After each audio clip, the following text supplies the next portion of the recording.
Hello, come on in. I'm so sorry for being 10 minutes late. If if I ever become powerful enough to have my own doom laser, so help me, I'm just going to scorch chunks of the earth. And sometimes not even anyone in particular, just because I can. I mean, and in all fairness, like if you go to the time and effort to create a doom laser and you're not using it for doom lasery things, honestly, you're just wasting money at that point. And you know, what's the point? Hey, Geraldine, Spooky Rose, what ho, friends? I hope you're all ready for another day of the Red Strings Club. Do not drink whiskey and absinthe mixed together. No one wins. No one wins. So, how are you all doing, dear friends? How are you all doing?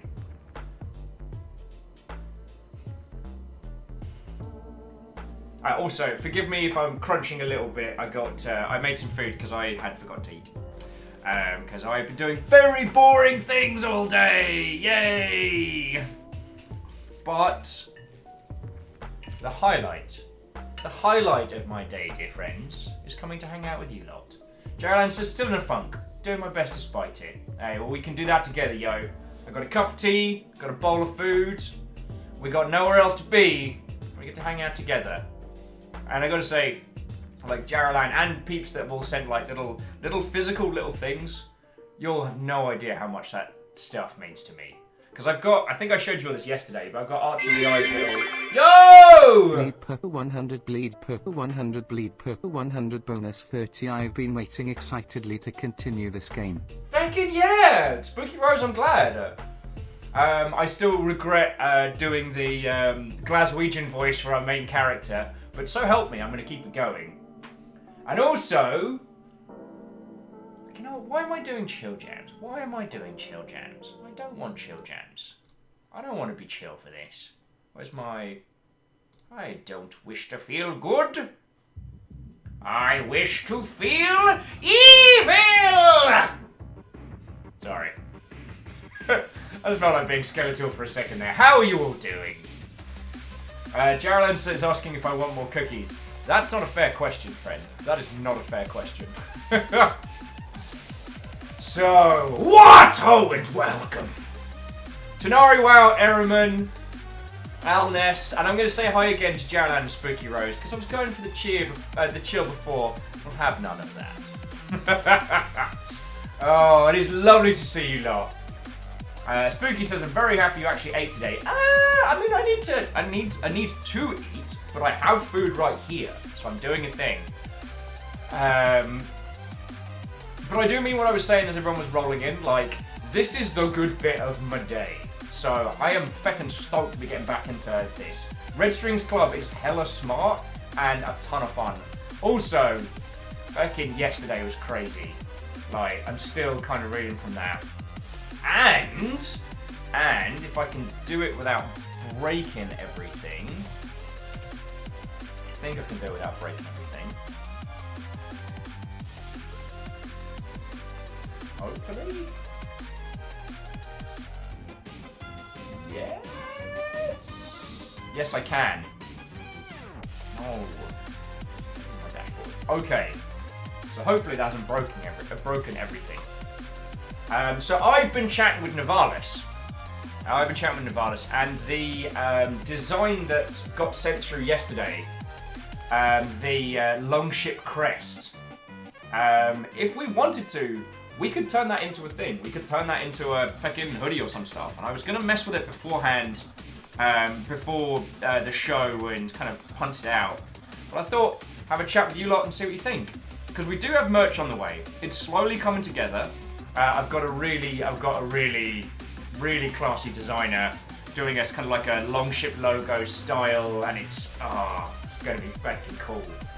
But then the crest was fantastic, and I was like, "Yo, is that a thing is that a thing peeps want? Like, we can do that." And considering we do everything else together as a crew, like, yo, I can just main screen it up. I mean, look at that mayonnaise boring ass Mother Hubbard. Now I'm a penchant for hoodies, but you know, we're kind of spoiled there. Tanari's saying, how about a wall banner? Unfortunately, the poster sizes are all dumb and stupid. So I don't think it. I don't know if it's scaled. Although there's nothing that says we can't. Like, these are things we can do, and if we want to, we can kind of do these together. We can't do a cloth wall banner because we don't have the option to. In the short term, like, this is what we've got to work with. So, poster and canvassed or framed poster. But these suckers are very, very limited in setup. Because what I wanted to do was put up the old Miket, Echo, the Cornetto trilogy trio on here, but unfortunately I'm limited to what I can do. So when it comes to merch, it's pretty much, the challenge is not what, the challenge is how. So it's like cloth wall hanging sounds cool as heck. How do we find a supplier that will let us do that at cost? And the man, I'm absolutely fine for freelancers and designers. The reason we're doing this today is because Nivalis did something that was fecking cool. Like, super fecking cool. And so I'm like, you know what? Why not? You know, we've got this. Well, I don't know why that's being weird like that. Okay. Sorry, bear with me a second, friends. Bear with me a second. There we go.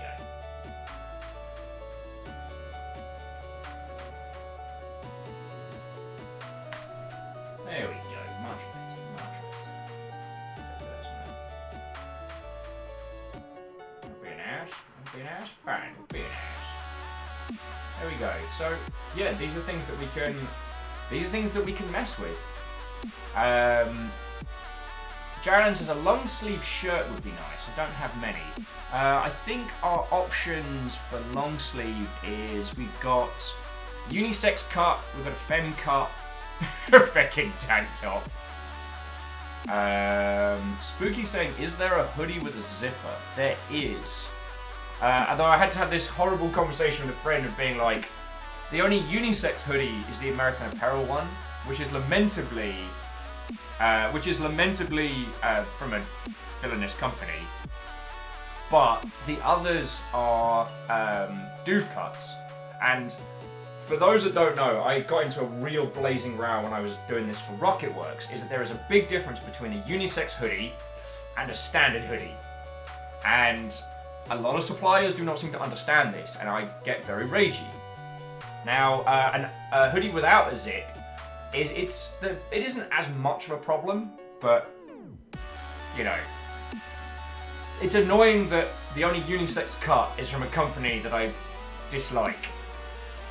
However, this is all going through Streamlabs, and the thing is, if this stuff works, if you'll like it, then we get to do more stuff with Streamlabs.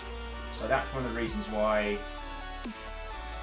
So we can belt out a couple now if you want to just chill nil for a little bit. Alfred says, looking at hoodies. I understand. 86 degrees Fahrenheit really does mean an extra layer or two. Toll says, I just want a dang shirt. Also, Lizzie Watto! Hang on, I didn't say hi to everybody. So, Tanari Wow, well, you've got like 3 highs now, so hey. Miyaki Sakura, The Man, Wraith, Alpha, Tolicus, Lizzie, Watto, friends! So, I'm stuffing my face.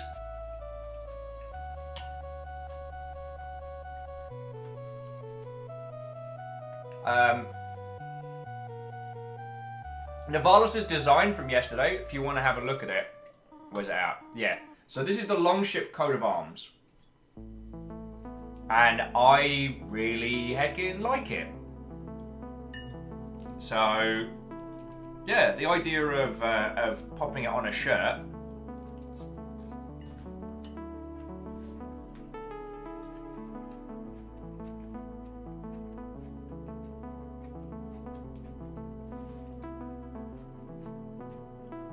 I mean, I was gonna... So, the thing I was faffing around with before kicking off stream today was looking at doing... was doing something along this. As you see all the behind the scenes of all the meme gifs that I have stored. Oi! Did you load that? Load that wee bit quicker!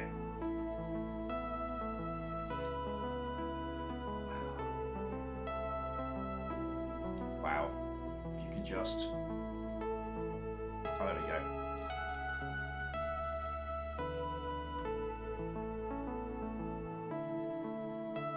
You're gonna do the thing here? You're gonna do the thing here?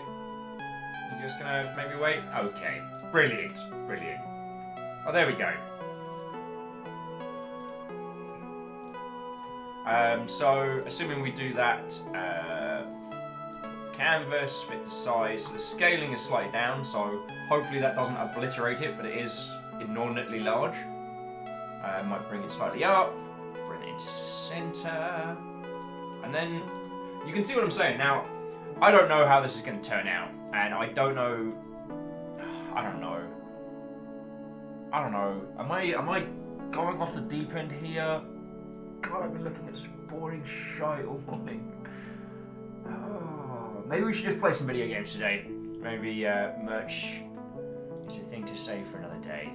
Oh, there's me, Viking, forgetting that you all see. Alright, you know what I'm saying. You know what I'm saying. These are options we have. I gave Nivalis,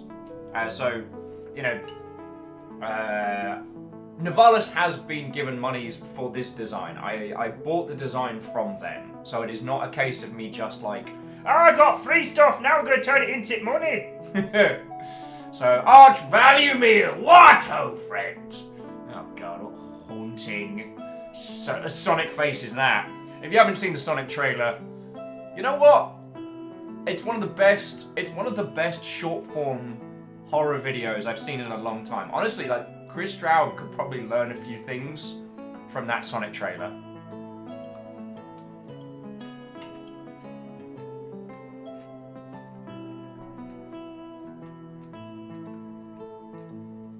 And Alpha I did.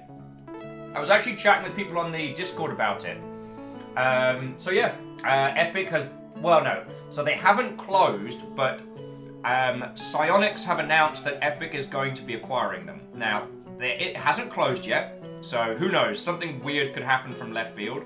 But so far as we now know, yeah, the makers of Rocket League are being bought by Epic, which is very interesting.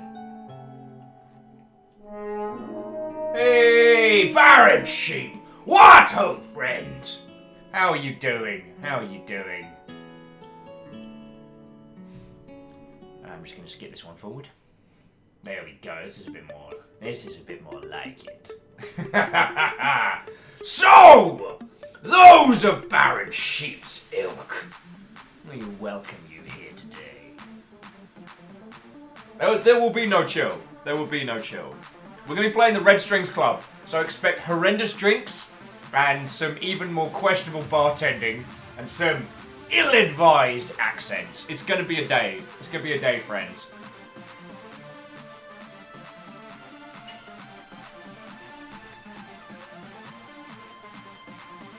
I apologise for stuff on my face before we kick off.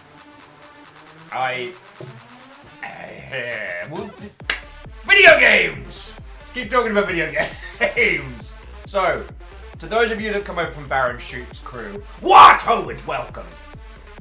We're going to be playing today the Red Strings Club, which is a game, it's kind of like a bartending narrative game. We're trying to crack a conspiracy using only smooth talking and awful drinks. Awful drinks.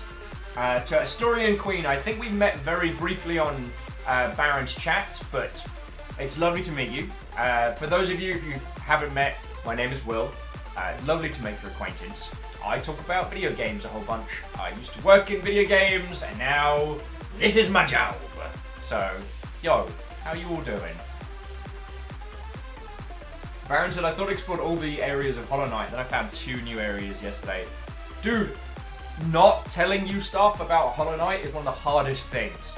There is so much depth to that game. Also, I don't know if you've developed a hatred of a particular flower, but you will. Perfect that flower. I tried to do it in my downtime. I did not succeed. Spooky Rose says, psh, who talks about video games these days? Nerds, am I right? Georgia says, and he just found the Colosseum.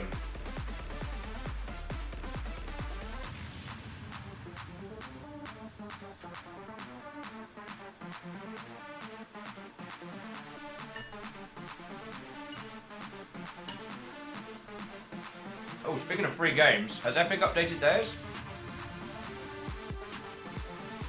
Because Arden was reminding people that the Twitch Prime free game list has updated. No, so today is the last day you can get Transistor for free on the Epic Store. So last day, getting a gorgeous video game for no monies. Oh, and Baron's going to raid and run, heading to work early. Baron, it's no worry. I'll attempt to be entertaining in here when you return, but failing that, have an excellent work day, yo. Bleed per 400 bonus 40. I'm a take top spot. Yes! That gold badge for you there, Tal. Rule it. Own it. Oh, that's an interesting one. So the bonuses count towards your total. That's really cool.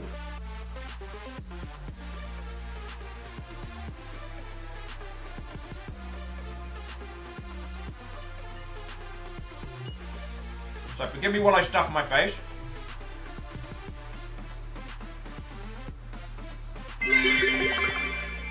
Bleed per 100. Bleed per 100 bonus 20 at Tarlicus Road. Wow. Spooky Rose ain't having none of that. And also, oh, sorry! Sorry for making everyone check their Facebook messages. Baron Sheep does evil GM plotting intensifies. Dorchus sneaking in without a third. Not that rude. Ooh! God, that sells a fat on our hands.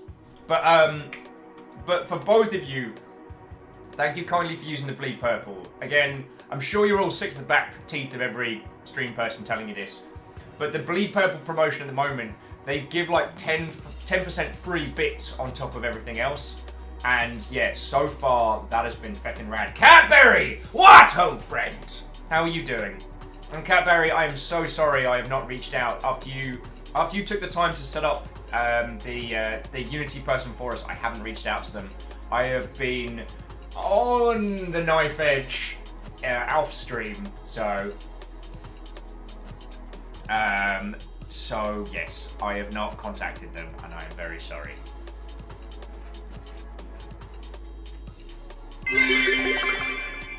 Bleed per 1000 bonus 100. Okay, really going now? Fucking hell! Alright, Baron's not fucking around. Baron, dude, thank you, man. Sorry, I half finished my thought there. So Baron is the person who runs our D&D game. Well, it's not D&D, it's Stars Without Numbers. Our tabletop game, the next episode of which will be this Saturday. So if you want to see Baron Sheep's DM and skills, tune in on Saturday. It's going to be so much fun. Because it's... The campaign is not like me just belting out a tune. It's me with all of you lots. And Baron Sheep kind of running the game. So it's real cool. It's real cool. So who have I not said hello to? Did I say hi to Dulcis? Yeah, Alpha with Baron swoops in out of nowhere. Arden says, also I realise you're busy now, but did you know Borderlands 3 was doing a gameplay showcase event? I did. I wasn't on the press list for it, and I wouldn't have been able to go anyway. And there's been some interesting facts coming out of it, but it is worth remembering that especially Borderlands 2 changed a lot from its press event to its release event. And there were a lot of features and functionalities that were mentioned and discussed during those press events that kinda got dropped. Like weapon customization and things like that. So, take it with a grain of salt. Do not pre-order. And there's nothing wrong with getting your keen on. I'm all about the keen for video games. Just don't pre-order.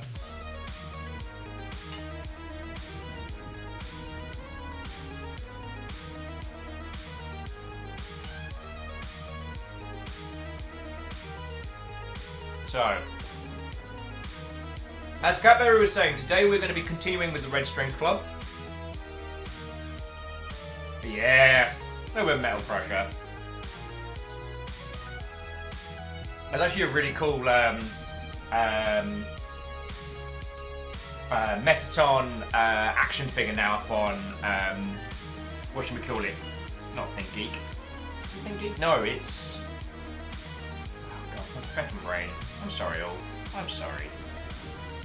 I will inhale this food and be more powerful! And Jared and I did see the Metal Crusher played on 3.5-inch floppy drives, and it's so good. It's so good.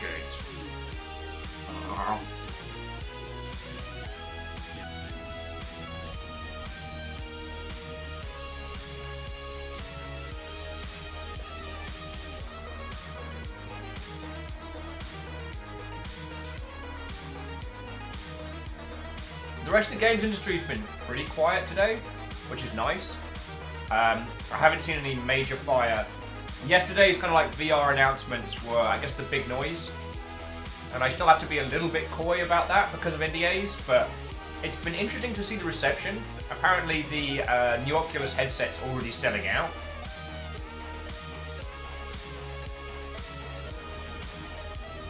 Lizzie, hair like a Viking, eats like a Viking. Even if it's only a salad, it's salad with meat in it. Like, I'm an omniviking. I eat Viking style. I just eat everything.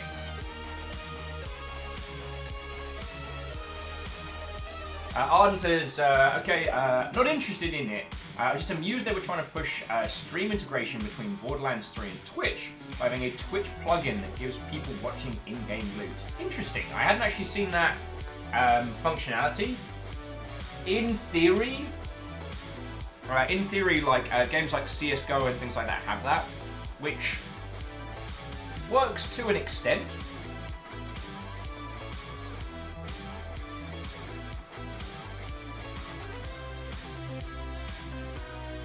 I had to think about it for a second there. Ghost of the Longship was like, I have a message from my friend Ghost for you. He says your beverages will be there soon. Thank you. I have to try and remember who got what voice. Apart from the Glaswegian guy, I don't remember anyone else's. And I did not have time to rewatch the last episode.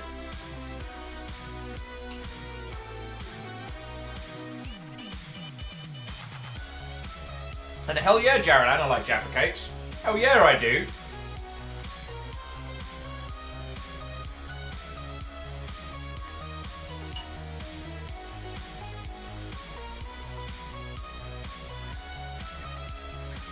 Catberry was asking what my shirt says. I thought it was appropriate for today.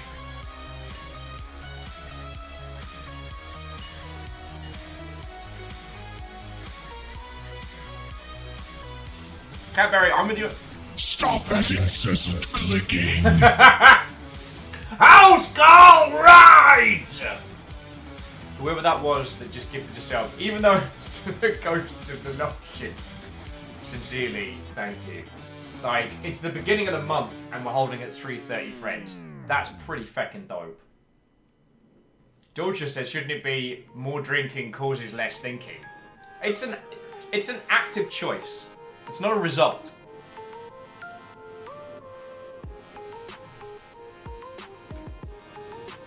No, nearly done. And then belt out a tweet, and then regret my life decisions.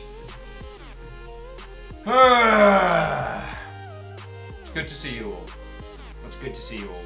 And if you ever see me on social media and stuff like complaining about work things, you know, the logistics of running stuff around this is a lot of work, but I do want to say again, like, this right here, hanging out with you lot, belting out some streams, talking about video games, talking about life, talking about not drinking whiskey and absinthe mixed together. No one drinks that. The feck is wrong. Like, honestly, I wonder if the devs of this, do you even drink?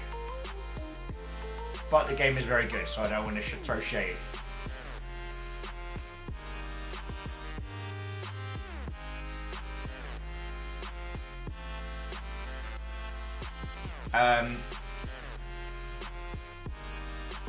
What was I saying? Yeah, if you see me whinging on social media about work stuff, that is absolutely not about this. This I feckin' love. And it's weird, like, okay, I'm gonna talk a little bit of Twitch stuff, just a moment. But I was bantering with someone the other day, and they were saying how they don't feel that people should have to stream lots on Twitch, you know, that people shouldn't have to go for hours and hours, you know, to get ahead in this game. And I kind of pondered on their points. I realised that this is this is the point, this is the bit of it that I really like. You know, this isn't like doing a stage performance where it's all building up to one thing and then we're done. For me, this is the equivalent of kind of, you know, this is as close to opening my own pub as I'm ever going to come. Sorry, let me take my keys out of my phone and realise I was like, why is it so uncomfortable? Stacking the phone with my own keys. This is us all hanging out together. This is my little happy place, you know what I'm saying? I like spending time with you lot. And one of the reasons we go for these long streams is this isn't a soapbox for me to just yell into the ether. This is my chance to hang out with you lot. You know, I get frustrated at the other things because they strip away the time I get to spend here or preparing for this. You know what I mean? I don't feel like Twitch as an ecosystem pushes me to stream more. In fact, if anything, I should probably stream less if I wanted to metagame the metrics and do all the stuff and the things. But sod that, because why put in all the hours to spend less time with you lot? Like, wait. Anyway, so I guess I just wanted to add that you know, Will streaming an inordinate amount is not some bizarre, like, desperate grab to attempt to claim and to freedom. This is the bit that I really enjoy, and so yeah, I can do it for like 8 hours a day. They can like doing it for 8 hours a day, you know? I know people that done, you know, 10-hour shifts in the pub, and this isn't even nearly as hard as that.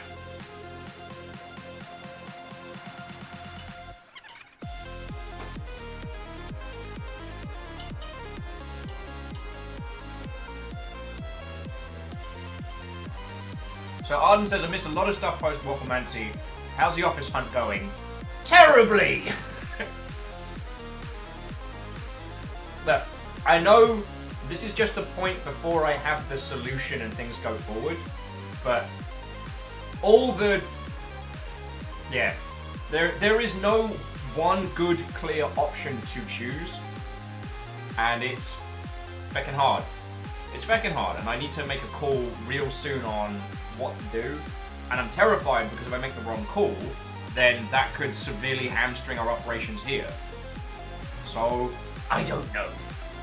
But I'm working on it, friends. I'm working on it. And I'm bringing in all the friendos I know in the area who have knowledge of this. You know, I am not attempting to tank this all by myself.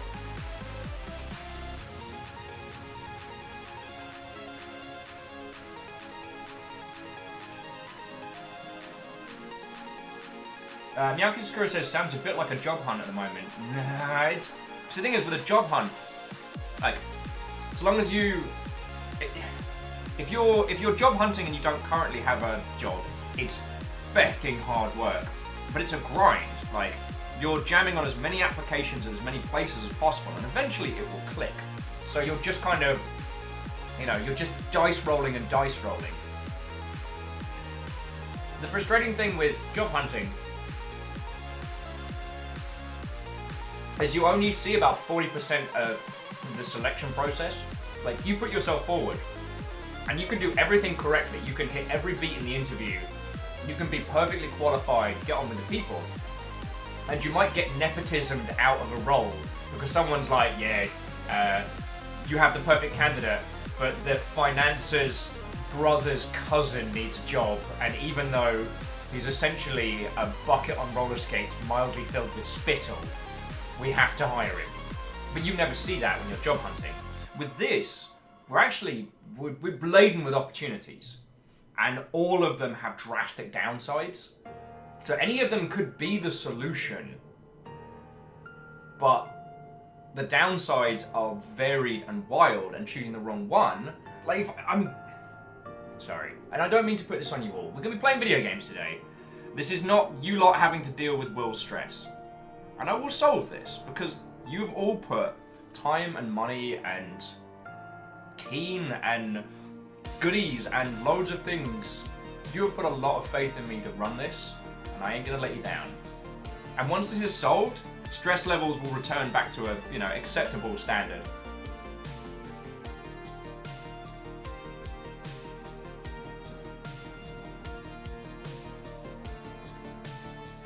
Rosemary says, have you been able to do a test from the place you're staying to see how well the streaming would work? right now, with no infrastructure updates, it's not viable. Like, I can't have a voice conversation in my room. Now, I'm getting like a Wi-Fi extender and some additional things, but like, we couldn't start streaming from there today. To set up some of the space for this rig requires like laying cables.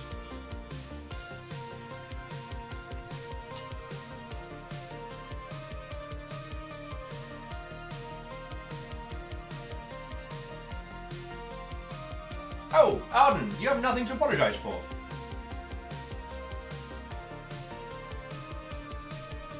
And Spooky Rose, you're right. I do have you all to vent to, and that does mean a lot to me. But in the same way that if you lot throw bits at my face, I take that seriously. I take your time seriously. Even though it's mostly filled with silliness, and this isn't going to turn into the next few weeks of Will just being like, my life is so bad. No. This is the part of the day I love. Like, we're going to play an incredibly well-made game with some interesting stuff and a bartender who apparently doesn't know what alcohol does to the human body, or does and just doesn't care. Like, maybe the dude worked in like a cheesecake factory for a few years and now just makes horrible drinks for horrible people. But the bar is so trendy. Everyone who goes in there is like, oh yeah. And he gave me this incredible blend of like absinthe and whiskey. And like, at first it was disgusting, but then I was trashed, so I didn't care. I mean, Cadbury's with me here, says, well, according to chemistry, alcohol is the solution.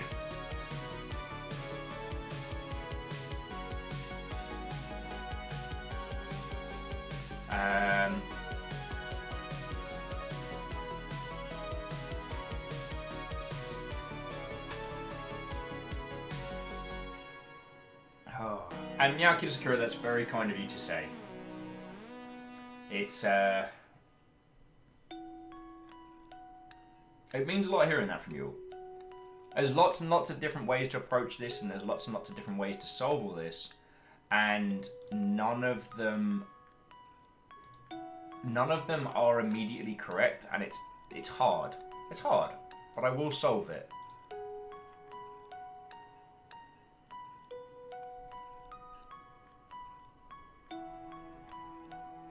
And Einem was saying they're kind of feeling the burn for not being elastic as need to be a freelancer lining up jobs and trying to take the time in a minute to focus on more on software dev and library asset creation.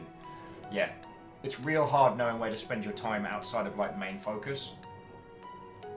Ironman says long-term solutions are better. We're not going anywhere. Well, true. It's all about it's all about logistics, friends. Like, GDC week was awesome. And yeah, you were all lovely and it was happy to see you. But it's... yeah. Keisha, thank you all.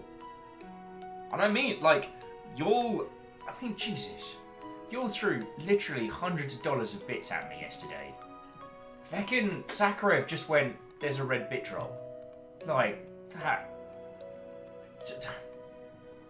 April was a crazy one. I did not make my promise to you all as like a fair weather thing, being like, yes, I will run the thing, until I get very stressed and freak out. I've got plenty of solutions, I just need to plan them, you know what I'm saying? Anyway. You lovely, lovely mother hobbits. Let me bang out a tweet.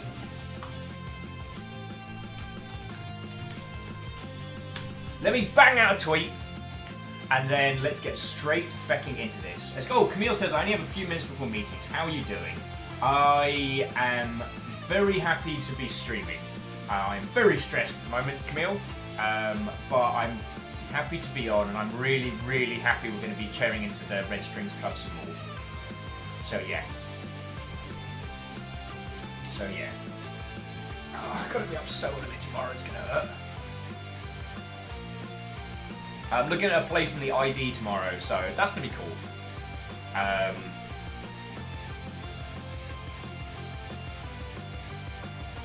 Right. Let me bang out this tweet, and then let's get feckin' to it.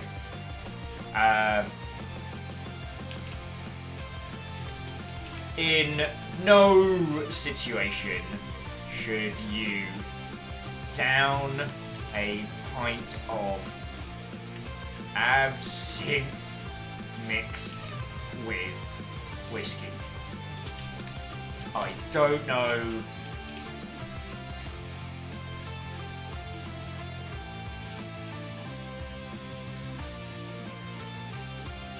Camille saying, well, absolutely worst case, I have a horrible idea, but exhaust all other options first. Your stream will not stop. Thank you. Thank you, Camille. And, sorry, Camille's been helping me a lot, just talk through a lot of my problems in downtime and things like this. Because I'm a pretty vocal chap, you know, chatting through these things is a good way of solving them. So, yeah, Camille's been fecking around. Also, we've been having little murder breaks, which has been real good. We did a lot of murders. Right. Like, not ever.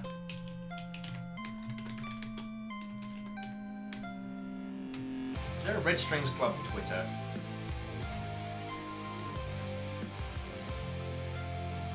Is there a Red Strings Club? Oh, didn't think so.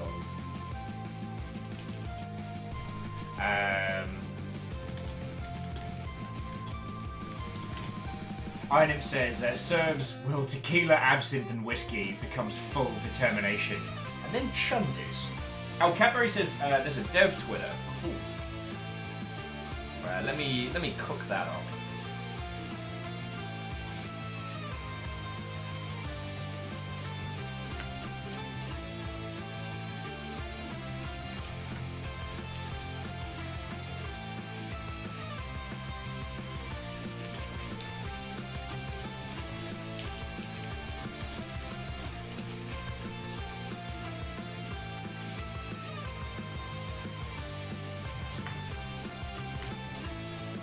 Okay, let me see if I can just quickly get another...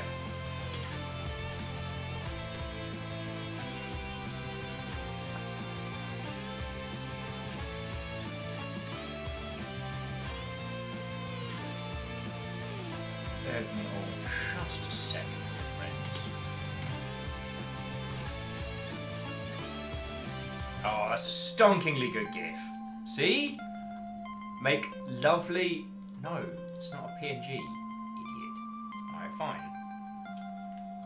Sorry, I'm arguing with Presp kids.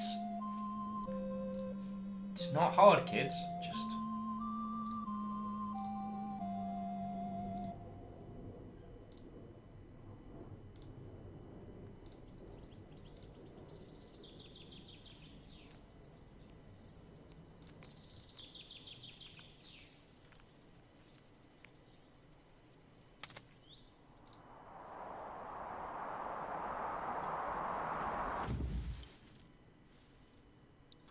Of course, the cracking image.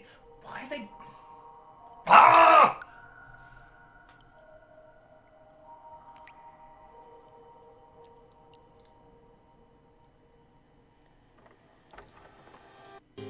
Cool.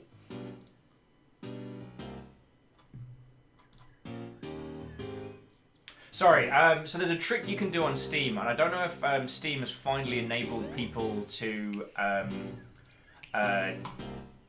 use GIFs on a product page. But what you used to be able to do is, because PNG files read weird on Steam's store page, so Steam didn't let you put animated GIFs on your page. But what you would do is create a GIF, rename it as a PNG, and then upload it. And then Steam would be like, yep, seems legit. That's how a bunch of people managed to get their really, really cool looking setups there. Also, Chia and Chia, thank you for throwing some bits in the pint glass. And I think we have the remnants of the spooky ghost from yesterday. So yeah, all right. All right, tweet is banged out. Game is going. So thank you kindly, Game Shops, for giving us a little bit of hype. I've consumed food with fervour and gusto. So, also, one of the things that we're going to try out today at some point is supposedly for the Mosh Pit Sim, we can do multiple key giveaways at once. Like I can just leave that feckin' thing running. So we're going to test that out today. It's something for later. If it works during the test, then what I can do is I can chain up like a bunch of keys for like giveaways and then go from there. So, whoa! But without further ado, tune your ears to the grinding gears. There we go. Oh, bless that rain sound.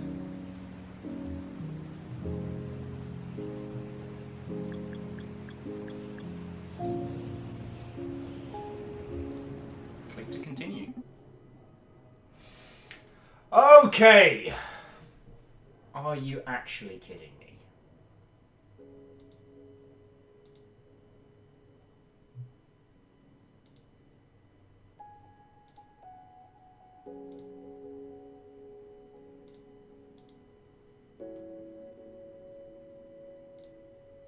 There we go. Oh. Okay. So firstly, the story so far, dear friends, the story so far is that that robot in the fancy-looking waistcoat, has come from a facility designed to make people happy, to craft moods for people, modifiers, if you will, that are designed to help people.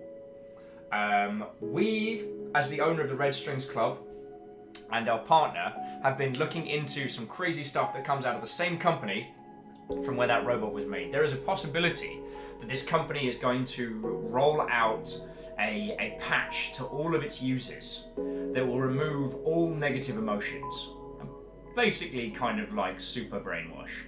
They are also working potentially on a piece of tech that will mirror that same effect to people nearby who don't have their implants. Essentially, they're going for like a brain sterilization. We've spoken to the creator of this tech in-game, who believes that, you know, removing negative emotion is the best idea. And we've spoken to we spoke to the lawyer who was trying to track down one of the, I think it was the CTO or the CCO of the company who's making all this. Supercontinental, is it Supercontinental Limited? I can't remember. Bigcompany.inc. E-Corp, if you will. Now, the reason why that particular individual has gone off the rails is we kind of installed a punk mod into them, so now they're now super anti-corporation, very smash the state, which is our fault. You know, we kind of messed with some people. Probably shouldn't have done that, but you know, we were young. We were, you know, tens of minutes old. You know, exploring our youth. Anyway, so this is where we find ourselves. We've just had the we'll get you any object dealer ghost or ghost, however it's pronounced, coming in. Skull Mask, I think very much based on the band or the bloke. Catberry did the punk mode too. Nice. Who has offered to get us literally anything in exchange for information. No guns, or was it no guns, no bodies? No guns, no people, but then go from there. Who else did we interview? So we chatted with... I think that was about it, wasn't it? No weapons, no people, I believe that was it. So we chatted with the original creator of this, like, remove all bad moods mod. We chatted with the lawyer trying to track down the missing... it was a COO, thank you, Moose. And we chatted with spooky ass ghost person. We've made a bunch of drinks, most of them horrendous, and now I've got to remember how to do the diagonal.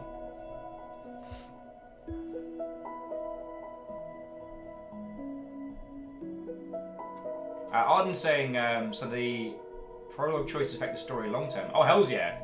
Everything you do on this one affected all. So yeah, it's feckin' cool. And if you don't mind me being a complete and utter shill, then I will punt you a copy to the Red Strings Club on Humble via our partner link.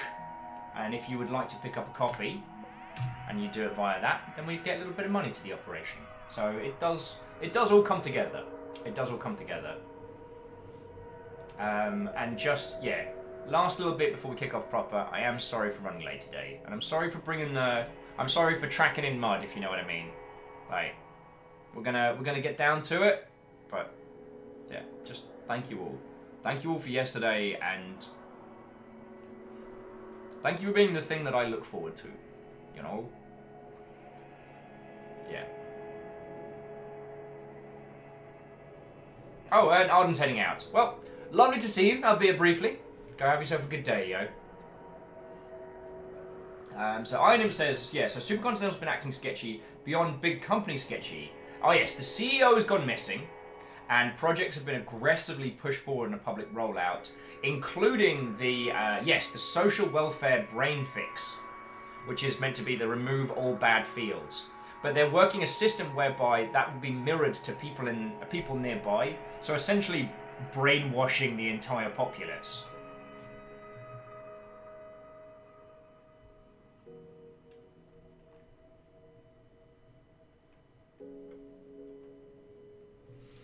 So yeah.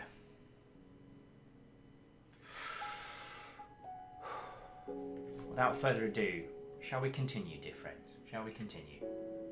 By my calculation, we were about halfway done through it last time, so I have no qualms in playing this through to clear today. I was like, tracking mud all you want. Show me someone chat has a Bessel steam cleaner, but not a clean steam. And if you need me to... actually, no, didn't we readjust the visuals so you all could see more of the dialogue? Yes, we did. So there we go. Wait. Wait, feckin' you!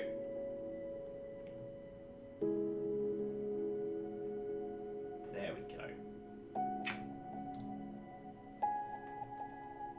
There we go. Hey, compliment cap. What ho, friend! Okay, so quick recap on the story so far. Big evil Supercorp wants to do brainwashing. Our partner is in there trying to find out what the hell's going on. One of his team went in, got killed. The tiny robot's from there and has cool empathic reading powers.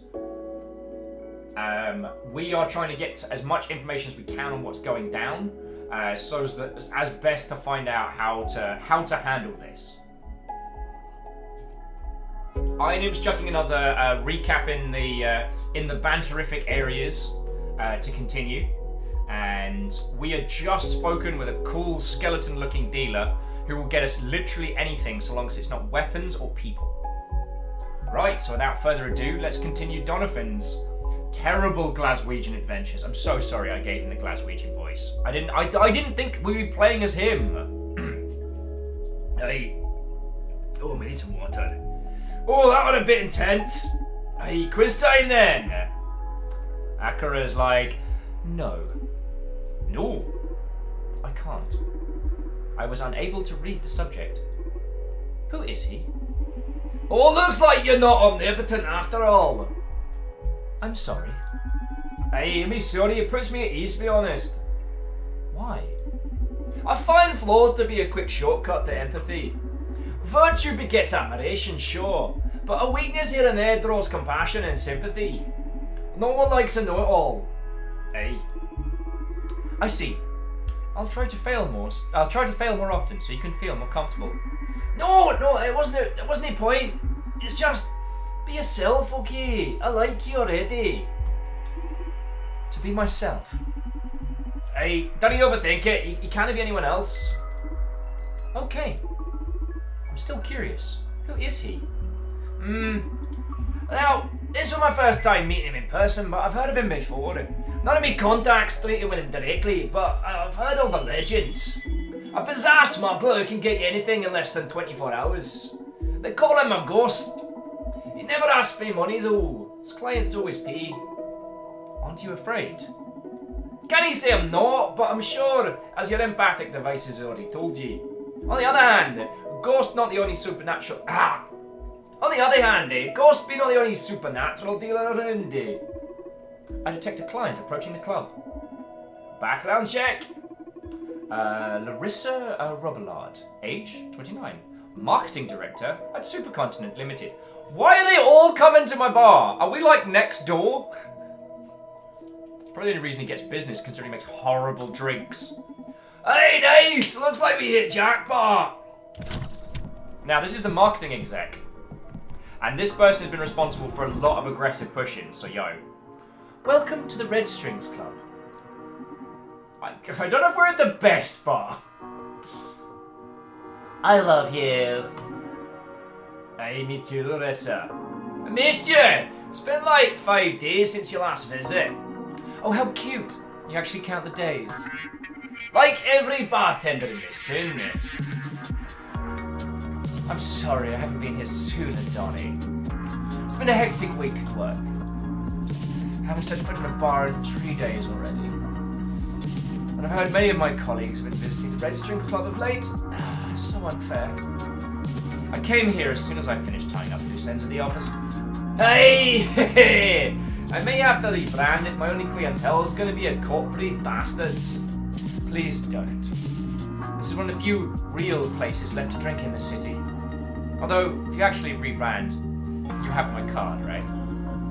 Never miss an opportunity. I just love my job. Do you have any of my stuff left? I'm fully stocked on your stuff.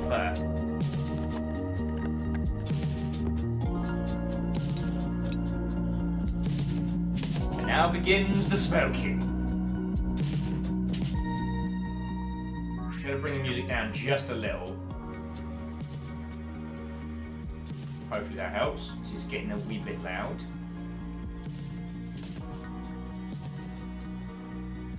I sense you're a little bit anxious. Oh, chat. Just jumping back in chat. Chat saying, you get the business because they're all deeply damaged at a subconscious level. All the shady stuff they do. I didn't know this is the bar that will get them utterly trousered. Like, hey, do you fancy going down Weatherspoons? No, it's been a hard day. I want to go down feckin' Oceanus. No, a harder day than that. Oh crap! You want to go to the Red Strings Club? Yeah, I want to walk in and I don't want to remember leaving. I want to magic door my way out of there and wake up in a parking lot in Swansea. And I started in Seattle. We're old friends, Donnie. You can cut to the chase and tell me what it is I can do for you. I can't hide anything from you, can I? The matter is quite delicate, though. Closely related to your recent projects. I see. That explains why Dinah and Naima came in here yesterday. Ha! One day you'll have to explain to me how you pull so many strings without leaving the counter. I told you 100 times! This club is haunted. I'm a prisoner of the Red Strings. But in exchange, the club somehow weaves the fate to please my desires. You won't ever stop spouting that mystic crap, huh? You gotta admit, it's great marketing though, building your own urban legend. Laugh all you want, at least I acknowledge my cocktails do pack some magic. It's undeniable, yes, it's not magic, friends, it's just mixing drinks, very strong drinks. You always make me feel things no other man draws out, you always make me feel things no other man ever draws out of me. Like that stage after dry retching. I'll ascribe that in your charisma. I'll ascribe that to your charisma. So, are you in the mood to share some intel with me then? Oh, I'm absolutely in the mood. However, you're right, this is quite a delicate matter. So why don't we spice things up a little? Oh my. I love to see your magic at work, but you always end up getting me... horny. I spill everything you want to know. Ha! Sorry. So here's the deal. You can ask me whatever you want, but before each question, you have to serve me a drink. Love, you better have a pneumatic liver because you will die. And you can't repeat the cocktails, okay? Sure, sounds fun. Fantastic. Now please, I've been sober far too long. Make me a drink! Okay, so we got 3. Depression, madness, euphoria, and lust. Well, we're definitely going to end on lust. So let's get the depression out of the way, shall we? Unless we don't... unless we only have to do 3 questions, then we could do madness, euphoria. We're definitely ending on lust. Also, tasty! What ho, friends? And if there's anyone who's slid on in that I've not given a proper hi howdy to, what ho and welcome, friends. How are you all doing? How are you all doing?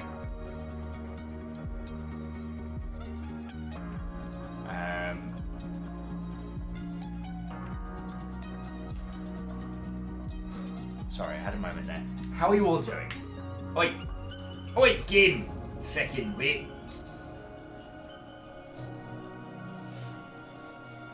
Taser says, BRB though, got some IRL admin stuff to take care of, no worry, no worry. Compliment Cap says, where's the hedonism option? I think that's you just mix all 4 and no one survives. So we don't know what the questions are going to be. It's mean to bring depression out of someone, certainly, but...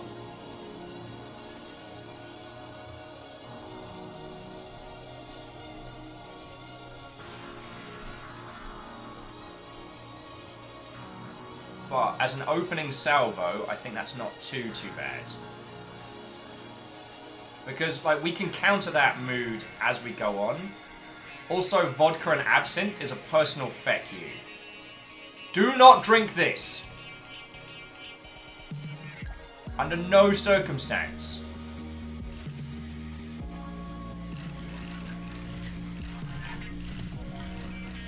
And I want you to know that screen shake, entirely necessary.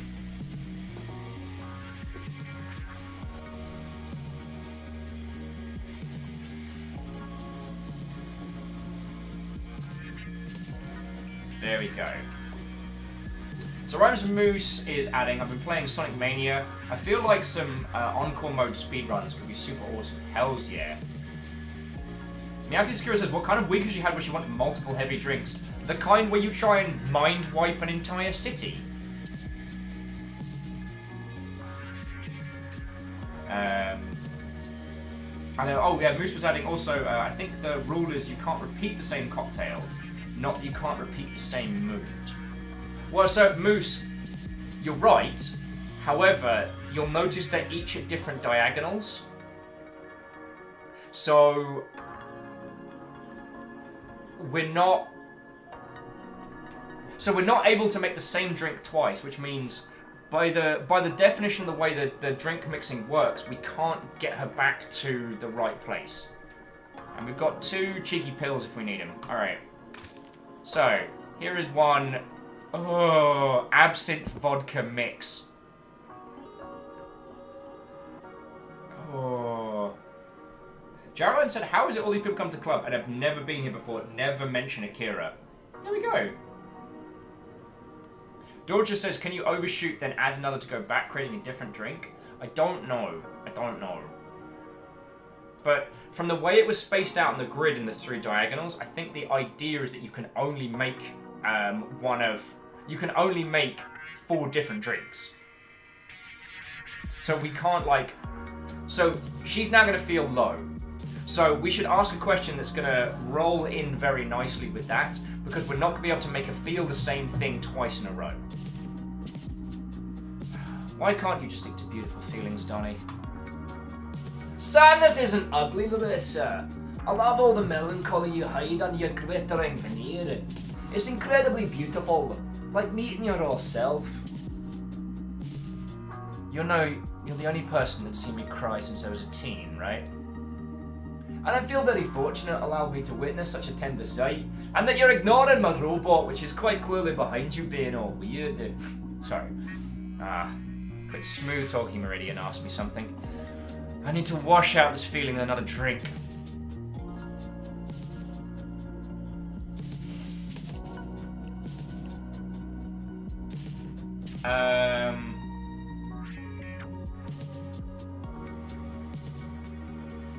Yeah, Iron Imp said, start her off with Maudlin and send her off and away with a dance. Iron Imp, I am sending her off packed with lust. That is, whatever happens for the rest of her evening is going to be a good one. Assuming she doesn't just basically take 2 steps through the door, vomit, and pass out. It sounds like she's practiced at this. And bearing in mind, like, I've met people who can drink. Hey, Waluigi, what, old friend? Waluigi's saying, hello, how are you? I have some work to do, so I'll just lurk a bit. Nay, worry. I'll endeavour to be an entertaining second screen for your day. Spooky says start out with something easy, maybe a Cure Android, so not a bad shout, but here's my thinking. I think we should hit with something hard while she's down. So, like, how are you going to convince people to swallow the SPW, and when? Have you met the continent? Marketing ideas. Are you aware of the Jonas Serpetus? Because I think, like, you know, the other ones would work well with party conversations. Or, although, we could do Supercontinent. Chrono! What, old friend? And thank you for refilling the pint glass. I mean, at the moment, everyone's been stupid lovely using the Twitch Bleeds bits things, which I'm so grateful for, so thank you.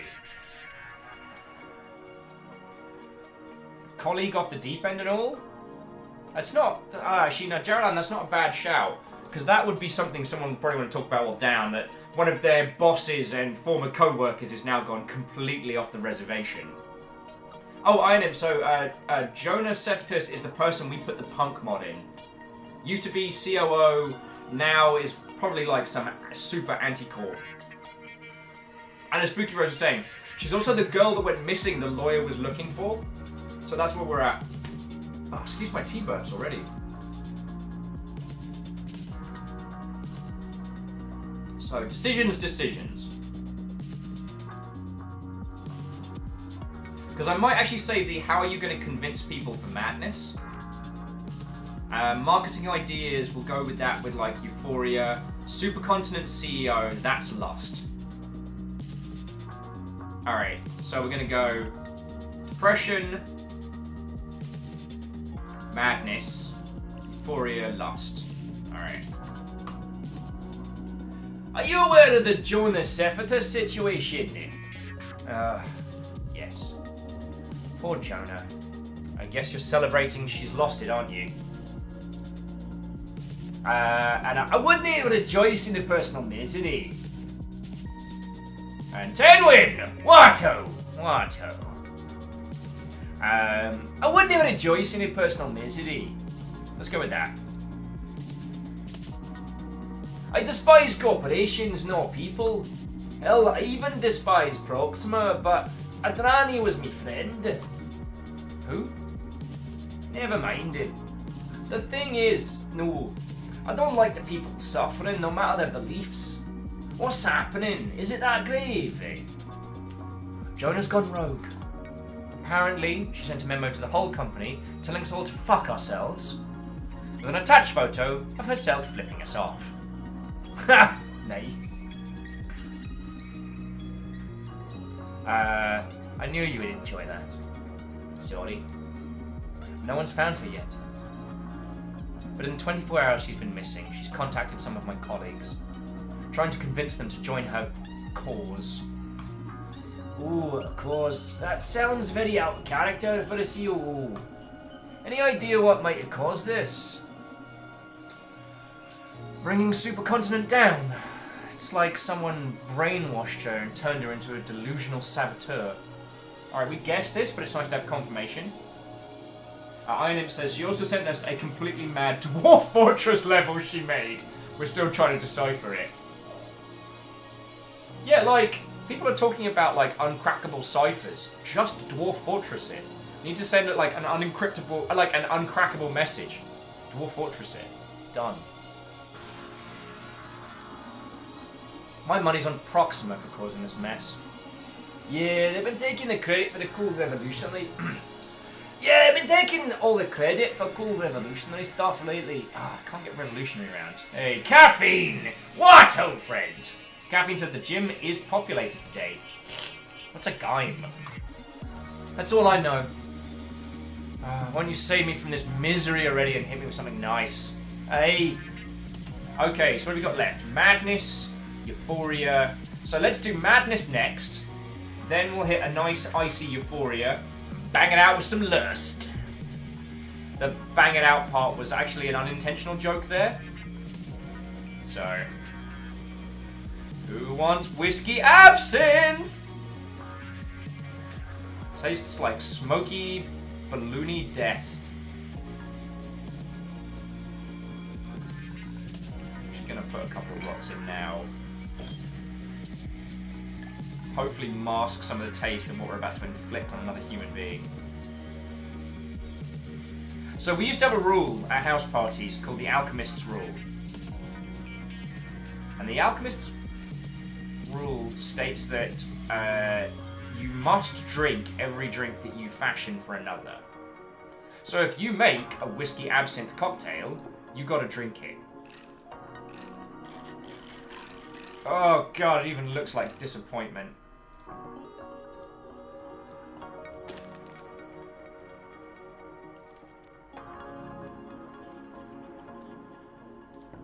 I got a rock in first.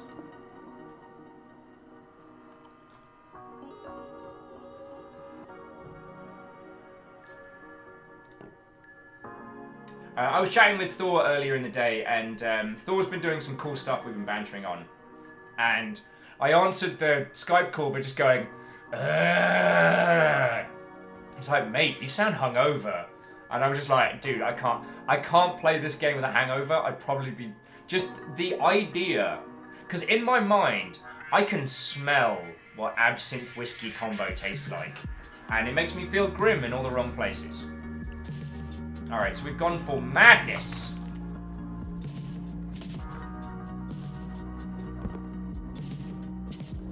What an arresting drink! It's death. It's death in a glass. Makes me think of how we identify with our clothes and words. They're not quite us as an identity. Moreover, in the same way we're not a dress, we're not our feet or belly buttons. We're not any of those particularities, but the sum of them. Wait, here comes the mind blow. The same way my shoes aren't me, other people aren't me either. I mean, you, Donnie, clearly aren't me, right? So if shoes, dress, toes, lipstick aren't me, but in some way together they are, we could say that in some way you are me too, no? Look, I'm pretty sure fucking Beatles did a track about this. They were an octopus, you were a right wanker. You don't even want to go there, love. This date is going to be tricky to deal with, but maybe with the proper questions I can fish some juicy info out of the philosophic noise. Where should I direct this madness? How are you going to convince people to swallow SPW? Here we go. Hindle! Watto! Hindle Greenfire! Whoa! How's it going? All the regulars are coming in late today. Wait, is it daylight savings in the UK? Spooky says, I don't think you should do madness with the SPW question. Hindle said it's BST. Oh, did you flit on over? Hindle's like, wait, if you're not you, and I'm not you, then who's flying the plane? So help me, that joke has been going on for an eternity and a day. Sorry. Hindle's like, anywho, for me it's bedtime. Oh, well, lovely to see you, Hindle, albeit briefly. Alright, thank you for stopping in, yo. And cheers to you.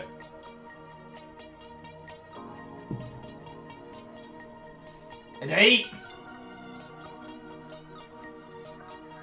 Spooky says the SPW situation is already a hard pill to swallow, pun intended, which means that something like uplifting Euphoria would be a good counterbalance.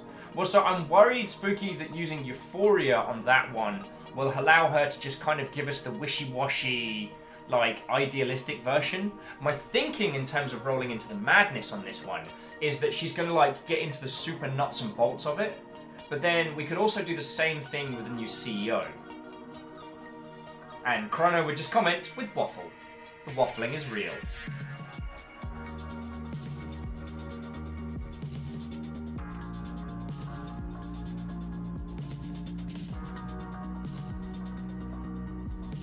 Spooky says, but if there is madness, how do we know she speaks the truth? I think that's been, so far we haven't had anyone who's been lying to it. Like, there's been a general kind of understanding.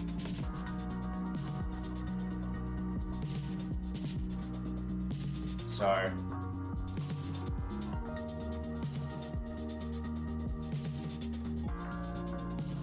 Miyaki says we could possibly use a pill if needed. Very true, very true. I don't know, Spooky. I love chatting these things through with people. I love taking at least you lot through my logic and where we're going, because I'm not right. And I mean, hell, this could be one of those games where literally whatever we do, we could end up being wrong. So Navalis, what ho friends? Navalis, we were having a look at your design earlier on today, and we started having a look at possibly designing some merch stuff with it.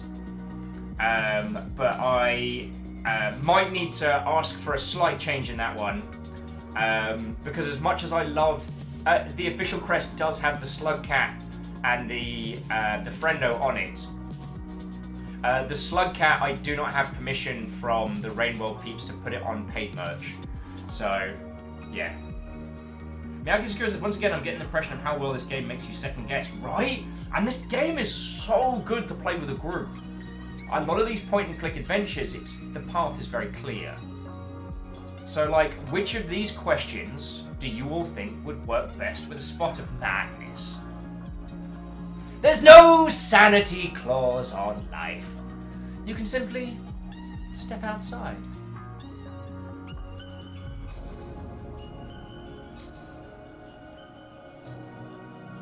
I'm not saying that The Killing Joke is a great piece of work, but the whole speech about how madness is a personal choice I always thought was very powerful.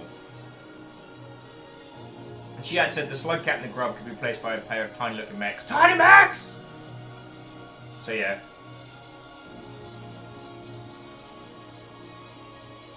Catberry says The Killing Joke is a piece of art. You're right, sorry. It's in comic circles, The Killing Joke gets quoted a lot by very, very young, especially young writers, as this like golden tome of text. The Killing Joke's very, very problematic, but does have some very interesting concepts in it. It's not perfect by any means. I guess that's what I was trying to say. So.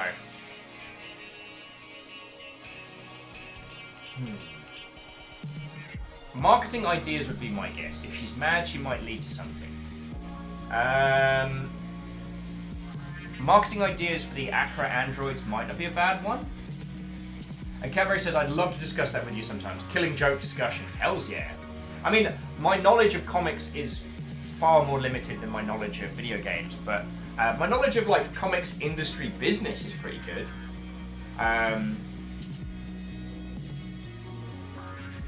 Miyagi Secure says, like most media, The Killing Joke is a mix of bad and good. It is, it is. It's more, and this isn't directed at any of you here, but in comic circles like, The Killing Joke, I'm trying to think of The Killing Joke's a little bit gauche in the sense that it is usually touted as, this is not a comic, this is a graphic novel with adult themes. And the bits that get put forward about that aren't the bits of it that are worth talking about. It's Fight Club, but comics. It's not bad by any means, but the kind of people who hold it up as a holy text are usually chodeslams, and usually miss a lot of the core points. That's what I was saying. Sorry, said, did someone miss Cybershark mechs? So it's not that it is a problematic works, it's that there are elements of it that get touted as being like, you know, this holy text in very, very juvenile comic circles. That's my point there, ones. So yeah. What were we nattering about? Chrono and Spooky were asking about like marketing stuff, so I think I might go with that one. Jaralan, that is a great one. To quote a woman I heard once, Fight Club is a good movie, but if a guy tells you it's his favourite film, run.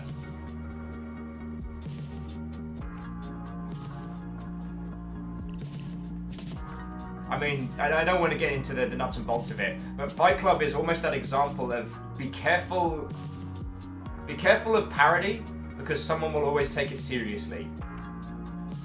Anyway, so I'm going to go with Spooky and Chrono's suggestion that throwing in the marketing question might be a really good idea. So I'm going to go for there. So any marketing ideas for the Acura androids? Jaralan with Poe's Law, the movie. Yep. I still want to make a piece of media that literally has a sexy lamp in it.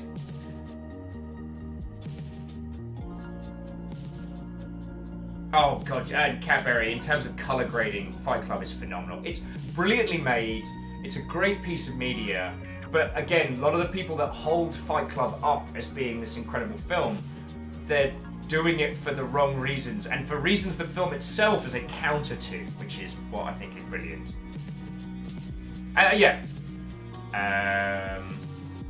Jaralan said, Sexy Lamp, wasn't that the plot point of A Christmas Story? Touche. I find the Sexy Lamp test is a very, very good one. Yeah, neither David Fletcher nor Chuck, guy whose surname I can't pronounce, meant for Tyler Durden to come off as the good guy. Like, Durden's... Oh, yeah. Anyway, let's get back to Red Strings Club, because I can rant on that one. Because the misconceptions of that as a piece of media are so bizarrely ridiculous. So, any marketing ideas for the Acura androids? Yes. I have a good one. The best movie ever made was The One Awakens. There's always one! Whoever that was, thank you kindly for the $3. Getting a laugh out of me.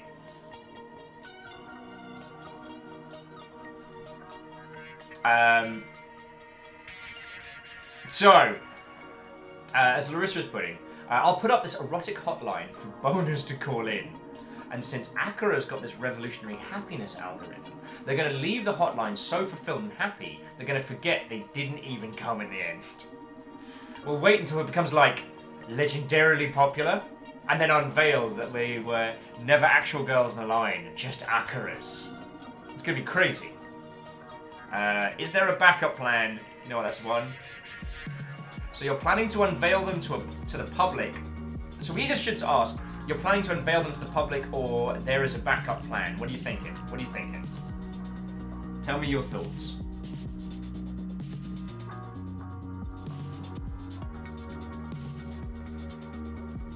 Jaralan says, you know what? I vote middle, butter her up.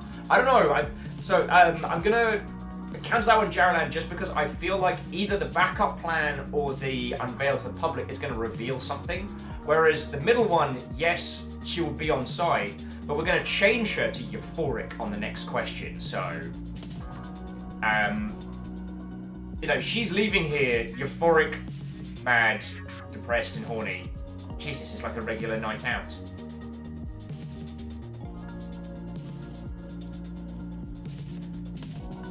Meowky Sakura is recommending the last one. Ice Grid says, are we buttering up because she's rich and we're going to eat the rich? Basted well in butter. We are crowbarring information a pry. Item says public and Meowky Sakura says public, and that's enough for me. So, you're planning to unveil them to the public? Yes! We're going to be putting the Acura in a lot of spaces quite soon. Like office buildings, hot springs, food trucks, maybe even a circus. This is further yield. Maybe not the circus. But yes, time to get these cutie pies out in the open. Now you can yap all you want about it with your cyberpunk friends. Rumors are just going to build the hype! Hype! Woo woo! Sorry. More drinks, please! Jaralan says, I want to get a hot spring with Acura.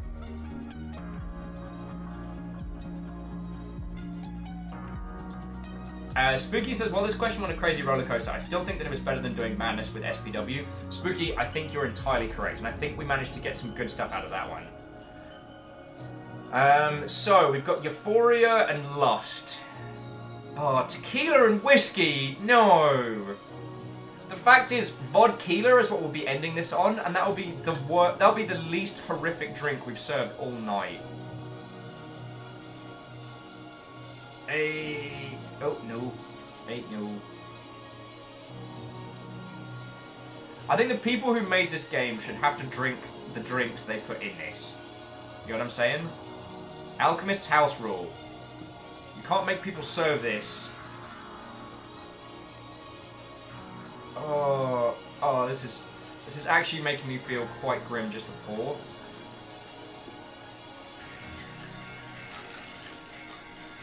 Jarlan said maybe they did, and that's how we got the madness dialogue.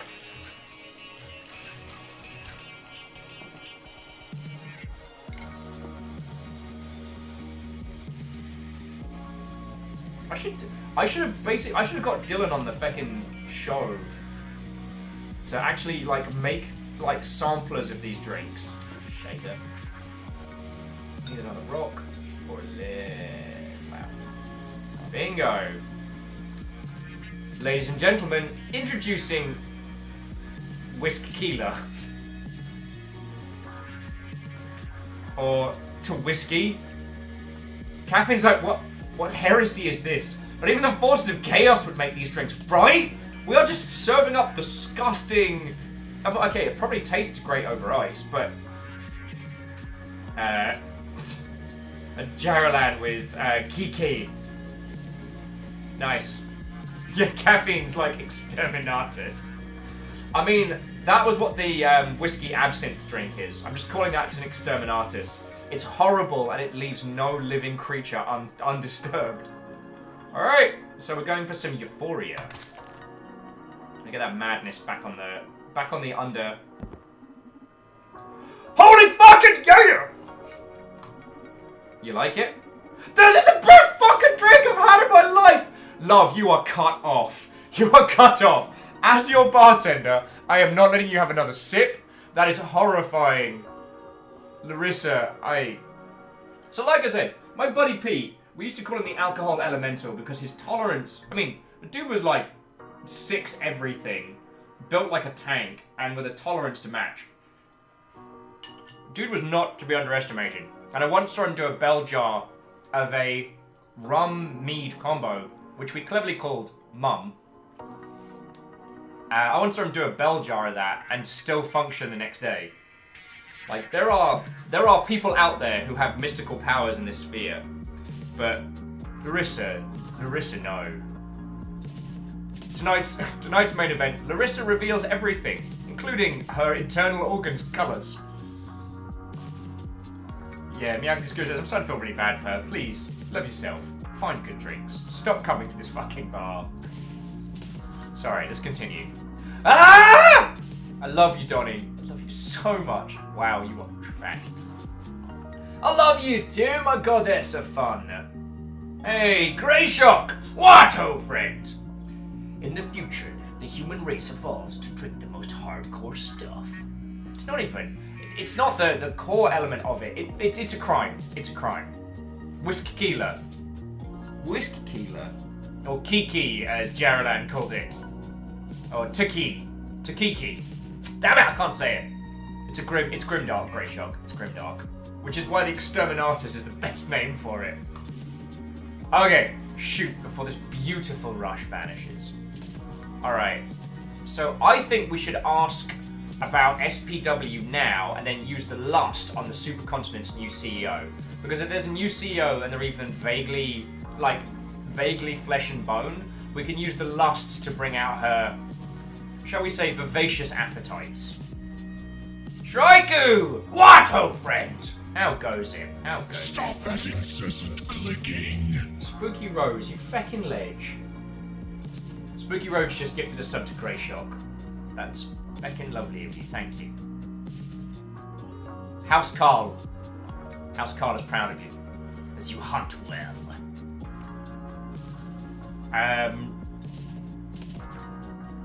Where were we? Ah, yes. So Shraiku. What, old friends? For those of you who have not met, Shriku's another Seattleite streamer and a lovely person. Part of like Baron Sheep and Biz's LAN house operation. And yeah, super cool. Shraiku says it goes amazing. I mean, I'd rather be home than at work, but otherwise awesome. Well, I can tell you what, if you make your passions your day job, then you will forever work eternally for all time. Okay, we're playing the Red Strings Club. We're mixing horrific drinks and feeding them to very, very evil people. So how are you? Yeah, and Spooky's with us. Go with the SDW pill since it doesn't seem to have a filter. Alright. So are you going to convince people to swallow SPWs and win? Whoa! Social psych warfare! I knew you were sticking your snout to this, being all friendly with Dino Nima. It's a pretty serious matter to me, Larissa. I understand. Can't wait, right? But don't you worry. It's about to be released in just a couple of weeks. Marketing's going to be huge. Oh no, my fucking god. Oh, no, I'm sorry. I forgot. I'm so sorry. You can't wear implants. That's so insensitive of me. But you should be happy for practice. Okay, I'm going to serve you another drink before I kick you out of the club. Alright, so we got the timing. Now for Lust. I think Lust is 2 rock? Yeah, 2 rock. And the thing is, I've had vodka, and about of all the drinks... Actually, I'm going to ice that as well in the glass. In the mixer, because this is going to be a crime. Vodka is surprisingly drinkable, but it messes you up. You've probably seen the memes online, which is, you know, why drink to forget when you can erase the hard drive? That's what vodka is, my friends.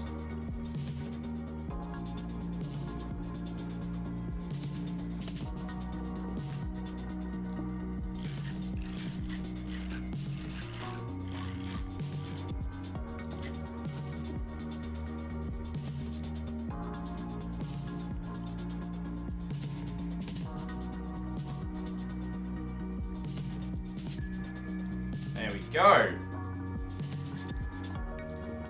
Alright. Yeah, the mind eraser.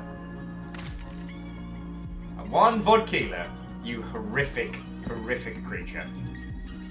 Ah, you've actually done it, you sensual son of a bitch. I did what? Don't play coy with me, only makes it worse. Now you've got...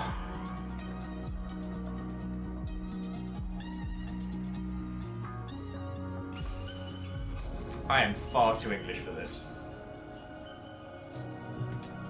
Well!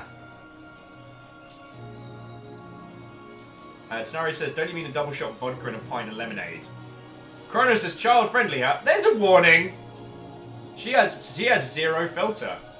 Tenari, you're talking about the vodka white wine spritzer, which is 2 shots vodka, 1/2 a small glass white wine, topped up in a pint glass with lemonade. It is refreshing, delicious, and it is an obliterator. I have seen empires crumble under that drink.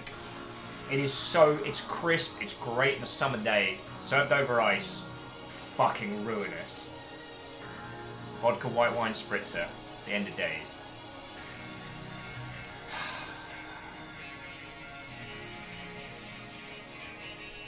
Miyagi says, can't surprise at this point, his brain has lost all wars by now. Alright. Now that you've got me all wet, so either ask me a question or fuck me already. Okay, here we go. Shraiku says, that sounds awesome, and have Baron make me that. Yeah, see, Shraiku, when you know that you're going into it strong, when you know you're going into it, and it's like, you know, Long Isle iced tea. Tastes super, if it's done well, you know, tastes like an iced tea style drink. And it's, you know, kind of citrusy, very refreshing. Don't drink 4 of them in a row. Same with the vodka white wine spritzer. Like, they go great on a summer's day. They don't mix too well with stairs. Spooky says, we're about to find out the CEO is a mood killer for her. Hey, Spooky, whatever happens, she is very honest right now. Hey, You met Supercontinent's new CEO. You're asking me to sell out my boss's Cinnamon. No one has ever called me Cinnamon. What do you mean by new? Jack B. Gaynor has been missing. Dinah told me you have a mysterious new CEO. Wait, who's the one that we like and who's the one we don't? Who's the one we don't mind selling out? Shrike said, well, that was all I drank when I was at the summit. I had like 6 long aisles in the first night. Nice! Oh, top, don't rat out Dinah. A Jaran like fishbowl or liquor time. Yeah. Ain't no party. No one ever had a boring story that started with, so I had a scorpion bowl. Yeah, don't mention the other person. Well, so there's one that's the lawyer, and there's one which is the friend. I don't mind selling out the lawyer. I really don't. But let's go with Jack B. Gaynor. Ha! It's Jack B. Gaynor. Jack must have had a horrible time in high school. So Dinah's the friend. Okay, thank you for reminding me. As Jack B. Gaynor's been missing for like 2 years. Hasn't appeared in public in at least that long, eh? Is coincidentally Supercontinent's accent and philosophies have changed dramatically since then? Look, normally I just misdirect you with some story, but you're so irresistible. The mere possibility of getting on your good side and winning a ticket into your bed is at least worth a look. I don't want to be dishonest with you though. I'm afraid there's no chance of that happening. Ah! The universe is just so cruel. But I won't be discouraged. Someday I'll become your information dealing muse. Ha! What I'm used to be. We have a new boss. Can't tell you what happened with Gaynor though. No one knows. The new boss is this kid called Radika. See, she's been drinking, so she can't pronounce it. She's just like, this new kid, this new boss, this kid called Radagast. Yeah, that's it. Like, she is gone. Is that it? No last name, eh? Nope. Like you, no last names. She's about half your age. 20! So young for a CEO. What? Are you over 40? What? She under 20? You must have a god of beauty to look like that in your 40s. She must be a goddess of business to be... She gotta be a goddess of business to be running a cop in her teens. She may be a goddess. I've seen her only 3 or 4 times the last couple of years. She rarely hangs out with us non-executive peasants. At 15, the kid's otherworldly. Super smart, super intense. The company has grown wildly since she took control. Sure, some of my colleagues cracked under the pressure, but hey, that's natural selection for thriving companies. If you want to know more about her, you should ask the top brass. Sounds quite surreal, but you wouldn't tell a lie that far-fetched. I'm really curious. Do your best, my sexy secret manga. I'll have another drink, please. At ATE. No, wait. No more drinks. Finally. Love, we've only been going for half an hour. You just drank 4 drinks in half an hour like that. You are prepared for a world of hurt. I don't care what your tolerance is. Really want to spend a night with you. But I've got places to be and things I need to do after 3 sober nights at the office. And since you won't satisfy this body of mine, I better go. I wish you the best with your crusade. Call me when you're ready to sell your body for some really good info. Haha! I hope I don't need to get to that extreme. For the good of both of us. Shame. See you soon. Cockabomb. Cockaboom. Chockaboom. Words are weird. Take care of this, sir. Just thunk! Thank you for coming. See you next time. Absolutely blanked. Honestly, at this point, I expect to hear just like... and a sound of someone just pouring soup onto a pavement. Like, that's what I expect to hear in the background. Yep, so we got more info on the CEO. Nice. So, well done, team. And thank you all for steering this conversation in the right direction. So, are you alright? I feel you are unusually agitated. Hey, phew. That girl's a tornado. I agree. My readings for her were off the charts. Would you like to take that quiz on Larissa? Hey, it'll be tough for sure, but I'm game. Alright, quiz time! First question. Yes, she is physically attracted to me. That wasn't the first question. Sorry, weird joke. First question. What is Larissa's greatest passion? Partying, sex, marketing.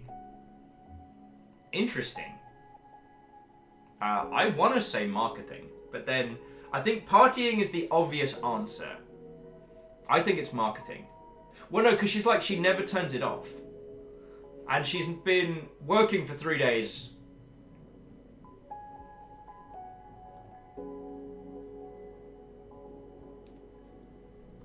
Let's go with marketing.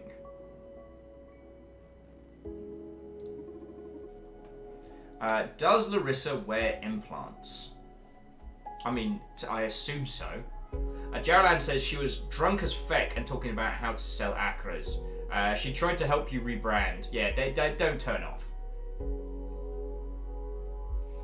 Partying is a very strong hobby. Yeah. It's only dependent. It's only an addiction when you run out. Up until that point, it's dependency. Dawn just thinks yes, she has got implants because she pointed out that you can't have implants. Good point. And she seemed genuinely sad that we couldn't have them. Like in a weird way, like she was genuinely giving a heck.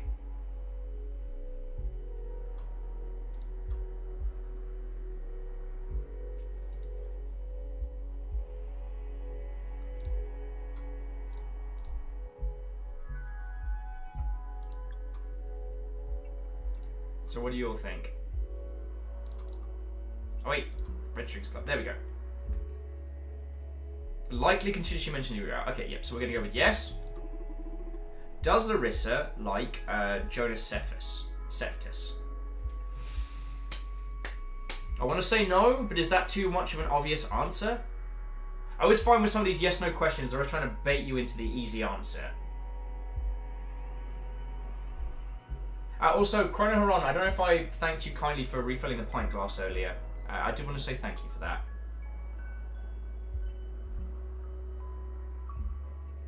Jaron said yes, you seem pretty upset about Jonah.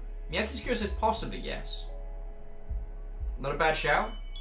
And Miyaki Skura said she seemed worried about her. Okay, and Spooky Rose says yes she does. Okay, so yes, we'll go with yes. Does Larissa agree with social psyche welfare? Yes, no, she doesn't give a fuck.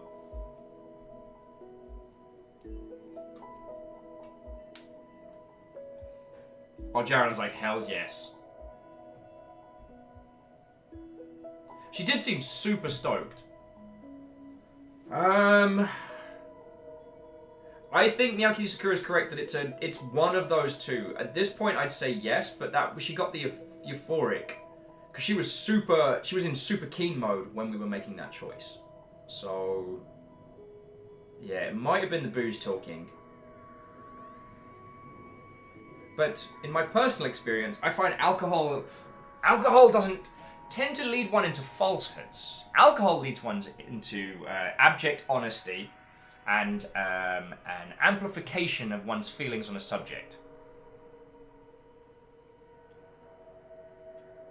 Yeah, again, she seems sad that it wasn't going to work on Donovan. Okay, so we'll go with yes. Who is Larissa most loyal to? Supercontinent, Proxima, herself, me. I think she is loyal to herself. You know, she's got like a whole survival of the fittest thing, but she doesn't have she's not a believer. Yeah, everyone seems reflex on herself. And there's nothing wrong with that. I mean, we were talking about this the other day in terms of like, you know, there is nothing wrong with working for a company you don't believe in. Loads of... I've done it several times in my life. Yeah, she's not mean about it, but she's on her own side, yeah. Of all her emotions, what is Larissa's predominant state?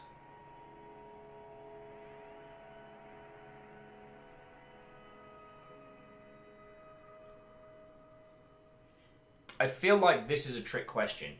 The obvious answer is lust. The obvious answer is lust. Is it... Maybe we're just getting good at this game and I'm now double guessing it? It's entirely possible. I know, shocking. Will overthinks things sometimes. A friend of mine used to say that smart people are often some of the dumbest because their penchant for thinking rather than reacting can often work against them. Because Daughters of Madness, there's no way she's not crazy. Euphoria, she's a hedonist, likes to be happy. She sleeps around, smokes drinks, and loves her work. Miyaki Sakura says, would the largest bubble be the most predominant? No, the largest bubble was the easiest to hit. So it didn't require as careful drinking. Yeah, Chrono's saying lust because not only did she have the bartender, but her marketing idea involved the telephone brothel.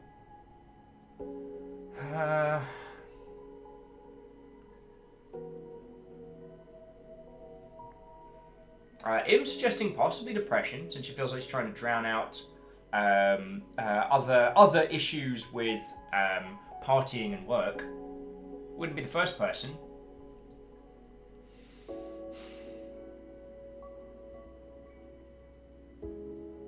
But she did flirt with us before she even got a drink under her. Of all the traits we saw before we altered her mood, the flirtation was always there, and the flirtation has been a continuous.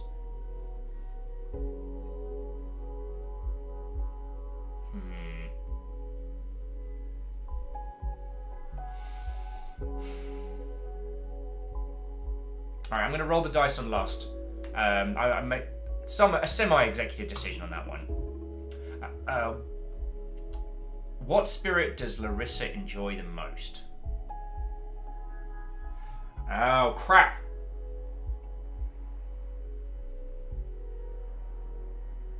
What's the drink for going up?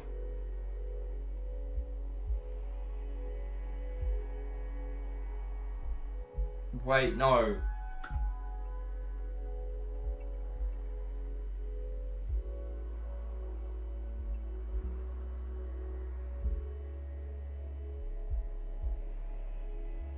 Yes, it's the one that goes right, which is tequila. Because euphoria and lust were her two happy states. And every time she was ecstatic about the drinks, we added tequila and made it go right. Yeah? Come on, back me up here, people. I'm trying to recall moments from... details from moments ago, and my brain's like, ha! It's cute that you think this is negotiation. Yeah, I think it's tequila. Well, there's my logic. Spooky Rose put tequila down off the bat because whiskey is up, but whiskey was madness. Absinthe was right, and absinthe was madness and depression. So, oh, Greyshock, thank you kindly. Greyshock, I guessed by your emotes that you know this game very well, so thank you for letting us work our way through this. As I'm sure you know that. A lot of working this all out is part of the experience of the Red Strings Club, so thank you kindly. Yeah, so tequila sounds good. Oh, actually no, tequila sounds. Is Larissa a compassionate person? Yes. Would she be upset if you managed to stop SPW, and why?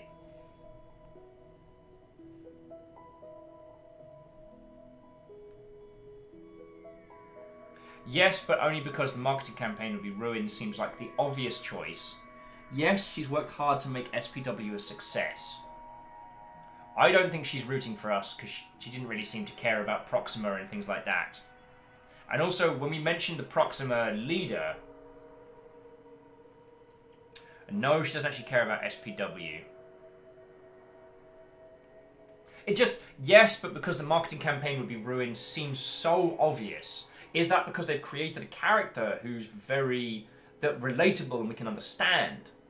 Or is that the multiple choice answer which is designed to trip you up?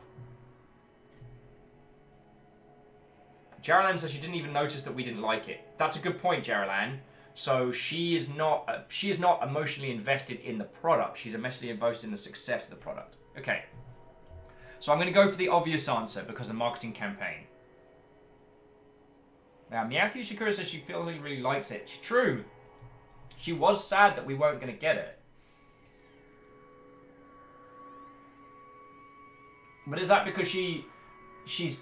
I don't know. I didn't manage to get my Viking braids on Monday. I went to my usual person and they were not there. The disappointment was real. But I got my sides redone, so I feel suitably more Viking than prior. Spooky says she's pretty straightforward, so why wouldn't her quiz be straightforward as well? Good point. I'm going to go for marketing campaign. Is marketing inherently evil? What the holy fuck? What's the matter? Do I strike you as a scholar in marketing ethics?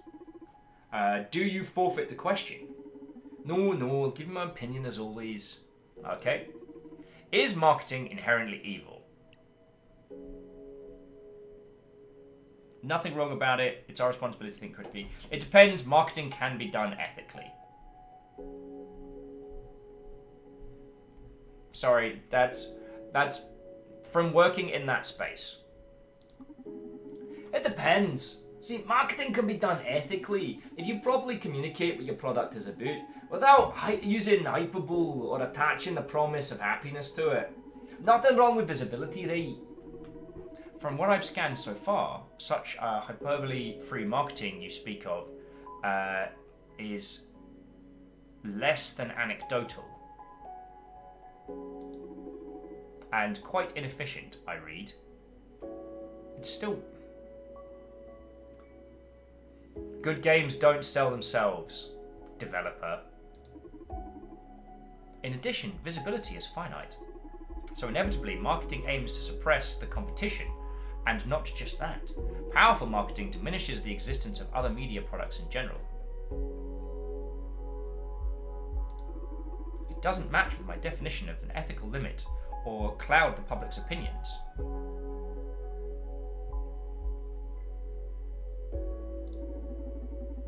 Right, so you're saying that good marketing is always unethical? Until I can gather more data into it, that's the conclusion I've reached. Feck off! How many copies does this game sell? Oh yeah, I can't look up on Steam Spy anymore because they jacked that out.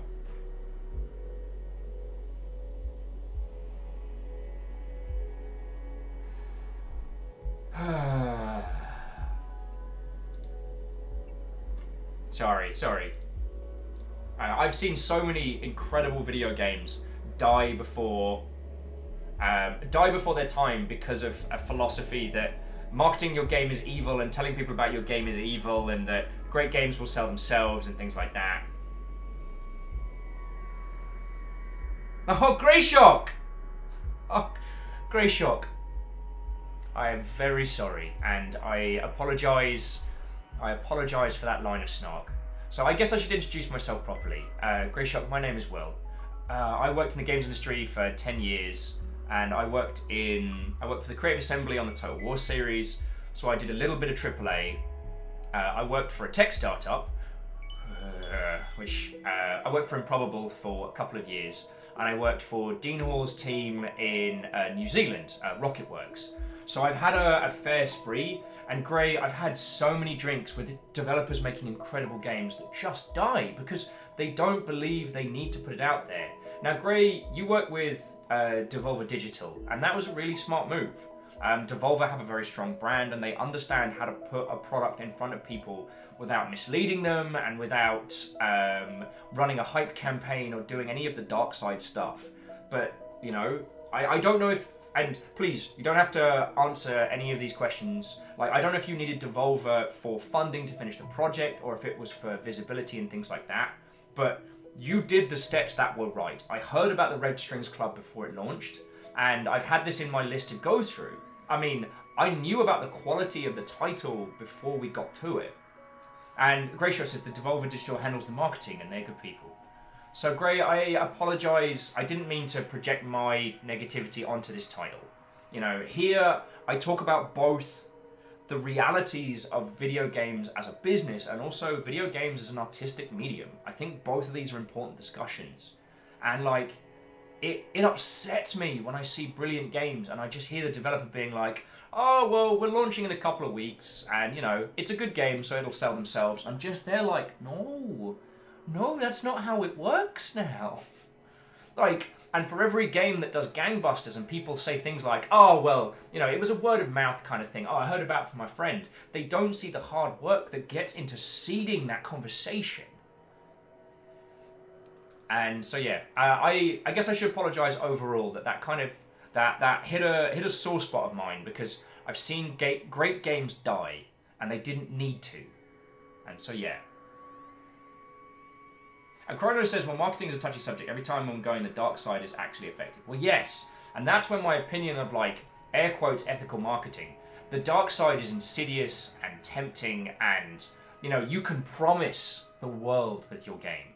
Especially if you're doing, like, a standard release. Oh, my... You can run the hype campaigns. You can promise all sorts. And it'll eventually bite you on the ass, but after you've sold, like, you know, 500,000 copies. Grayshock, I'm incredibly happy to hear that you've done 100k units because that makes me very happy. Like, so far, Grayshock, we've had such a great time playing this game. I don't know how far in we are. We're going to try and finish it today.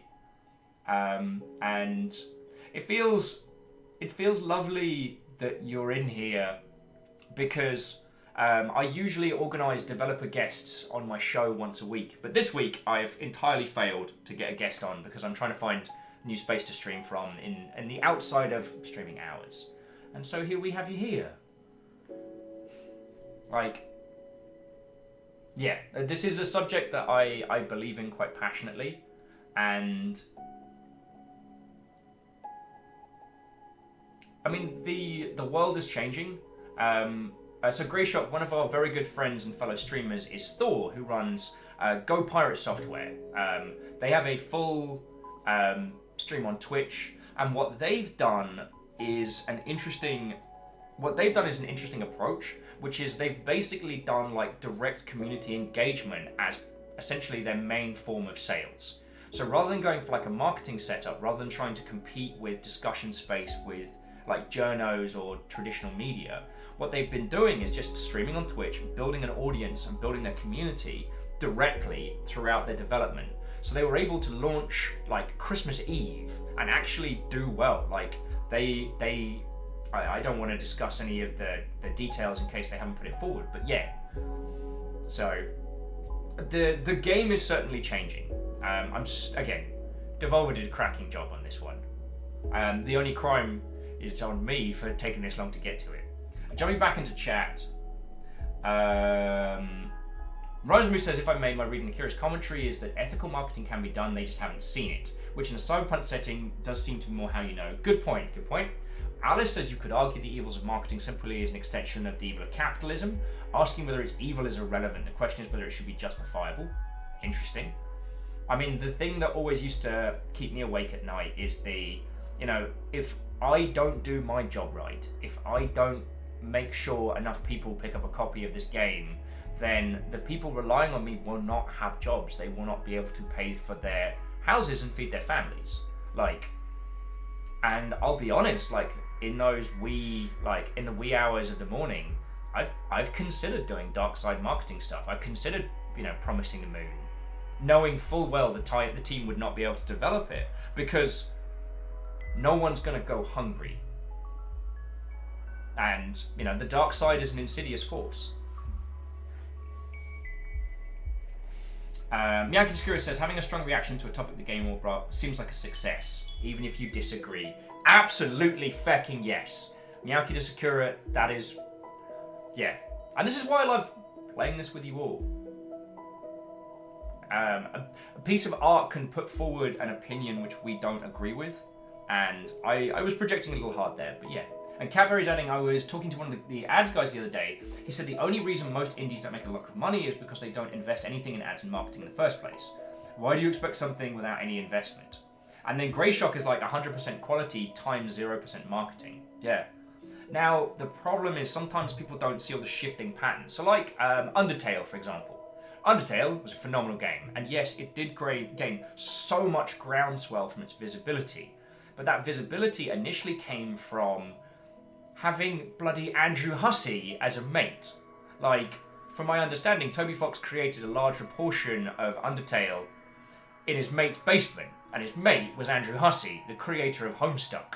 And if he just goes, hey everybody, here's a game you'll find funny. And considering the humour in Undertale and the humour in Homestuck are very similar, like, there's that initial groundswell.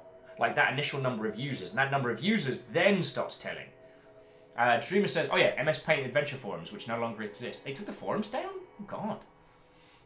Jarland says, I need a sandwich. Let me know how we did in the party executive later. Absolutely. So Grayshock, if you like, I'll continue playing the game. So considering that you were creating a title that was more like visual novel and handling some pretty hard personal topics, were there any challenges that you faced when putting this title out in front of people? I know you said Devolver did a lot, and again, if you don't want to talk about this or can't talk about this, that's entirely fine. But yeah, were there any challenges that you faced when taking this game like out to the world? And while you're answering that, I'm going to continue finding out some data. Oh yeah, Miyaki Secure said Toby Fox also did work for Homestuck, so his name's already grown. Very. Toby Fox's music stuff in Homestuck was dope. So let's continue. I see. We told Akira that ethical marketing is possible. I'm curious. Do you spend all that time standing there thinking about the world? And Grayshock's going to think on the answer. Thank you kindly. Isn't that what all people do? Yeah, but you're doing it with a super brain and unlimited access to the internet. Feels a bit uncanny. What if, at some point, you reach a conclusion that humans are the world's worst problem, and suddenly decide to kill me? Yes, I've accessed a lot of literature and movies on that subject. You don't have to worry. I love you. Aww, I love you too, Akira. Wow. I wasn't expecting to ever hear that from you. Is there a problem? No, I like you too. What were the quiz results? You answered 8 out of 10 questions correctly. Check us out! Yeah! Congratulations, you won. Hey, what a win! What a win! Not what, but who? No weapons, no people, Akira. We agreed on this. He's about to come through the door.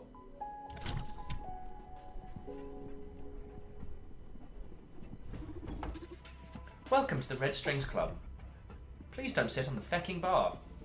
Although, sorry, random tangent. I once went to this incredible bar inside a very fancy restaurant. I think it was called Sketch, but I might be getting my names mixed up. In central London. And what was incredible is this huge open dining area.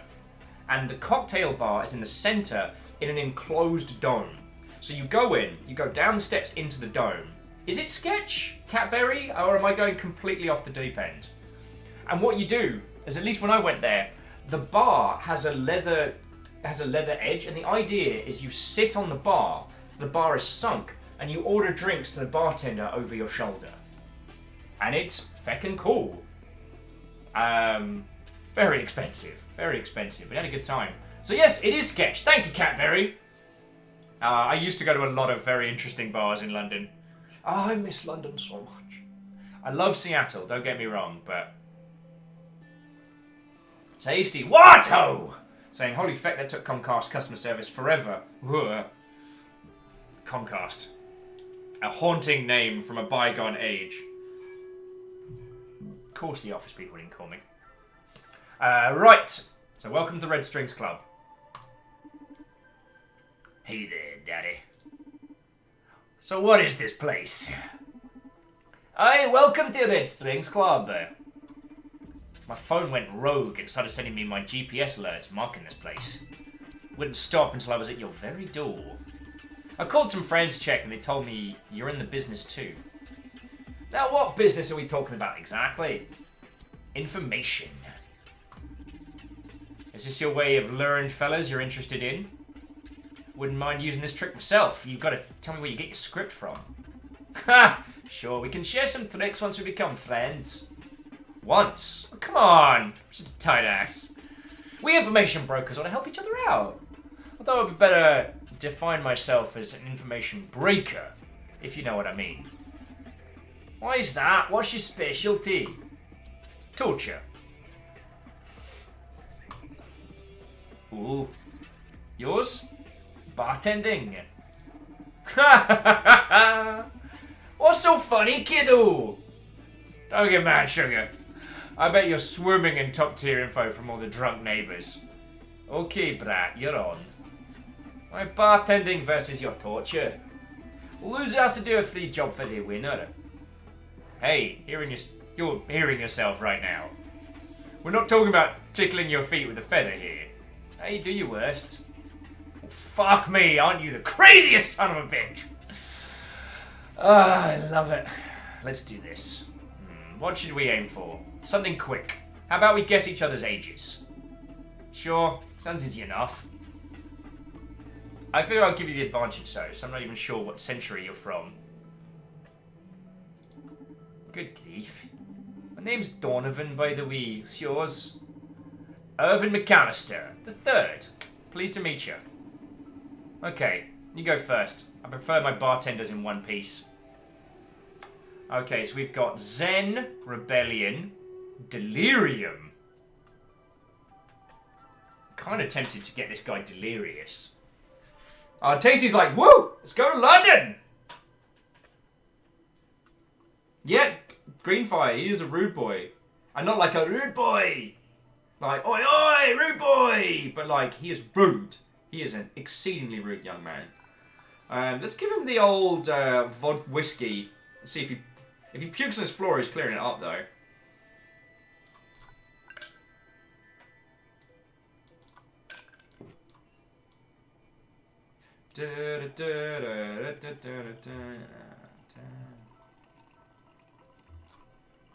The old long pour.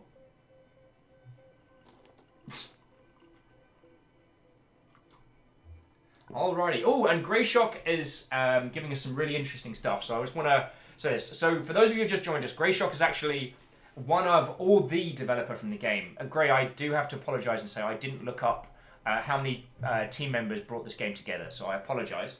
But Greyshock says, this game was originated by combining 3 Game Jam prototypes, so I had to think in a narrative that I could link pottery, bartending, and impersonating people on the phone. So I decided they all shared a common element, which was manipulation. That is why the story is built on top of the SPW stuff. For that, I had to dive deep into a lot of topics regarding depression and identity. So the toughest part was to play devil's advocate against my own ideas. It was a transforming experience. Yo, that's feckin' cool. And I do... So Grey, one of the things that I really liked is one of the first characters that we've met so far was the scientist behind SPW, who genuinely believes that removing negative emotions will make people happier, who, you know, was equating their solutions to things that we understand in the here and now. So things like antidepressants and things like that, equating those and then putting forward this concept. I thought that was really interesting. And obviously, topics and philosophies that I personally didn't agree with was what this character was putting forward, but not the game as a whole. I really respected that one. Greenfire's asking, Cardiff meetup when?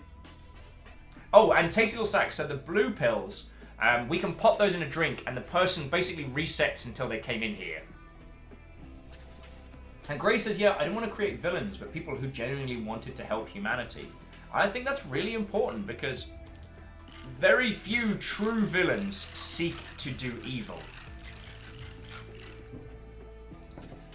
Oh, and so I'm thinking of making this guy a delirium cocktail because He talks a good game, and I think he has the alcohol tolerance of a small...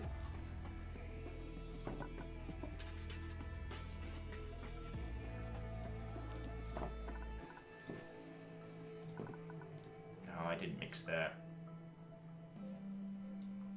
Oh, you're getting like a snifter of absinthe in this, mate.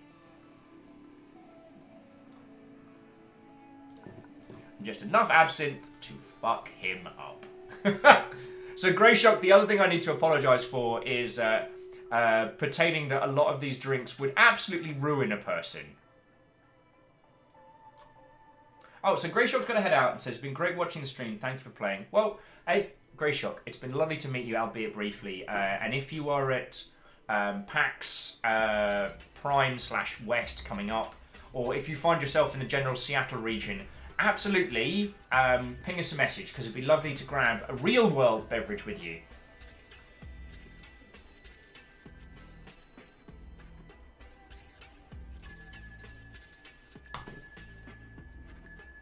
Gray's like, yeah, I wouldn't drink any of it either.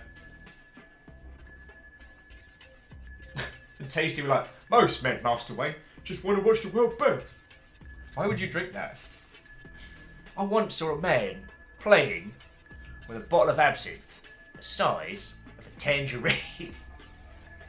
Shackle! What ho, friend?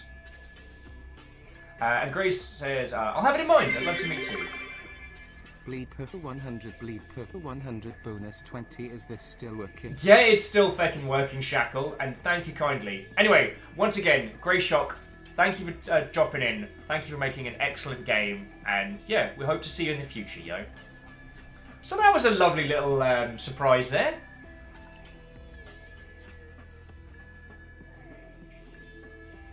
Tasty says, I'll drink this. Don't think I won't. No. Tasty, I don't doubt your ability to consume this. It is the effects that it'll have after. So this is a vodka whiskey absinthe mix served over ice. Anyway, I'm thinking delirium is the way to get this boy going.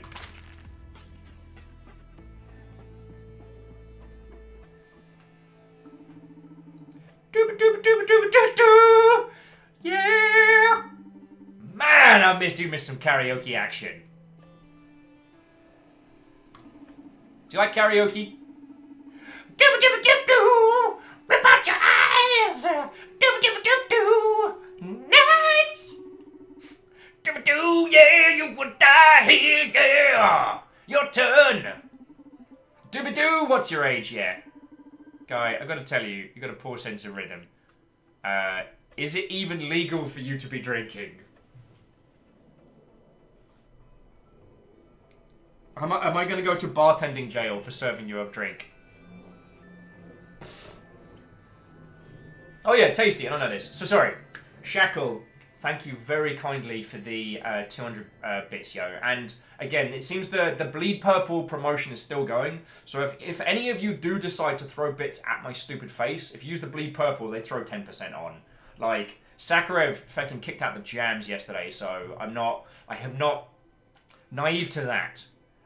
But for as long as basically Twitch are giving out free cash for the long ship, I am very grateful for everybody throwing in, yo.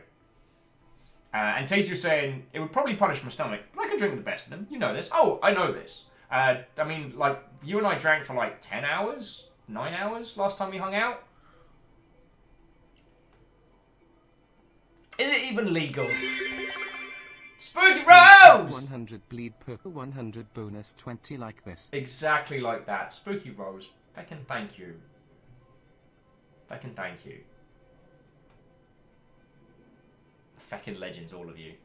Oh, it's 11 hours. We drank for 11 hours. Okay, that was a good sesh. I went to several bars.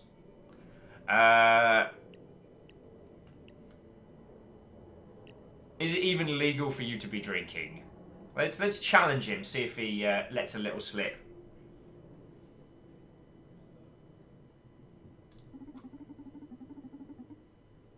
Legal drinking age here is 21, so let's see how this cheap trick plays out.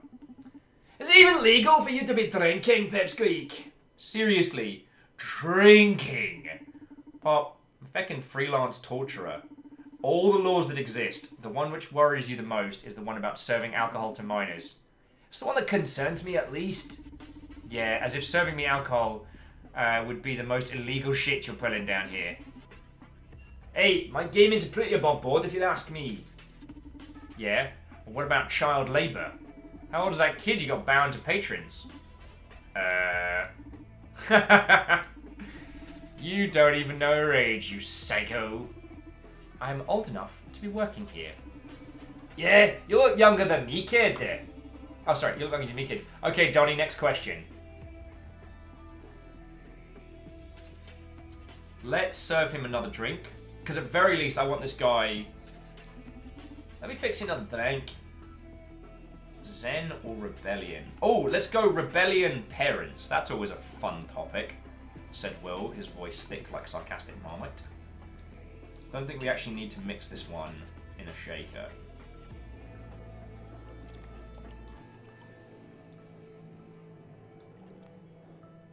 Seems like it's on point. It's Vodkila time! Oh, Vodkila's so grim. And I'm pretty sure they've released some other drinks of similar equivalence. Alright, let's serve it up. Hot and fresh.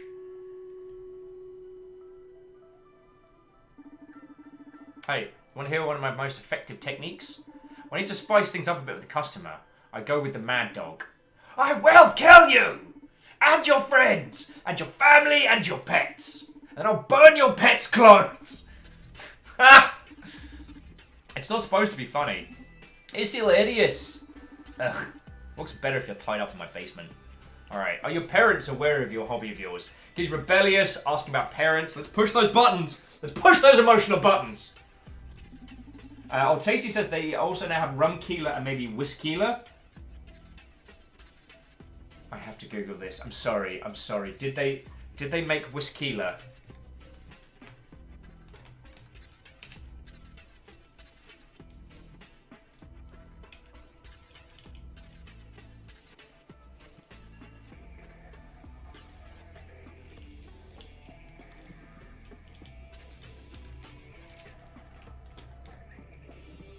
Whiskey tequila blend.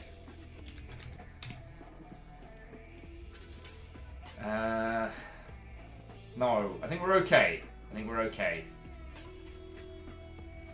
So rum keela exists.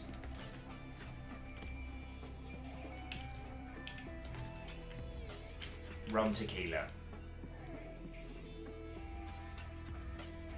Oh, it's not listed. Okay, sorry. This was important. I had to know about this. Okay.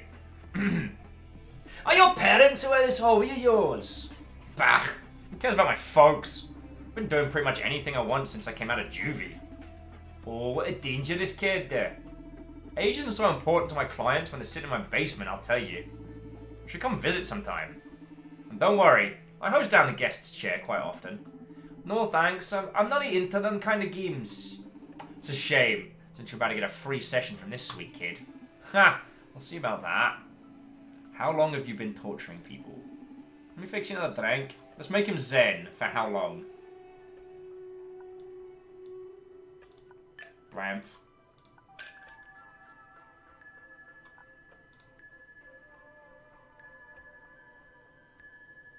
So I've got an idea.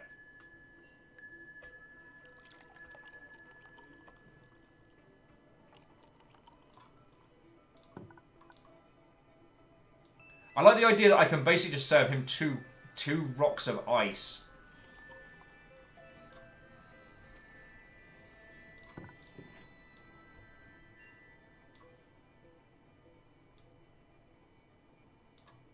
Wait.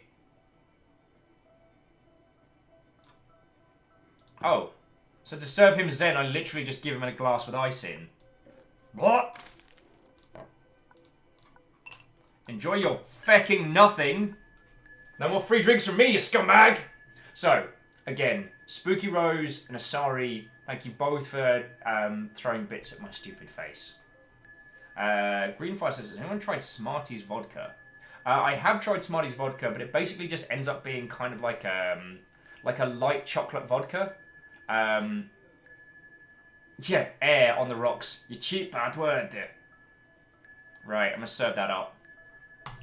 Some free ice. Whoa, an empty glass. Never accepted such a deep cocktail. You trying to get me to reflect on the emptiness of a torturous soul? How long have you been torturing people? So how long you been torturing people? I'd say since my grandfather got into the business and until some McAllister dies without descendants. But then censor myself physically, harming someone to get information out of them? Less than 20 moons. That's like less than 20 months? You had to put that in moons. The moon's always been witness to my work, and so I must defer to Celine. It's not fair if you're going to be speaking nonsense. Hey, if you want clear answers, serve punches instead of drinks. Fair enough. Neo Shadow, what, old friend? How are you doing? How are you doing? Alright, I'm getting bored of your bartending game already. And I don't see you getting close to the prize, so what's your guess? How old do you think I am? Alright, so he's not 21 or over.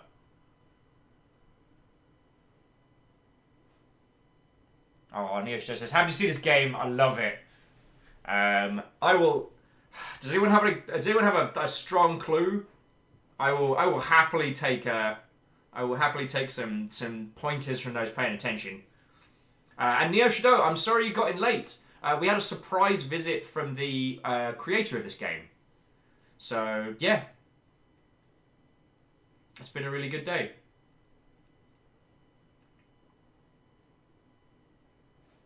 So Tasty says 19. Navalis thinks 19. I think that's as sensible a bet as any. So that's not too bad a shout.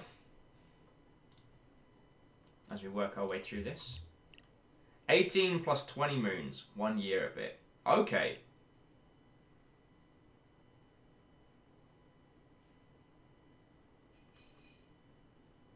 I will take it. If anyone else has any thoughts or feels, speak now for hold their peace.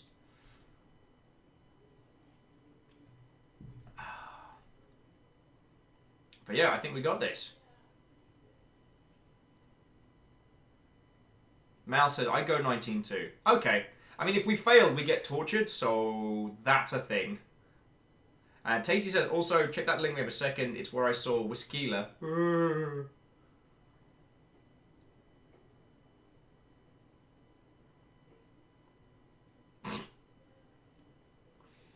Alright, let's go with 19.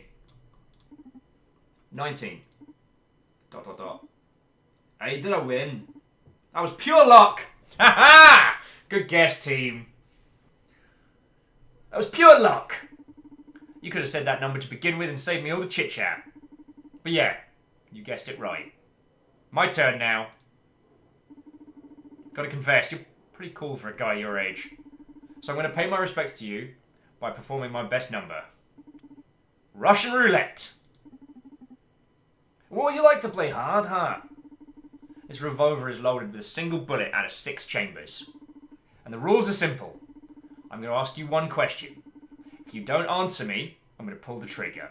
Then, if your brains haven't been scattered all over the bar, I win. I'll ask you again. What do you say? Regarding your challenge already? The game's not going to kill us off now, right?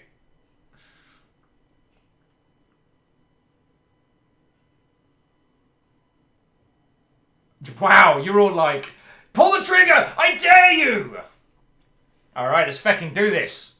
I pull the trigger already.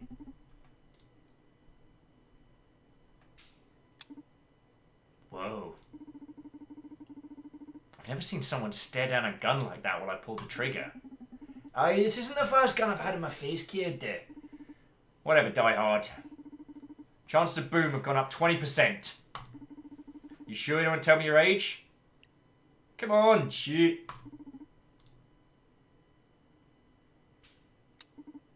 Shit! How do you do it? Don't you value your life? Maybe I don't find you intimidating enough. Have you tried putting on like a mask or something? I know a bloke will hook you up. Oh, I got a remedy for that. And it's 1 in 4 chances of you dying now. It's like you died in 2 different dimensions already, Donovan. You sure you would have bet your life on a trifle with a punk who just waltzed into your bar? Are we going to keep doing this? I like the idea the kid didn't have enough money to buy bullets. I shan't pull the trigger, me!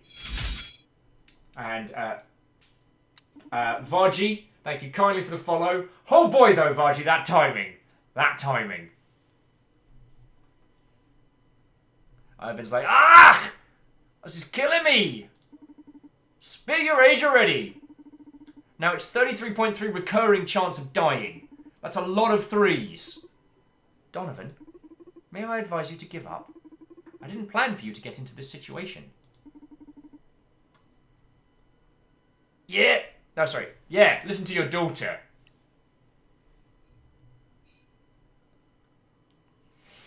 I'm down. Let's keep doing this. Let's keep doing this. Oh. Alright. Shoot!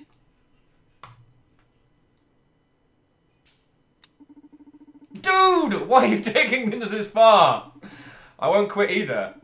Now you've put your life on a coin toss over such a dumb thing as telling me your age. Are you that feckin' insane? Donovan, please. Oh, so fine you win, or... Come on, kid! Try and kill me! Tasty's like, I've killed men for less! Very Doubtful's like, just in time to do a murder! Doubtful, we're not the one holding the gun in this situation. Also, what, oh, friend? How are you all doing?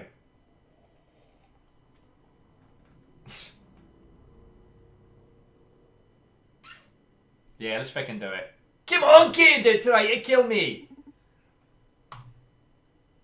Is he gonna chicken out? Is he gonna do it? Oh! It's like, okay, you've proved you're hard to steal, but I'm afraid this is the end of the line. If you're expecting me to stop at some point, acknowledging your courage, you were wrong. Now tell me your age. Oh! Pull that trigger.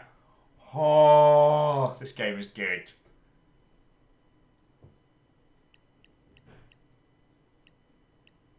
Oh, we've come this far, friends. Shoot! What? Are you asking me to kill you? Do you give up? Donovan, this is the last chamber. 100% chance of death. I don't know if this is your twisted concept of pride, but I am sorry. I never intended to let you win from the beginning. Shoot! Donovan. Shit. Kill me!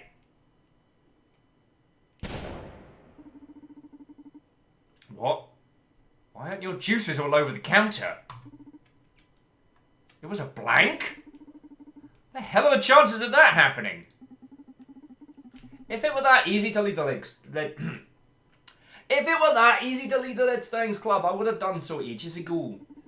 This isn't fair! I don't know, I was up against a lunatic. And we just unlocked an achievement which is brought a cocktail to a gunfight. In any case, you're a lucky lunatic, no doubt about it. You gave this kid a lesson. I suppose I owe you a job. What's it gonna be? You need someone to be tortured? Yeah. Ooh, who was the lawyer? I ain't touched a lawyer in days. Yeah, Tasty's like, kneel before me, you wee little shite! Just stand on the bar. Behold your new Scottish god! Which one was the lawyer?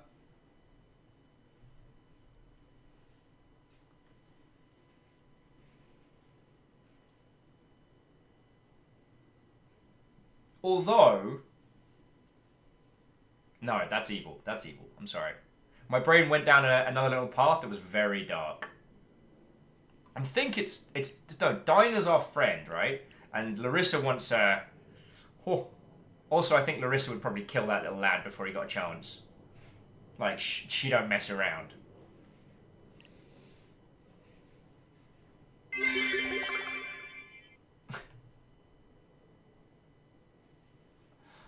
Doubtful with happiness is a warm gun. Bang, bang, shoot, shoot. Doubtful, thank you for the 100 bits, yo. And cheers for using the bleed purple. Like, yo, friends. That stuff all stacks up, so yo.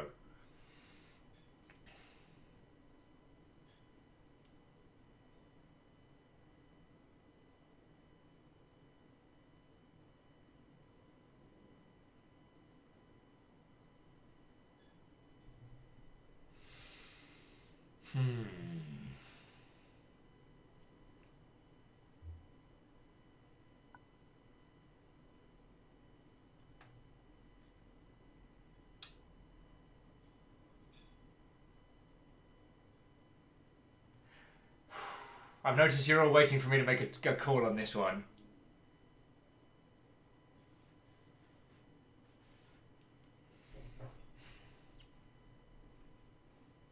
Because Nime's got a lot of information that they couldn't divulge because of client confidentiality. And they're a lawyer.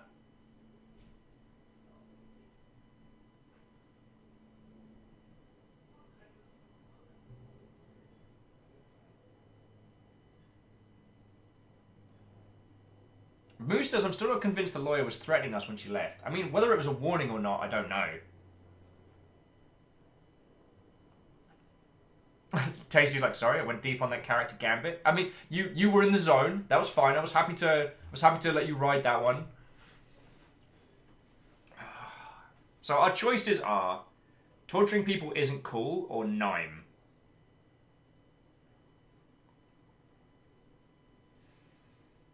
And Nime did kind of threaten us.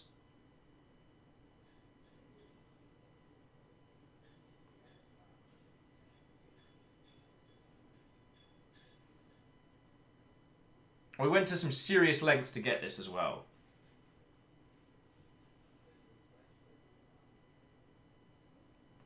At very least, if he's a crap torturer, then it'll just slow it all. It'll just slow the process down.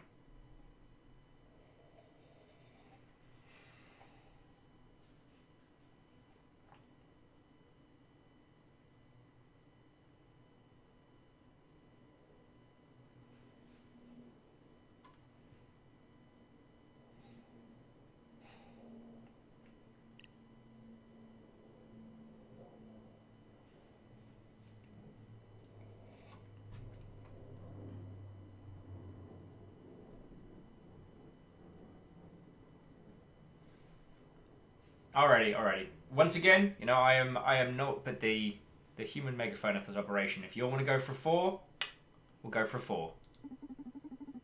You know, torturing people isn't cool. I don't think I've found anyone they hate enough to send you after them. Huh? Your loss. Let me know if you change your mind. Aye, sure. I gotta go. Take care, psycho. Have a good night, Irving. Did you like my present? How about no? You brought me a torturer with a gun.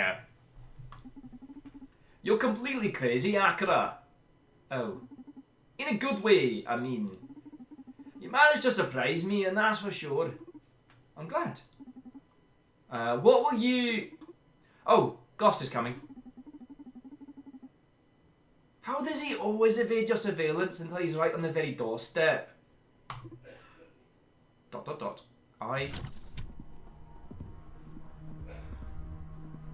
Metal Gear. My God. I've got your stuff. You got your hands on Red Secret and Blue Whisper in less than an hour. Been looking into them for years now. Think of me more as a wish granter than a smuggler. Alright, I gotta ask, how did you do it? How did you do it? Wishing is a powerful form of summoning. A strong-willed character such as yours really makes my job easy. Okay. Ha ha ha ha ha ha. Say, do you want to try your ingredients on me? Of course, let's fix you a drink, you skeleton-faced wanker. Alright, Newman, listen up. 2 of my favourite ingredients are back in stock. The Red Scarlet and the Blue Whisper. These two spirits will allow us to fine-tune into new emotions. Have you noticed the little triangles on soul nodes? Well, they aren't just for show. These red and blue liquors can change the orientation of the soul disc, so from now on, you have to mind in addition to the soul. Luckily, the shaker will help us get many effects into a single glass. So let's do this. So we want to do him a vodka.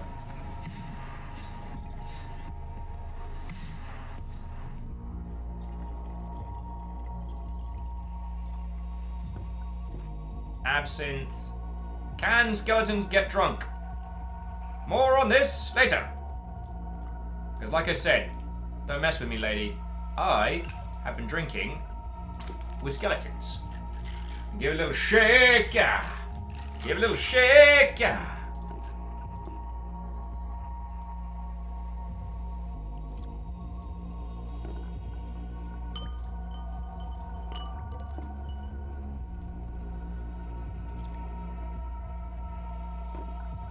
bit more vodka, sir? Sir? Madam? Skeleton?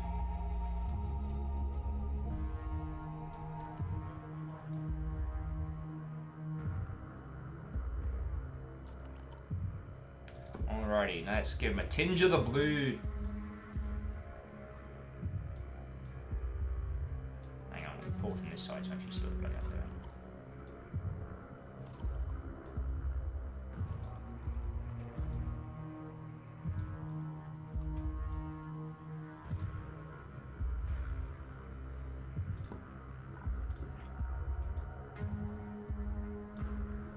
Scheiße.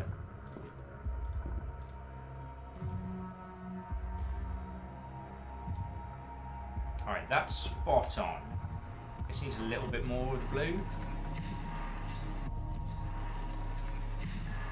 There we go. Ting ting ting ting ting ting ting ting jackpot! It's got mad teleportation, Poos. Man, this is one hell of a drink. Reflector says, ahoy all! I'll replace later, so I'm ducking out. No worry, no worry. Always good to see you, albeit very briefly. Soul-sinking cocktails would be a hit with my friends. Should join me someday in the underworld for a great party. Ha! Thank you. I'm afraid I can't leave the Red Strings Club though. Oh, don't worry. Everyone dies eventually, Donovan. Wait. A client is approaching the club. Someone interesting, I guess. Dr. Edgar Coldstream, 37, a macropsychologist. Also, my father. Wait! What do you mean your father? He is director of Project Akira. Okay, let's see how this works out. Goes, so you got yourself into a fine mess. I better vanish. Good luck. Cool, that's just a thing he did. Alright, great. Jaralan says, I'm back. How did we do on the party executive quiz? 8 out of 10. We got 8 out of 10 on that quiz. We did real well. Also, Jaralan, were you there for the reveal of, so who was it? What was their name? Greyshock, who was in chat today. Turns out, developer of this game. So, welcome to the Red Strings Club. So this is the infamous Red Strings join, huh? My name's Edgar. This place looks quite desolate for the insane amount you must have put into advertising. Good evening, my name's Donovan. I'm sorry, but I don't know what you're talking about. Come on, I barely log online. It's all banners and pop-outs to this club. Oh, it sure wasn't me. I haven't spent a dime on promotion neither. Weird. Hey, the famous Watto friend!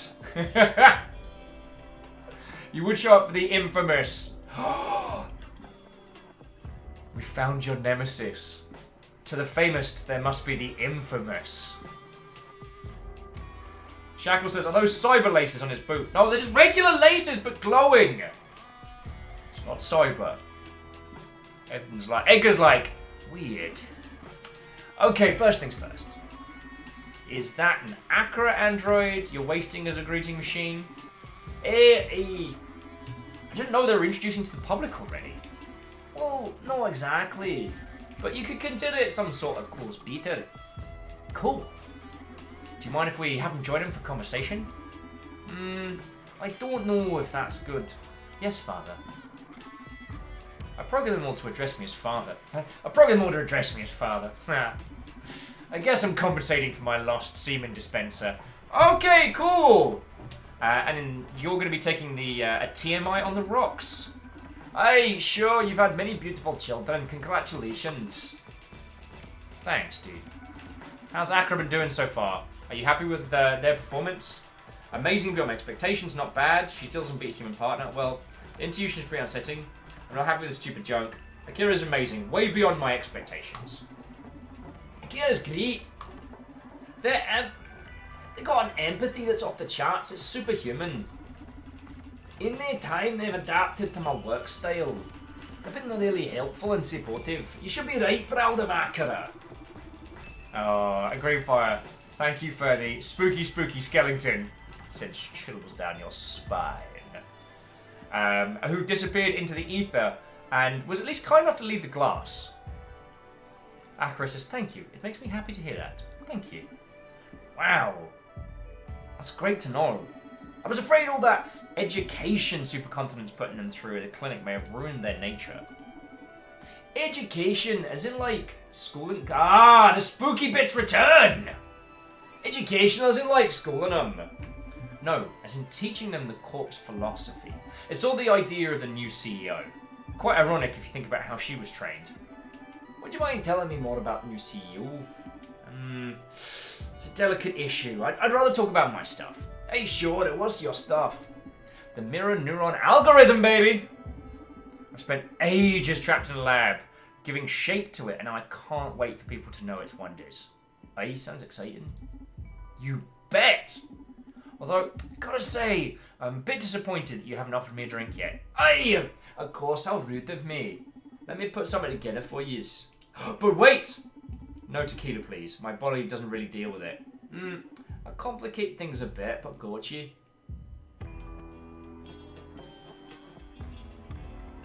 So vanity and... Is that fraud? I say let's play this bastard's vanity. So we want a dash of whiskey. No. We want just a straight drink. We want a dash of this. So we're going to play to his vanity first.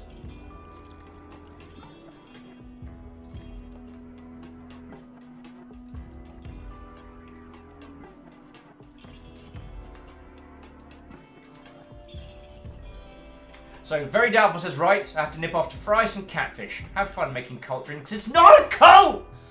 Oh my god, I nearly got through a whole stream without having to proclaim, it's not a cult. It's not a cult. It's not a cult. But doubtful, it's lovely to see you, albeit briefly. And I hope we get to see you more, yo.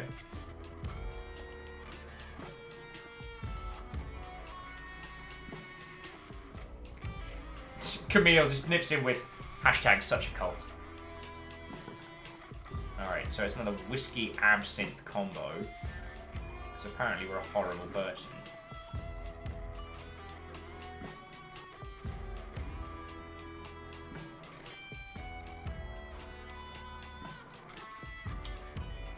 Scheiße.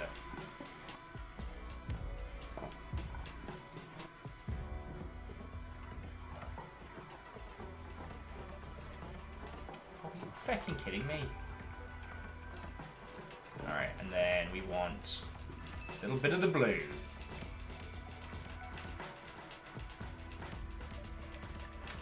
Ah! So here we go.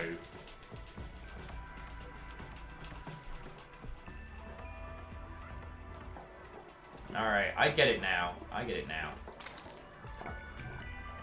So we need to mix. So first things first. A bit of whiskey to bring it up the top. Did you get it? Basically, we need to mix. It's a simple puzzle. We need to mix the whiskey, the absinthe with blue to get it to be the right emotional amount. Of course, you can fucking overpour.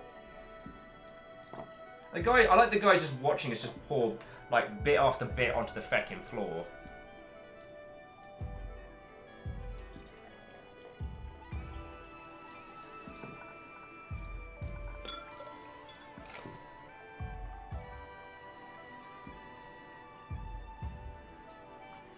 So now we give that a little shake. And Asari says, wait, do you want to hear... Wait! Well, thank you for the tiny bits there, Asari, but I do not know what you're meaning. And Spooky Rez says, right, back from driving home, what have I missed? Death showed up, that was weird, and we won what we were aiming for. Alright. Bingo! Still gonna mess him up. Alright, so we're serving to his vanity now. Tasty says, what's the ice in the tumbler for? In the... Clank with 100 cheers saying, what's not a cult? And the first drop, the first proper drop for House Chaos. Clank, fucking thank you, yo. Also, what? Oh, and welcome. How goes it? Edgar's like, oh, shut up! How's a human being able to craft something this flawless? Mate, it's absinthe and, like, food colouring. No one in this town has any taste. I may have found my equal, but applied to bartending. I mean, I'm probably the #1 scientist alive, probably in all history, in due time. But you, my friend, you are the best bartender in this universe Chaos has ever given birth to. My most sincere congratulations, you talented son of a bitch. We should take a picture together, for the annals. Whoa, dude. Ha! I'm glad you like it. Okay, I'm back. What should my privileged intellect help you with? Alright, so I am thinking on just going straight up for the... I'm dying to know more about the MNA. Just let him tell us all the things about it. His pride has been like swole. He is ready to spill them beans. He is ready to spill other people's beans. He is prepared to go to Costco, acquire an industrial drum of beans, and spill that for us as well. So yeah, I'm dying to know more about the MNA. I am dying to know more about the mind control thingy-me-wassy. Bet you are. Are you ready? Oh god, I'm so hyped. First of all, our assistant here will fill us in on the basic information. The mirror neuron algorithm is the first program alive to reproduce in human beings. Using implant wearers as transmitters, the NMA can broadcast subconscious conditionals to implant-free subjects. This is performed via micro-expressions and subtle body language. Given enough exposure, an implant-free subject will adopt these patterns, becoming the new host for the program. Oh my god, that sounds terrific! Hey! Why didn't you tell me if you'd known this all along, Akira? Don't blame them. These cuties come with pretty strict confidentiality protocols. Only a few of us as supercontinent can override them. So what do you think? How is this possible? What do you plan to broadcast, or how is this possible? Let's find out a little bit more though. Tasty said, is he also going to buy a Costco-sized thing of whiskey? Maybe not whiskey, but if they got Costco-sized amounts of gin, then yes. Alright, how is this possible? How is this even possible? I kind of get how you could control implant wearers, but I don't see myself falling for the micro-expression bulk. Ah! That's where the magic of the mirror neurons comes into play. I don't want to bore you with the scientific stuff, so I'll put it in layman's terms. These mirror neuron things fire when an animal acts, but also when an animal observes action. The human's mirror neurons are AAA shit. So basically, Akira says, may I recommend you tell Donovan about the experiment with the primates? Ah, good idea! Thank you! So this illustrates it pretty well. If you eat a candy bar in front of a monkey, the monkey will start salivating due to the mirror babies. If you do it in front of another human, the effect's the same. Ah, here comes a twist. If you act as though you're eating candy, mimicking no candy involved in the process, the monkeys won't salivate, but the humans still will. Monkeys are immune to drama, but our mirror neurons trigger even in response to simulated actions. The same thing with hunger, happiness, sadness, rage, etc. can be transmitted through mirror neurons. Mirror neurons play a critical role in empathy, after all. So basically, unless you're some undeveloped primate, you'll be susceptible to MNA. Very cool, huh? Donovan's like, yay! Do you want to know more? How do you plan to broadcast? What do you plan to broadcast? Social psyche welfare. Aye, that's it. Dude, this shit isn't some toy. It's been developed for a good purpose. But just like nuclear energy, it could be catastrophic in the wrong hands. And what keeps it from getting in the wrong hands with M&A? First of all, it's pretty tightly guarded in the supercontinent servers. And even if a hacker got their hands on it, it's not like you can code for the M&A with JavaScript precisely. Microexpressions are quite inaccessible for us humans to code. There are terabytes of data involved in just handling, say, the frown. How do you do it then? You need an incredibly powerful AI to translate the logic patterns to the M&A. Basically, the current day Akaras are the only ones who can pull that off. What if someone snatches an Akara unit alongside the M&A? Well, in that case, they'd still need to hijack the whole implant network to run the program. It's like hacking the whole internet, dude. Okay. So first, yeah, you should work not on telling some bartender you just meant every step need to get their hands on the enemy. Secondly, if I got the M&A and an Akara to serve me mischief, no need to hack the internet. I don't need to put a gun to the head of the right broadcast and make a superconfidence implant network. Whoa, dude, you're right. Guess our failsafe here is Akara then. You never betray us though, right? Define us. Okay, you and me will review some protocols when we're back in the lab. Hey, good grief. I don't think we should ask him about the supervillain, but what do you all think? Jumping back into the chat, Dreamer says, remember listening to a podcast with interview professionals in media and stuff about areas of expertise that annoys them. The neuroscientist said they wanted to bang their head against a wall every time mirror neurons comes up. And Geraldine said, good thing is people are as drunk as feck and don't notice Donovan's reactions. Right? When serving them just like straight up brutal amounts of alcohol. Shackle says he's high on himself, bringing up supervillainy might actually inspire it. You think? You know, like comparing him to Doc Doom might get him to divulge a little bit more. That's not a bad shout. Alright, Shackle, yeah, I'm gonna give that a shot.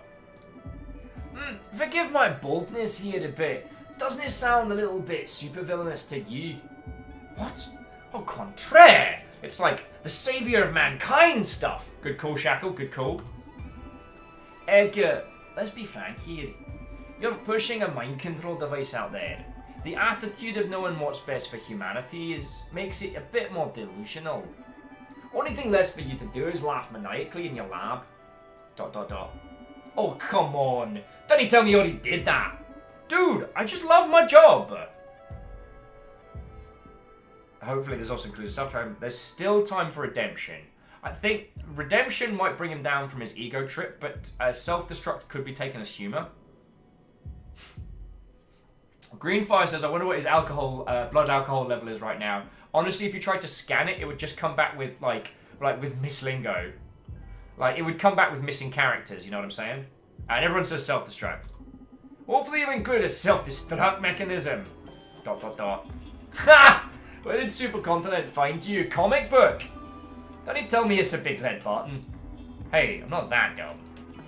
I've coded into Supercontinent's landline network. I advise you, Akira's like, I advise you to stop talking. Hey now, whose side you on, Akira? Yours, Donovan. But I feel somehow indebted to my father. I describe it as pity. Whew, what a time to show some humanity.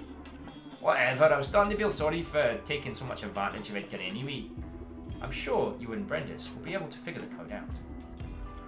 You two know I'm still here, right? Okay, I've had enough.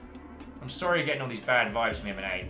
I get how the lack of information would get you all worked up, but I promise I'll put your minds at ease before I leave. With science!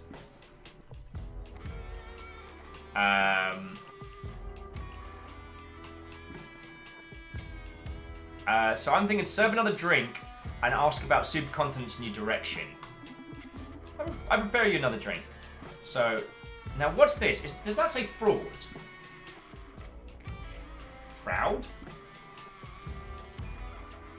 Because I'm going to make this. I think that lines up. So we just need to make him a... Is there enough there to do just a straight mix? Oh, I don't think there is. Nah. I like this. I get this super, super rare alcohol we've never encountered before. Pours it on the floor. And I threw it on the ground!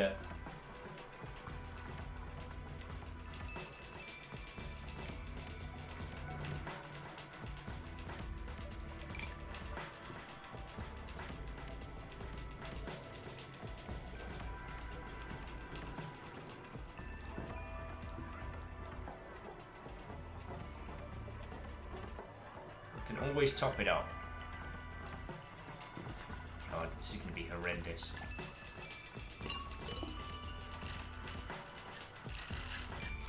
Oh, God.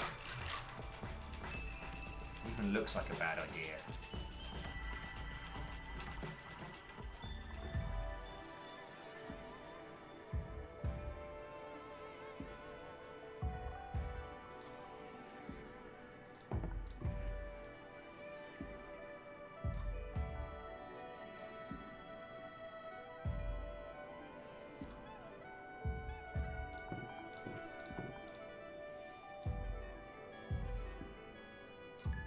There we go. Hey, MH, Watto friend! Yeah, that looks like death. Do not drink these drinks. Alright. So we're trying this one.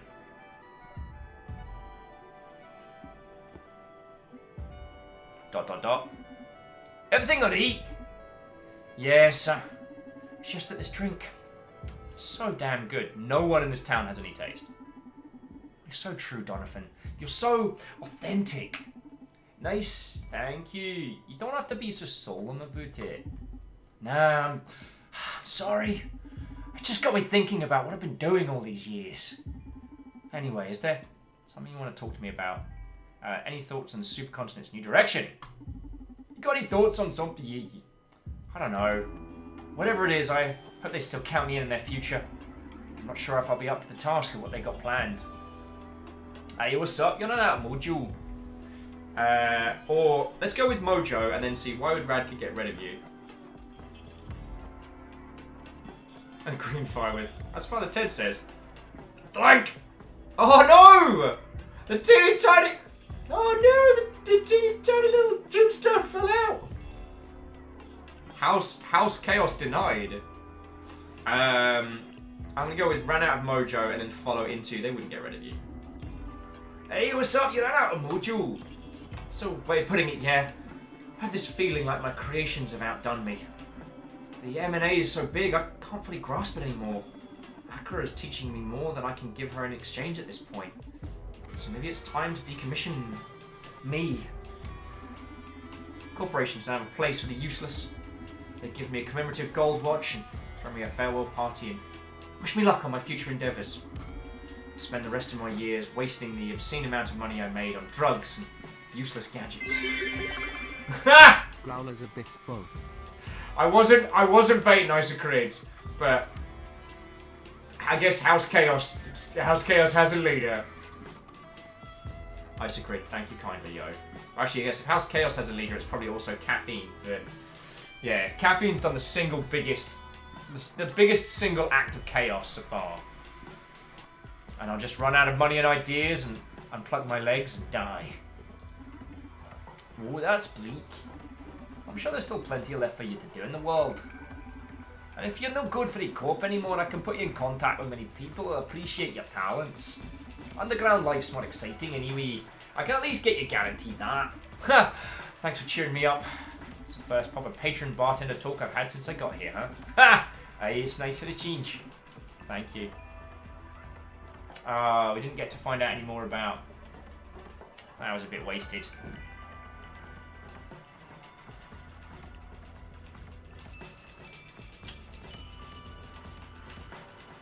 That was a waste of a question. What if we gave him the pill?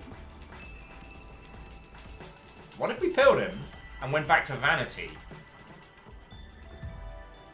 Yeah, actually, I might do that. We haven't done one yet.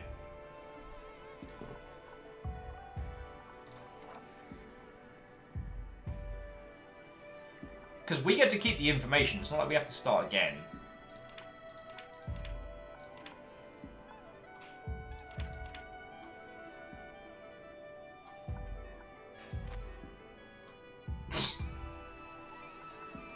I mean, yeah, it's the first time we made anyone feel good. And I'm going to go for Vanity on Akira and then see if we can go back. Because I think it's asking about the CEO getting rid of him. So we're going to go back to Vanity, which was Absinthe and Blue, right? Absinthe and Blue with a hint of whiskey, because fecking why not? We're destroying the livers of our patrons. We might as well do it with brightly coloured booze.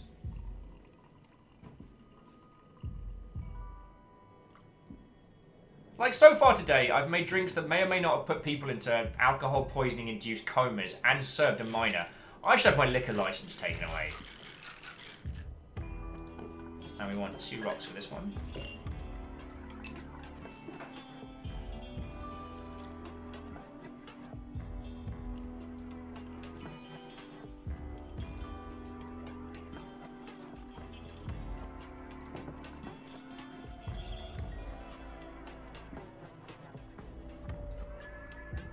Alright, so we'll serve him up Vanity in a pill. Drug to dad. Damn, this goddamn feeling! First one was a fluke, huh? You can nail every drink. Okay, focus. What can I enlighten you on next? Okay. So I'm going to go for Akira besides poetry, and then I'm going to go back to Supercontinent's New Direction. MH says, it's that pill on the table. You give the option to roofie someone. Okay, so it's a drug that's like a short-term amnesiac effect. The idea is that if you feel you've fecked up, you can basically do a reset. Yes, it is dark, and that is... We're not necessarily the good guys here. So I want to see plans for Akira besides pottery. Pottery? That's a ridiculously tiny fraction of Akira's potential. Akira could, well, take on any job, from flipping burgers to directing traffic. Akira could be your fucking dentist. You could kill a man, and Akira could conduct an investigation, perform the autopsy, and judge you in trial, and then officiate the victim's funeral. Okay, I get it.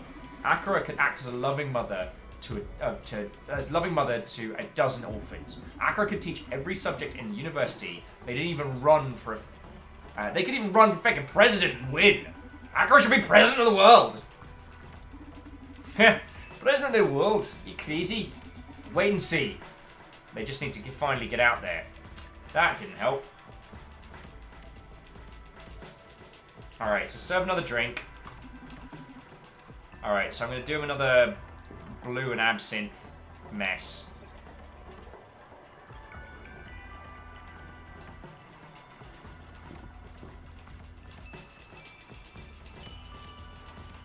Man, I've been super busy with stuff outside of work. I didn't even think I should have invited a bartender on the show for this one. If only to disturb them with the creations that we dispense in here.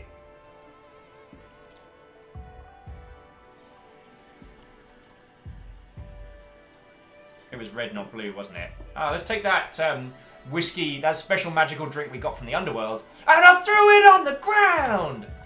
I don't want your dumb drinks anyway!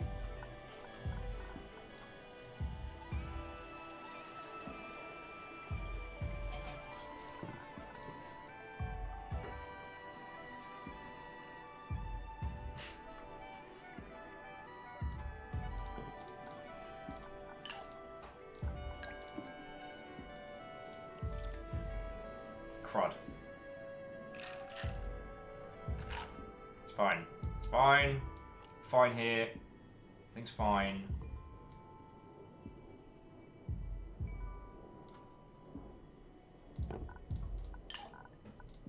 Hopefully we can put enough absinthe in this to match it out. Yay! And it's mostly on the floor! Clank says, the moral of the story, you can't trust the system. Also, Don't trust a bar. Always tip the bartender. Alright, so let's make him feel sad and tragic. Life, Edgar. Sorry, what were you saying? Thoughts on Supercontinent's new direction? I don't know, whatever it is. Blah, blah, blah. Would Rakala really get rid of you? Why would Rakala get rid of you? Well, Rakala would be like... Sorry, Rakala would be like a super version of me pretty soon. She'd be like a super version of everyone, in fact. Would you mind telling him, Akira? Well educated, Radicare is very educated from the early age of 3. But in the process, we learned so much from her as well. What kind of education? Like regular school stuff? Hey, numbers! Watto! Welcome back, friend. Yes. History, mathematics, literature, arts. But also psychology and business and a great deal of philosophy and ethics. We've never encountered human like Radicare. No other humans had you to stimulate the development. This is already weird. I can't imagine you as a teacher, Akira. It wasn't the physical manifestation of me, but every Akira shares these memories, since it was all a fundamental part of their emotional development. Hey, why you never tell me about it? Because the confidentiality protocol. You never asked. I didn't know you were such a smart ass. Number says I might actually stick around as my baseball team is currently shitting the bed. Well, we're making horrific drinks for people and cracking conspiracies. So, yo, stay a while and listen, dear friends. They're a bit unpredictable sometimes. Yeah. But trust me. Heart of gold. Hey, you're a weird scientist, you know that. Thank you. And I'm dying to know more about M&A. Because we asked this. I don't feel like I'm ready to talk right now. How come? My head can get a bit confiscated sometimes. I'm sorry. You know what, Akira? Best disclose the basic information. Do you mind, Akira? We're a neuro now. This first programmed using implant wearers as transmitters and broadcasters and micro expressions. We kind of did this one.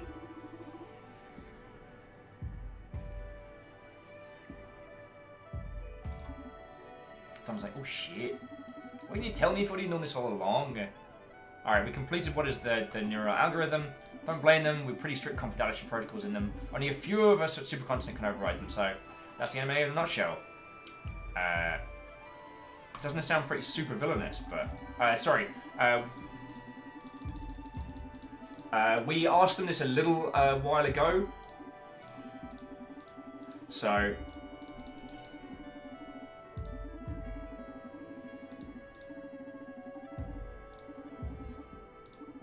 Oh! Sorry, there was some extra dialogue there. So we were saying you should be very careful with what you do, and he's like, oh, fuck, you're right. I should surround myself with more people like you, people who don't consent to my every caprice. Listen, if at some point this gets out of control, give me a call, and I'll see what I can do, alright? Oh, are you serious? I really appreciate it. It's the least I can do to atone for my irresponsible deeds. Okay, so how do we abort mirror neuron algorithm operation? I said if things spiral out of control. I still believe the anime will be doing good. Let's go through the others, because we got some new stuff. We can now use him as a contact. Oh, best use of mind-altering drugs so far today. Notice I said today. I kind of get what you control implant wearers, but I don't see myself falling for... Oh, yeah. Oh, so Edgar's actually... While he was talking up the hype, he doesn't actually understand it. Did some closed testing, boost algorithms, but to code microexpressions as implant, you need AIs as powerful as Akira's. So even if the idea is mine, most of the credit for the existence is Akira's. Ooh. The student becomes the master, huh? I got the high ground, Anakin. Ooh. How do you plan to broadcast? We're getting some really powerful things here. Isaac says we're controlling him with drugs and lecturing about mind control. And with booze we got from possibly the literal devil. Well, no, death. I should put salt in it. Hey, what do you plan to broadcast? Social psychic welfare. Hey, that's it. Yes. A guy like me shouldn't be calling shots like that. M&A isn't a thing we should toy with. I'm not aware of the extent of the capabilities myself. Shit. I'm so sorry. I'm a bit overwhelmed by all this. Buddy, I've had enough. I'm sorry you get the bad vibes from M&A. And not that I don't understand why you'd get alarmed. I just wish you could put your mind at ease before I leave. Because that's how what I told you about Acro plays in. Acro makes a perfect match for the M&A. How do the Acro and the M&A fit together? Hey, Crowbeak! Watto! Sneaks whiskey into an absinthe bottle. Crowbeak, that ain't the greatest crime that's been committed today. I don't know anymore. Donovan, Edgar's self-esteem is quite fragile. He should be in better spirits for a talk that complex. Jeez, you have to play it out in my face. Yeah, Akira, you still have a lot to do to learn about Sakiti. So let's have another drink. I'll pay you another drink. Let's get him back on his vanity BS. So what was it? Vanity was blue and absinthe. Ugh. Such a crime. Such a crime. Crowbeak says, do I want to even know what the crimes the day were? Oh, I think we killed a person.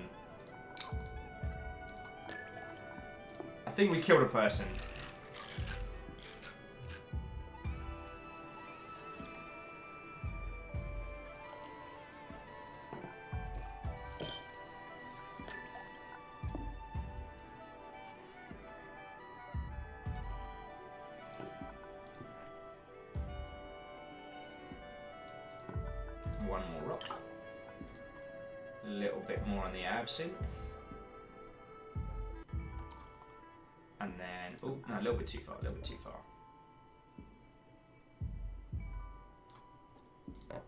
And then whiskey till it stops being funny.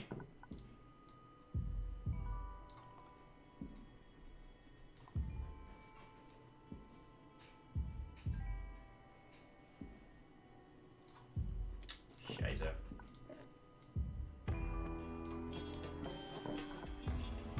And just a little bit more blue to top her off. Bit more. God, making these drinks is reminding me of like what it's like to. Did you ever try doing like picture edits in MS Paint back in the day? There we go. Let's get his ego firing. Spooky says we've got a lot of people. Look how empty the bar is, right? So Crowbeak, how's it been going with your good self? I'm sorry to say, sadly you by about half an hour, maybe an hour. We had the developer of this game actually stopped in to answer a couple of questions on stream, and it was really good. Oh yeah, so Edgar's back on his BS. Alright, focus, what can I do? How do Acro and the MNA fit together? Buddy! Moment of truth. How do Acro and the MNA fit together? Okay, first of all, I want to defend my colleague Dinah's work. I feel like you're pretty abstinent about seeing SPW's brainwashing. Spare me, should explain how it's not brainwashing, but accessing our better selves. Sounds like a bunch of quinoa and bollocks, if you ask me. Sorry. And I still don't buy it. Tough crowd, huh? What if I told you that with MNA regulating SPW, you won't lose sadness or rage? I'm starting to get sick of these acronyms. The Sweet Duo objective is to create a wonderful, super functional world. We can fine-tune the program that controls only the most extreme effects of those states. The MNA will allow sadness, but not depression. It'll still allow you to be angry, but won't let you get consumed by wrath. It'll allow you to dwell in pleasure, but won't let it permit utter hedonism. Oh, that is out. I mean, I have no strong opinions on this. Oh, I'm gonna get you fools to understand that altering someone's behavior is brainwashing. It's not that extreme. Why are you so against it?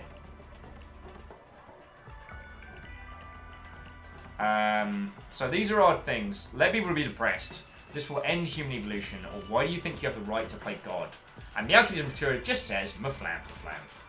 Oh, don't. I'm so close to a good falafel place, and I have not had a chance to just walk down there and get it. And Ket's over in the U district, which has like a ton of falafel. And, you know, also maflam for flamf.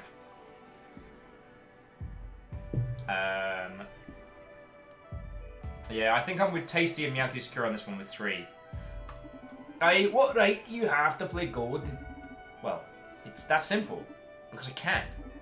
Shouldn't we all be trying to change society for the better? You pull your strings in this fancy club. I just happen to be a super scientist backed by a powerful corporation. Suck it up. Seriously? Yeah, man. Deal with it. End human evolution. Because the let people be depressed one I know is a conversational trap. So I'm going to try and go into that one. This will end human evolution. That's where you're wrong the most. The M&A is specifically designed to boost human progress. Shortening the joy-depression cycles will make you not only more productive, but also more creative. Being consumed by hate or envy won't get your life or society moving.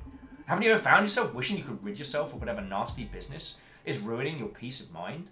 And one thing I do want to put forward before we continue, friends, is when we had a developer on earlier today, one of the things they put forward is that the creator of this game does not believe in a lot of these philosophies. And one of the things they found very enlightening was having to play devil's advocate to their own beliefs. And I thought that was really, really interesting. Jarolan says, I disagree. Anger can be very motivating. Yeah. Like, that pretty much got me through my early 20s. I was an angry young man for a long time. Forgive me for sounding like a TV salesman, but, like, those days are over. I'm tempted to be the let people be depressed. Speaks as a lot of people create art and music based on their emotions, such as raise standards, etc. Cutting this off or even shortening does the opposite. It can actually hinder creativity. Yeah.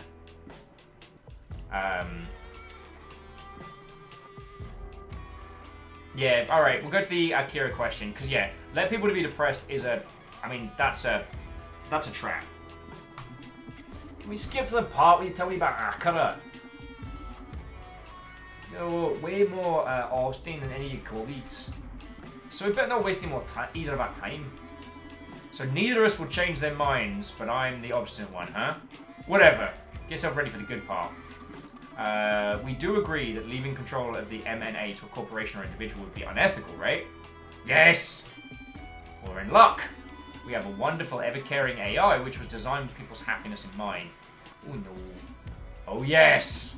You gotta agree more with me on this one. You've met Akira. And there's anyone with enough brain power to assess every person's case individually, it's them. Akira can study your habits, your hobbies, desires, prejudices, keep you within your optimal emotional range. I need you to leave now. What? Get out my bar. You're bad. Playtime's over.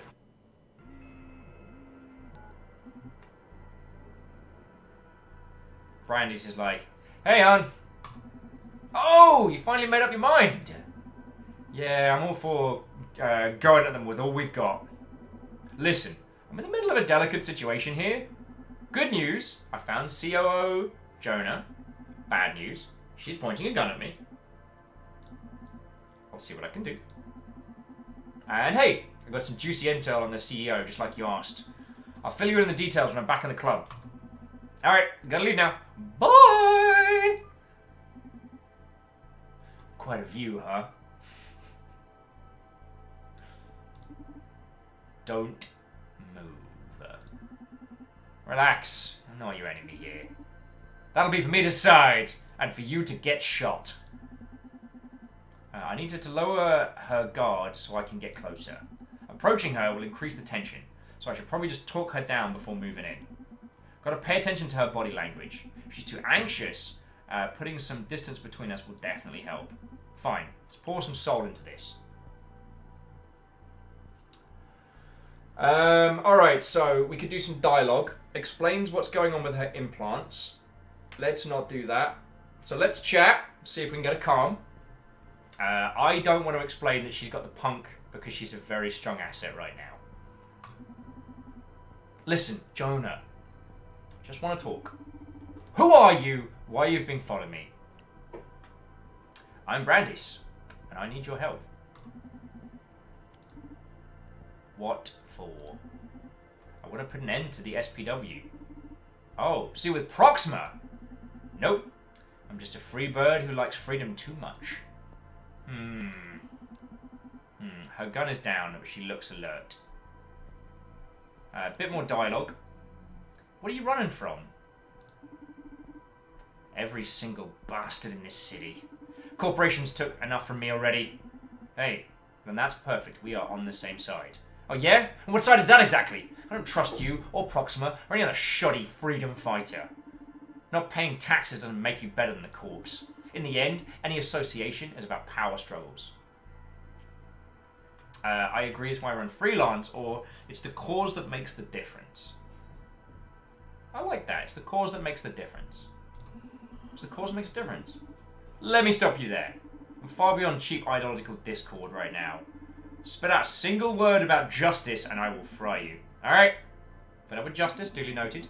She's not pointing up, but her guard is still up. One more dialogue. So what's the plan now? What do you want to do with your newfound path? I'm not sure. I'm still busy hating everything. Mostly myself for what I've built. How could I have been so blind all these years? But you're still young. You have plenty of years left for sabotage.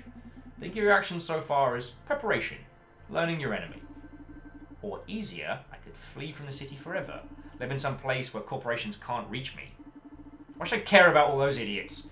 See all those blue and yellow lights? Make me sick. Why the hell do you fight for them? They need us, or I'd really like to fight. She's punk. I like to fight. As a person I love once told me that life is as easy as finding what you get a kick out of, and then doing it. I can sit on this fancy moral high ground horse because I just enjoy the anti-hero persona too much. Otherwise, I wouldn't give a fuck. I'd be playing video games or smoking weed all day. That is rude, sir. Maybe you should try that until you find out what turns you on. Seriously, you wake up every day based on a philosophy that bland. You're risking your life in front of a gun because you get a kick out of it. What can I say? I'm a simple guy. Her gun is down, but she looks alert. Do you want to take a step forward? I'm going to try a step forward. She's not pointing at me, but her guard is up. Dialogue. Say, is there anything I can do to make you feel better? Can you create a world free of corporations? Sure. Let's start with supercontinent. Good idea. That would only take years. If we're lucky, we might be able to take down the second one left before we die. Just 9,998 left. That would be awesome. Not only because of the rush we'd feel, slaying a titan, but also the message it sends. We can inspire more people to join the giant killing game. New kind of revolution, but with chief whatever officers at the guillotine. Jonah's like, keep dreaming. Keep whining. Her gun is down, but she looks alert. Take another step forward. Let's move in. She's not pointing me now, but guard is up. Dialogue. See it this way. If you're this mad, it's because you really care. You just got a point. You're a loving soul, and you want to make things better for society. Society? Society is the worst type of corp there is. Society Inc. produces of racism, misogyny, countless phobias since 70 million years before feckin' Christ. What I want is to suppress it. Hey, I had some guys in Supercontinent about to do that. You should give them a call. Ugh, feck. You're right. I hate you. What am I gonna do with all this hate? I've been there. Fighting really helps. Friends, I am not encouraging anyone. I'm not encouraging anyone to give into unbridled rage. But I will say that at a time when I needed something to keep me going, that I do not know what kind of a person I would have been without motivation, hate is a really good motivator. I've been there. Fighting really helps. Tacy says, I'm a berserker. It's what I do. That's more of an immediate application. I've been there myself. Fighting really helps. Even if I wear this impassive smile by default, I'm one of yours. I hate this town, the ignorant masses that comprise it, so I take comfort in not being one of them. bit ironic that I risk my ass so they can keep wasting their lives in front of the telly. But in the end, it's the fight that does it. The adrenaline, the rush of knowing you're breaking the system, even if you're just making tiny cracks in a massive mountain. At some point, even the cause stops mattering. It's just that the fight. At some point, hate stops being a nuisance and it starts being fuel. And then you can really smile and some crazy COO points a gun in your face. The gun is down, which looks alert. Another step forward. Let's move in. Dialogue. I still don't get why you're pointing that gun at me. It's not like I'm going to attack you or something. Really, I don't care if you just want to walk away. I don't need to fire a gun in the process. I just feel like causing some more damage. My blood is burning and not having a channel is driving me insane. I can give you plenty of things to point a gun at. For example, your past. Let's break Supercontinent together. You make it sound cool. I'm in the business of breaking stuff and making it look cool, boss. That is a great quote! Get a quick screen cap of that one. No! Darn it. I hate it when they change the screen cap controls. Alright, we'll get a sneaky print screen out of that. Her gun is down, but she looks alert. Step forward. She's not pointing at me now, but her guard is up. Dialogue. You know, maybe I'm not the best one to vent about your frustration. Deep down, and hell, not so deep. I'm just as angry as you. Give it enough time, I'm sure we just feed each other's rage until we decide to just bomb the whole city or something. And you know someone who's not angry or dumb. Yeah, Donovan. Owner of the Red Strings Club. He's this Glaswegian asshole that makes horrible drinks, but he doesn't charge me, and I get blatted. Fool, he genuinely loves people. Sounds like the dumb variety of me. Guy's sharper than the two of us together. How does he do it then? Runs a bar and doesn't hate people. I can't picture it. And as anyone who's worked in the food service industry would probably agree. He's in love with human emotion. Love, hate, sadness, disdain, joy, shame, you name it. He's able to find beauty in any of them.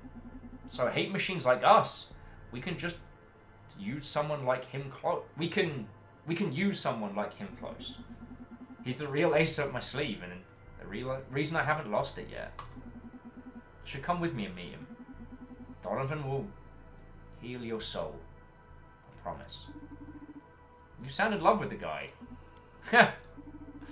But for a cynical character like you to say such things, I might just buy it. There's always time to fire a gun later, right? Plenty. But please tell me you put the safety on, because seriously, his drinks are horrific and strong, and I do not want to be responsible for that shooting spree. Alright, we'll meet this legendary bartender of yours.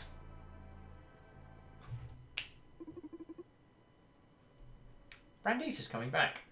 So, dear friends, I've just turned around and realised we've been going for 3.5 hours. I really, really need a cup of tea. Do you all want to do some mosh pits? Or do you just want to have a little break with me too while we all go and grab a bevy of varying descriptions? Shackle says Star Trek. High five! Alright, I'm definitely going to get the cuppa. Dumb but lovable, Viking blonde.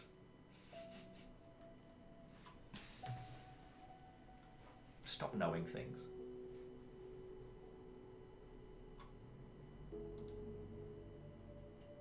The difference being is that I found you lot. You lot do more for me. So, yeah.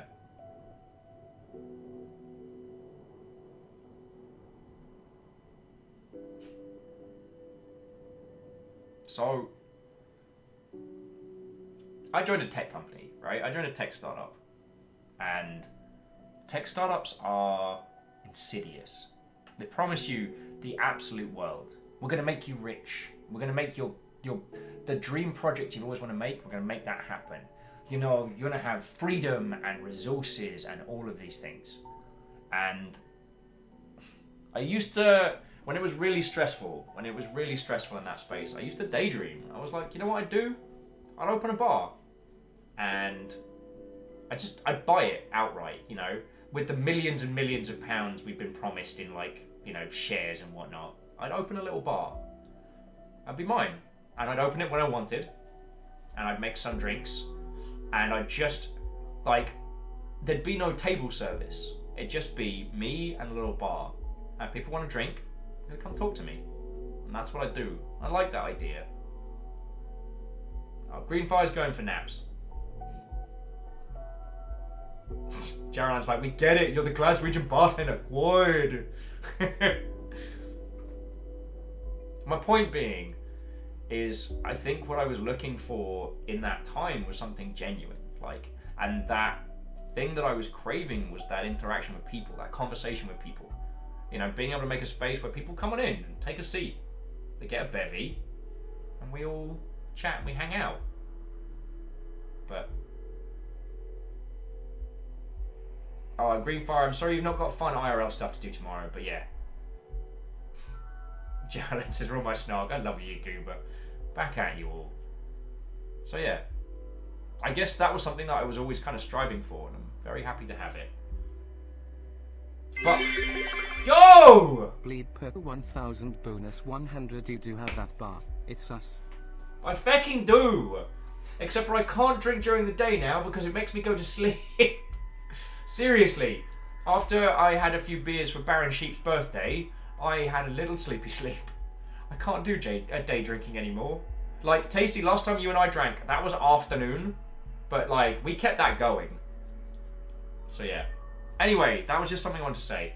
So, dear friends, I'm going to go get myself a quick bevy. Spooky Rose, fecking thank you for that. That's 1,000 cheer. Like, you just pushed Baron Sheep off the top spot, so good work there. And thank you for doing the Bleed Purple. I know it doesn't work with the Bit Cup, and I am sorry about that one. I haven't found out how to make that work, but that's $10 in support, and because you did it like that, Twitch is like, and here's more money on top of. And bits fund this crazy little bar of ours. And yeah, Tasty, you and I do have a habit of just drinking all the stuff. The Spooky says the Bit Cup will be there. True that, true that. And Greenfire, go get some excellent sleeps, and it's lovely to see you today. So look, friends, I'm going to go make myself a bevy, and just a cuppa, and then we'll go from there, alright? So, yeah, meet you back here in a few minutes. Sound good? Tasty says, I'm still working on that drink named after you, by the way. I would assume it's going to have a lot of gin in it. It's weird. Of all the beverages that I can still drink quite happily, gin is one of the few that still works. Crazy, I know. Okay, lovely folks, I will be back in just a second with a fresh cuppa. See you shortly. I'm gonna get a teacup.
I have returned!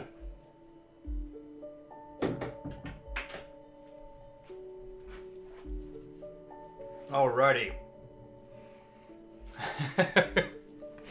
So Tasty's saying the Will snack is called the Limey Bastard. It's Jim and Lime.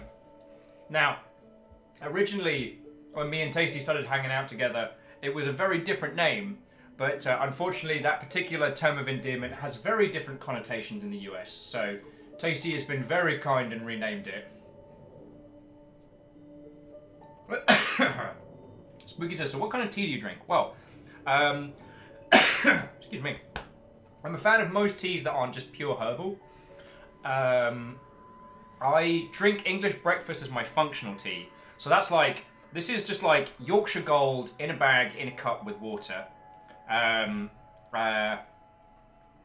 previous partner, an excellent person, got me in the habit of drinking black tea just straight.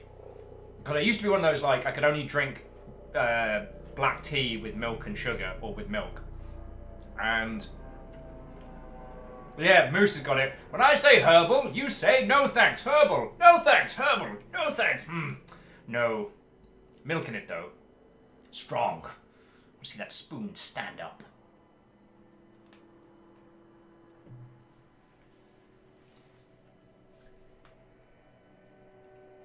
Oh, crap. You just reminded me. I need to message fucking Yorkshire Gold, because they were going to send us some goodies.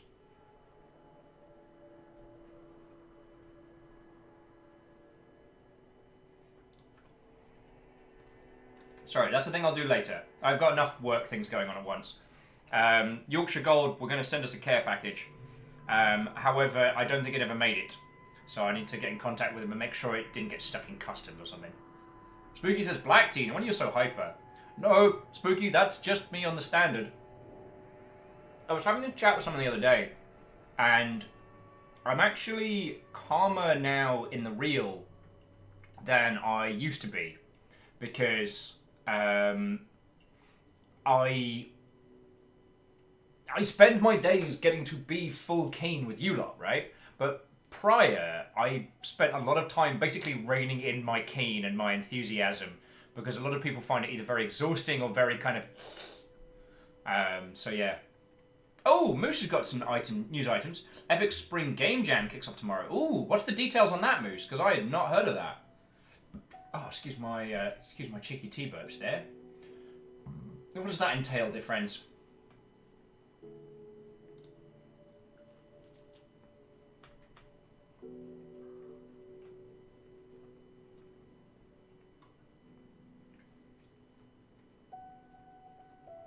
Okie dokie Lokies. Ooh, and I have a tour of a potential office tomorrow. Nice. Sorry for that. So, Tasty says, to be fair, most people hear someone call someone else a C in the US and people think they lose their minds. True. He calls someone a bastard in real life and people be like, hell yeah! And in the UK, it's, you know, bastard and bastard. Very different connotations. Moose says they run them seasonally. This year, May 2nd to 7th. The theme will be announced tomorrow. There's something going on with their asset store for this one as well. Cool. Game Jam with like access to the asset store. That sounds pretty dope.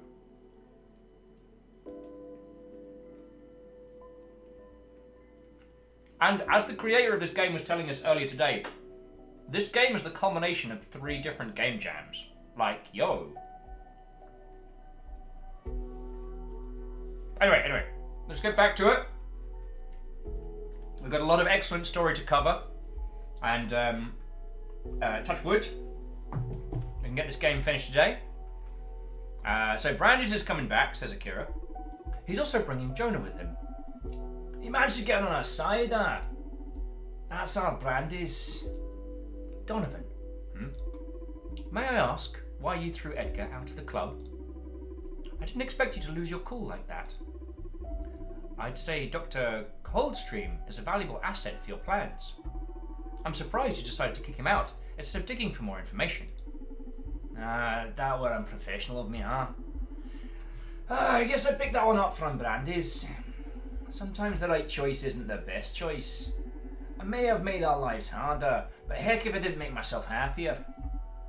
No regrets. Damn, that's fucking some real talk there. I wasn't prepared for that.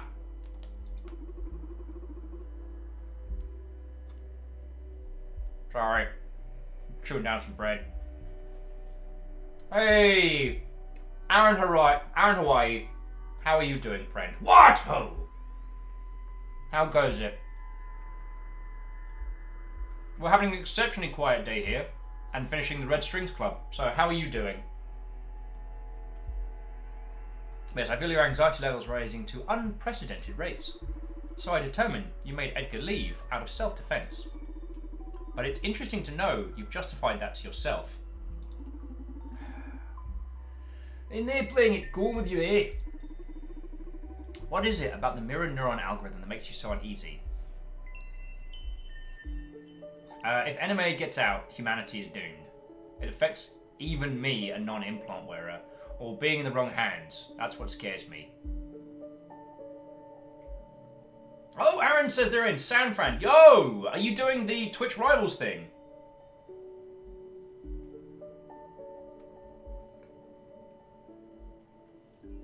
Sorry. I'm so sorry, everybody. Here's me being a terrible host today. So, Aaron Hawaii, who's just joined us in chat, is a chess streamer and works for chess.com full-time. He's an excellent friend of the stream and is actually part of the reason I got to go to TwitchCon last year. Like, he kicked off the whole, like, donation drive where everyone sent me over. And if you are ever interested in, like, learning about chess or know chess and want to watch a stream that is both kind of rad and also, like, not condescending, I cannot recommend Aaron's work enough. And also, lovely bloke. I got to know him and his partner when they were based out of Seattle at Sober, and yeah, stay good friendos. So how are you doing, Aaron?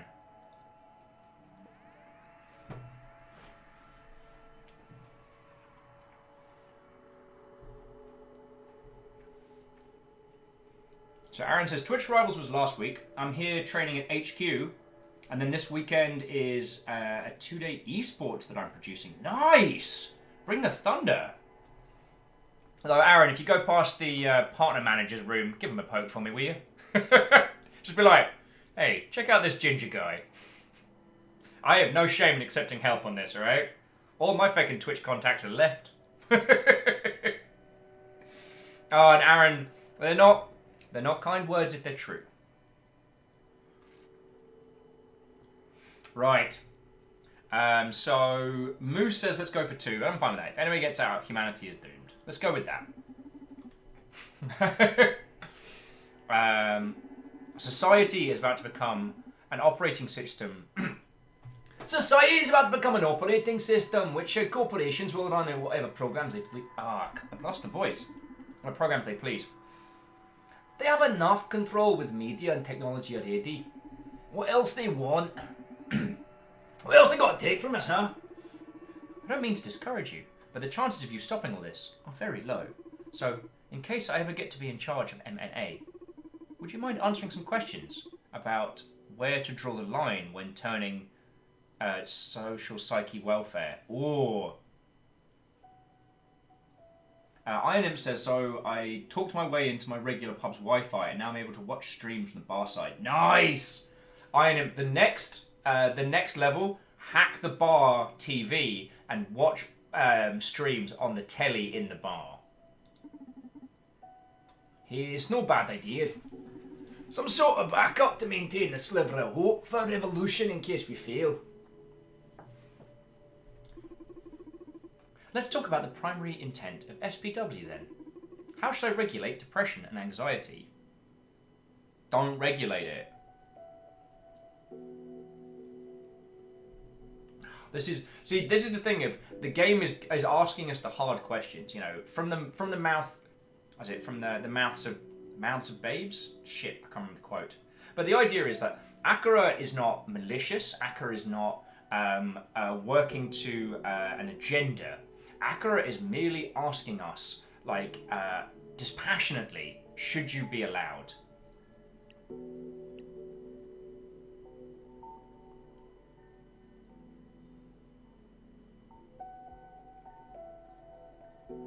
Oh, Einem says, I asked politely, that is, not broke into it. I mean, if you achieve your goals through charm and niceties...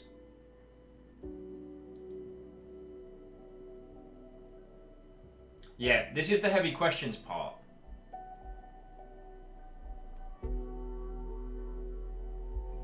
Because this is where it gets hard. So, one answer... Yeah, Spooky Rose, this is incredibly loaded. And as the developer said earlier in the day, they used this game to almost pose devil's advocate to themselves. These are questions that are not easy to answer. Because how should you regulate depression and anxiety? Don't let people be depressed for more than a month. Don't regulate it. This is this is a system outside of the individual's control that simply would not let them. They do not have control of themselves. As Miyake is saying, should we remove the choice? Like, and this is a hard question. This is a really hard question. Because, you know, I don't want people to suffer through that hardship, but also I don't feel that it should, you know, that the choice of one's own mind should be taken away from them. So yeah. Also, I want to say a quick thank you to Fiona for throwing us a host. And thank you kindly. So, yeah.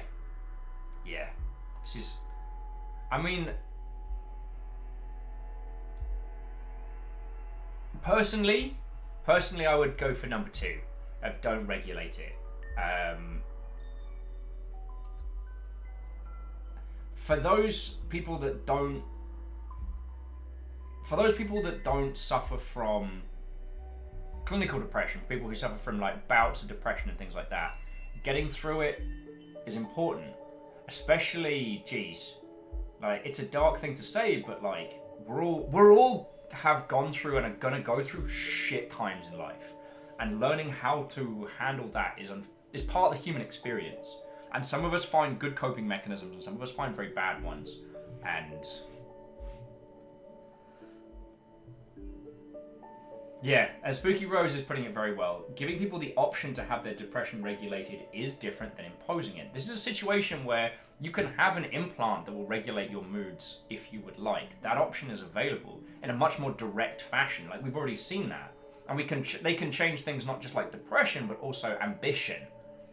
You know, that was what that early opening scene was about, with Akira like molding different mods for people, which was very interesting. But I'm gonna say don't regulate it, and I apologize if that goes counter, but I gotta go with the heart on this one. Just don't regulate it. Let us be depressed. Misery is part of being human. Let us need each other. Let us beg for help. Oh, holy crap. This tea is not strong enough.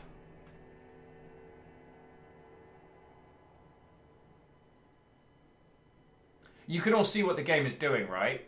It is pushing us to remain dedicated to our ideal of freedom. Akira is not giving us like a hyperbole example. We're not being strawman here, but holy feck. Holy feck. Because we're being asked for a choice here. Should we allow people the freedom to do something very bad?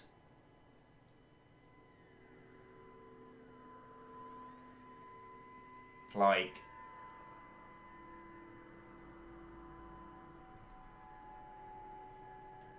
yeah, as Moose is saying, Akira's getting into one of the classic boundary lines of danger to themselves or others.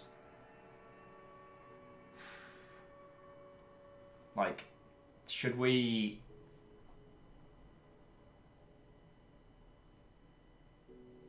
Camille, that's a very good point. That is a very good point. It does hit some... Yeah.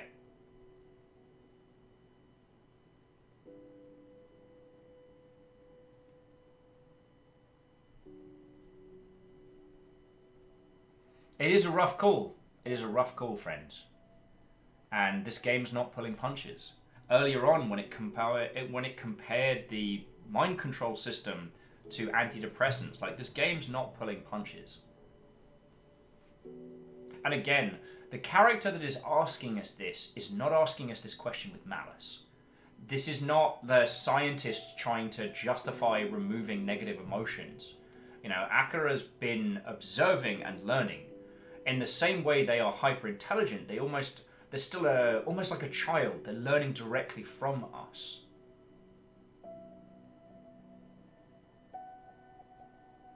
Now, I want to stay true to what we've been working towards, which is the personal freedom.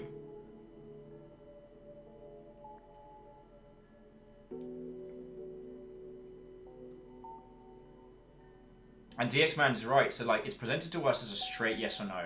No in-between and nuance, it makes it doubly difficult. And what we are all feeling now, this is powerful. Like, if this had been the opening conversational salvo, if this was a conversation we were having with the scientist or the lawyer, this would be different. But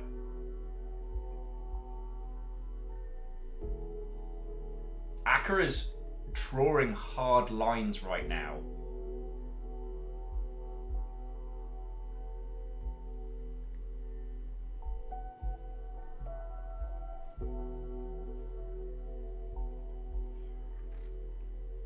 Because either, right now, we must change our ideals. Because up until this point, we have fought against mind control. And right now, we must either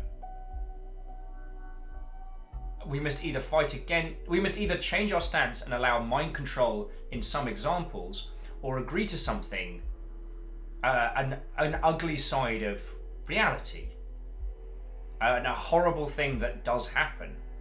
And it's hard. It's hard. It's hard to be forced to say, yes, people should be allowed to do horrible, horrible things. So, and the question is phrased in such a way. You'll notice that agreeing with the system is nuanced. Disagreeing with the system is blunt.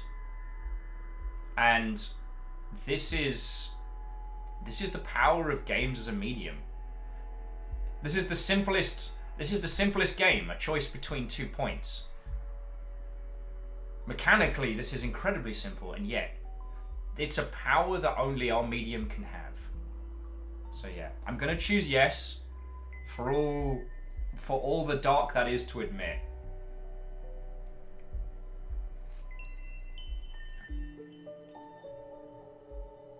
So yeah, that's gonna be my choice. I don't expect you all to come with me on that opinion, but yeah. I don't want to do the silly voice now. As much as it can hurt, people should have the right to do what they want with their lives. Even end them. Oh, now about violence. Feck it now. Oh, come on! Oh, come on! I'm not angry at the game, sorry. I didn't mean that as a I can't believe. Oh, and Aaron, thank you for sneaking that in as we're playing the hardest of hard questions. TSCTH and people who've come on in.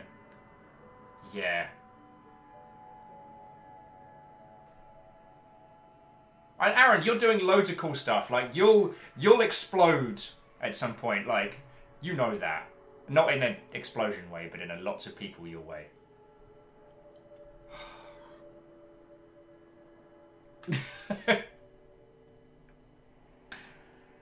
Oh. So, TS, what ho, welcome. We are...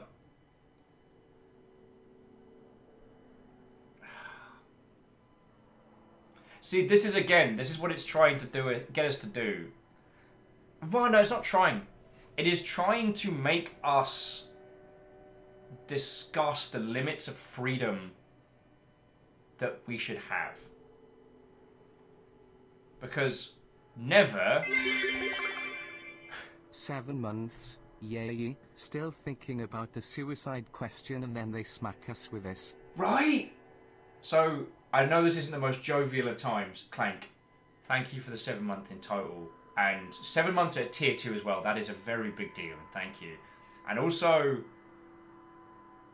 like, we're dealing with hard questions at the same time as playing ridiculous games with voices.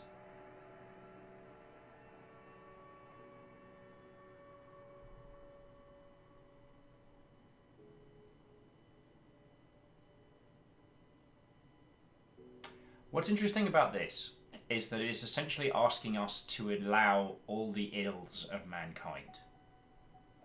It is allowing us, it is getting us to say out loud that having personal freedom means allowing all of these things.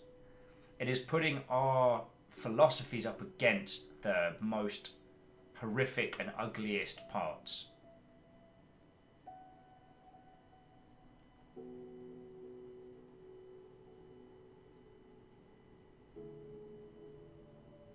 No, so Spooky Ruse, your point was exceptional, and I know what you're saying, which is that the person who is being sexually assaulted does not have a choice. Part of that horrible act is having consent and choice removed. And so we're put in a situation now where we must either agree that a horrible thing should happen, which inflicts a horrible thing on another person and removes their consent, or we must either agree to the evil or agree to a system that will remove the control from a person. It's fucking hell. Because what it's trying to get us to do is to waver in our revulsion of the mind control system. Because this is saying that if the mind control system is enacted, should we allow, like, what should be the point? We should, and rolling through it, it's fucking, I mean, the developer said this was,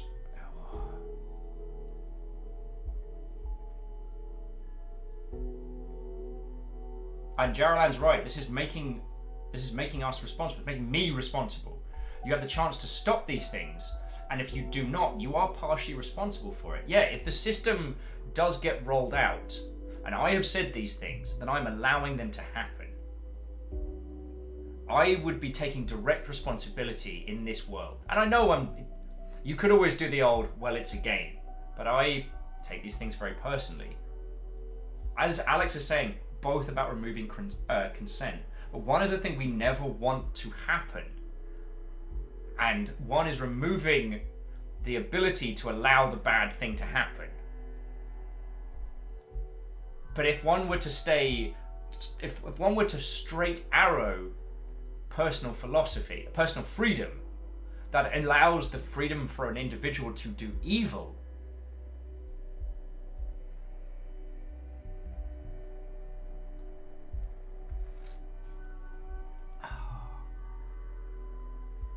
because there's no way one can argue that sexual assault is good. There is no situation in which one can make that case.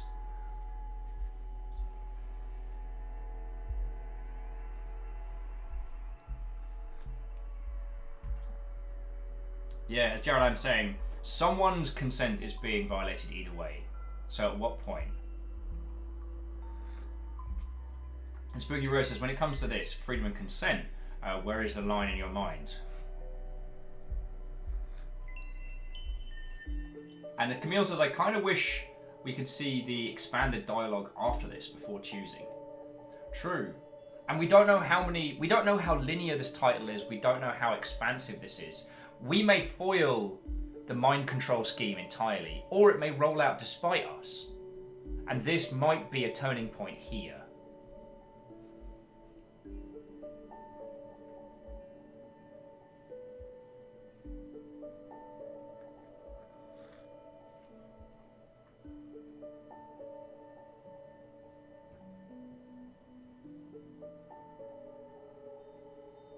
But you can see how such a simple question unfurls.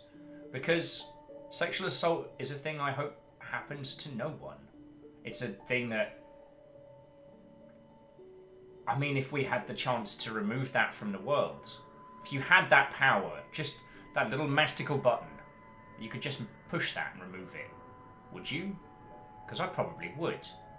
The discussion we've had up until this point is about, like, personal freedom and the philosophies and the freedom of a person. Like, the freedom to be sad, be depressed, be happy, be ecstatic.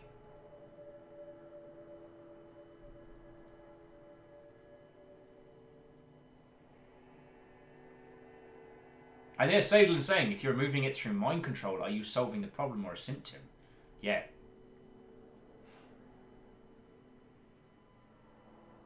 Like, we're going back on... Yeah. Feckin' hell. Whew. Nice calm game for a Wednesday, you know.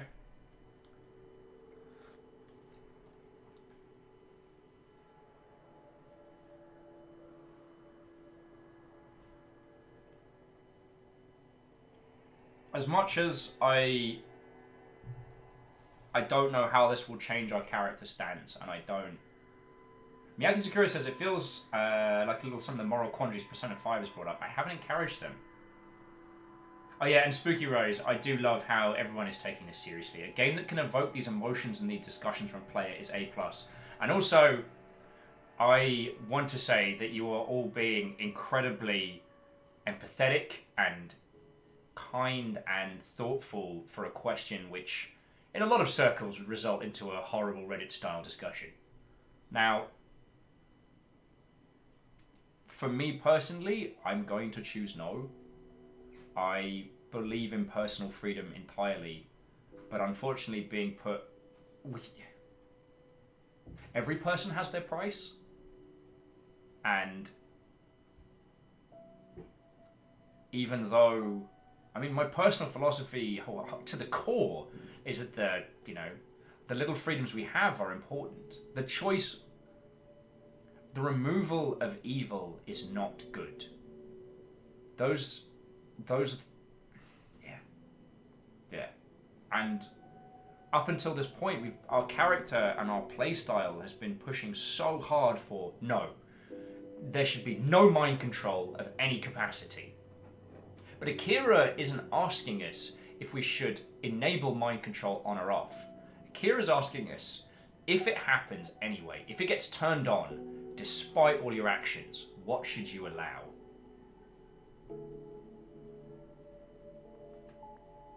So yeah.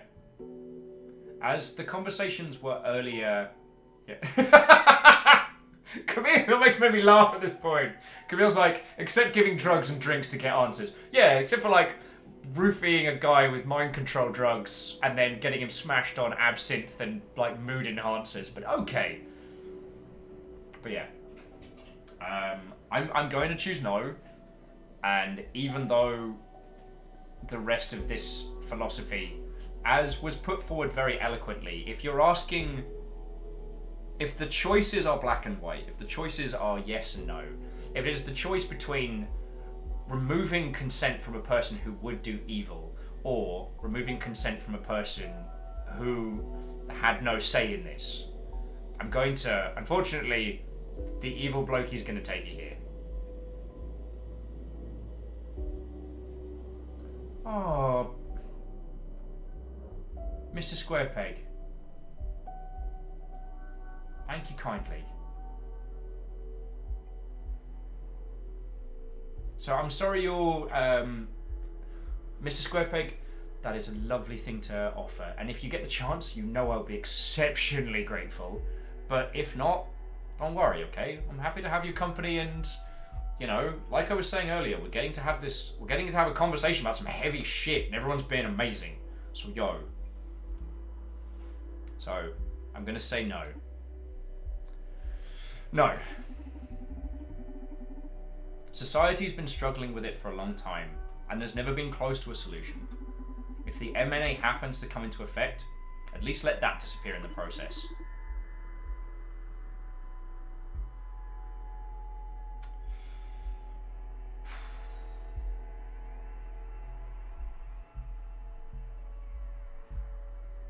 And I tell you what, Mr. Peg, I'm not usually this much of a mercenary individual. Like the lovely crew here do keep me upright, and bits do fuel this operation. However, you might be able to buy them through Amazon. And yes, I know they're an evil. The fact that basically I make my living thanks to a gigantic evil corporation, I know is very ironic for a gentleman who screams "Eat the rich" every other week. But you can buy them via Amazon Direct. That might work. It's worked for me in the past. So Miyaki Skira says this feels like a little more of a grey area.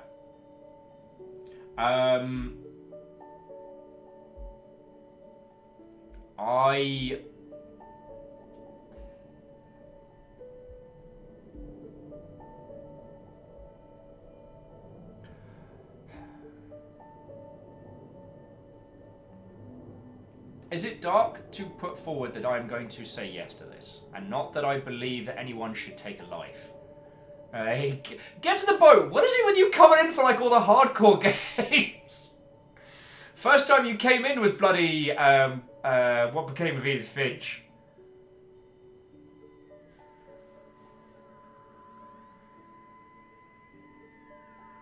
I'll get to the boat. I've been waiting you for their place a long time. And Jaralan, that's an interesting question.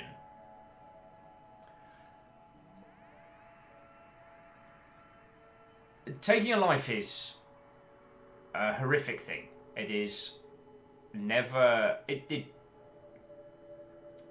It should never need to occur. But that is unfortunately not the reality of the world that we frequent.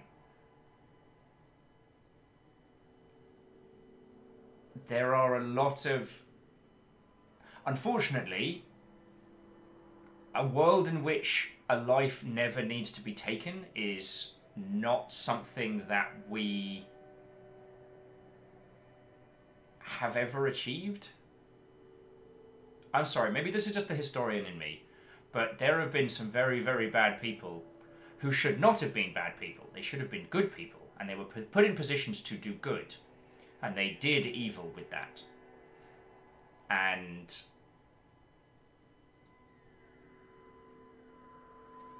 those individuals in those positions of power would have said that, they were, if they were able to, they would have said they were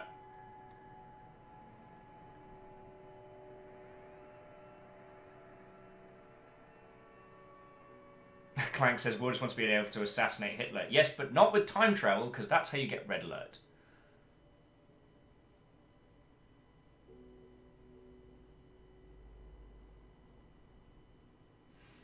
This is a difficult one. This is a difficult one. No, Jaralan, your point earlier is very, very valid, and the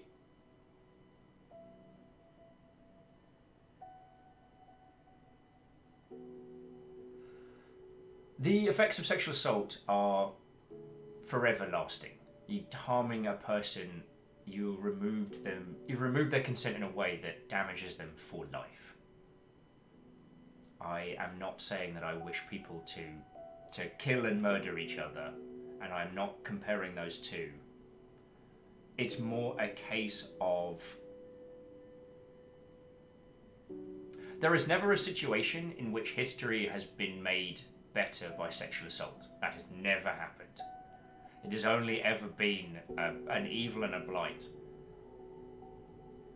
But there have been times where, sadly, a person murdered has improved the lives of nations, the lives of people. And I hope that isn't coming across as callous. I hope none of you ever have to experience loss in that regard. It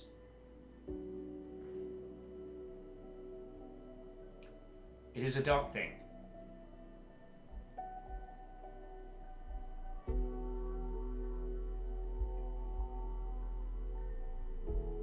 Wow, this game is really feckin' heavy. So get to the boat.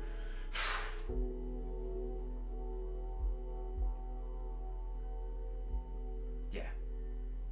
And again, with a lot of these things, I do not expect you all to come with me on this opinion quest. I know it's not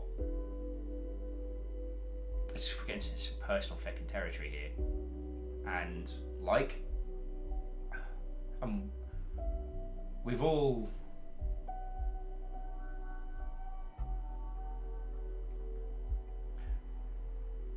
We've all experienced loss in some regards.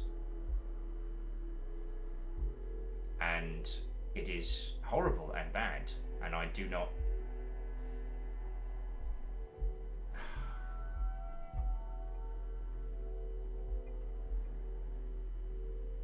Yeah.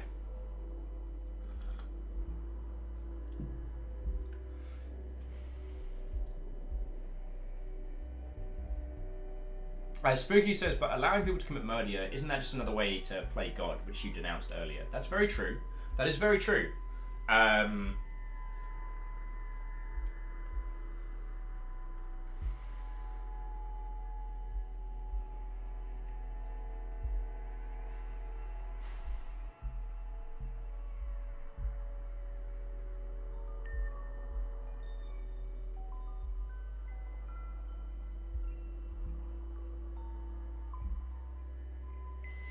Whew, I'm going through the heavy topics today. Sorry, DX Man, I just saw your comment, and thank you for adding a little bit of brevity.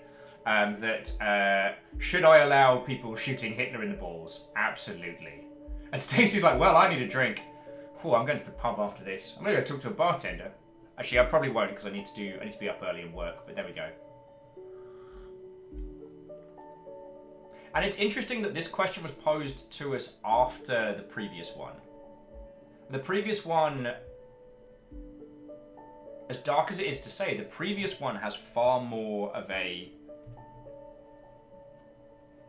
predetermined good and evil. Like, and I don't know, maybe this is I've spent too much time with history. I've spent too much time with like events of, you know, people who did terrible things, who were finally bumped off, and then there was much rejoicing. It's...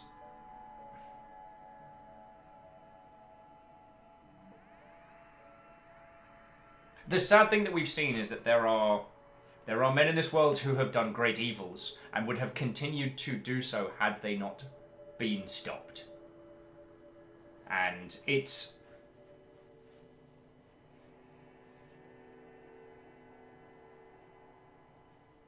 And Geraldine is also pointing out that, again, are you willing to take responsibility for every murder from here on out? For every life that is lost in that manner, are we prepared? Is that worth the price of what little freedoms we have?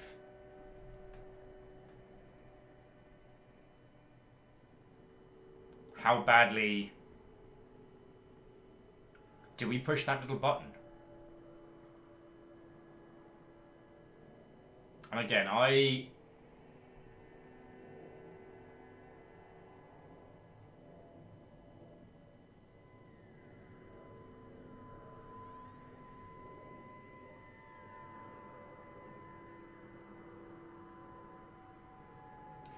wouldn't agree... Well, we're going to get into some dark ones. I wouldn't agree with the...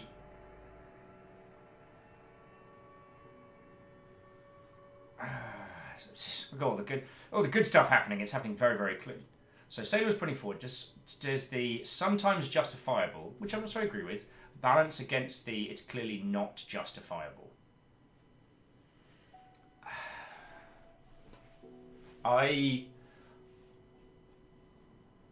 This is, I guess, the kind of the insidious trap of something like, you know, mind control at a global level, because we've already made a concession.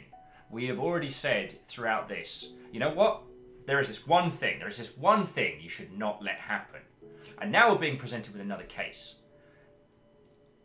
And it's like, well, we've disallowed this thing. This thing can no longer happen because human beings will have been controlled at a psychological level to be unable to do X. Now, should they have the freedom to do Y, which is also bad? But we've allowed the personal feelings of an individual up until this point. We've basically told Akira, let people feel to the extreme. And now, should Akira let people do this? And it's because then the case is, well, the only time you should ever really need to end someone is if they are so bad, they have done so much evil, that the only way to improve the lives of others is to remove that individual forever. And then you start talking the grey areas. Well, like maybe, well, then who should have that power? Maybe we should remove evil. Maybe we should. And this is the clever thinking of it. This is how someone would talk themselves into creating a device to globally control. Because why not just remove evil? Why not take evil from the world? Why not make everyone just happy all the time? Why not? Why not help people be confident in themselves and like never have to worry and never have to have a... You can see how it's coming together.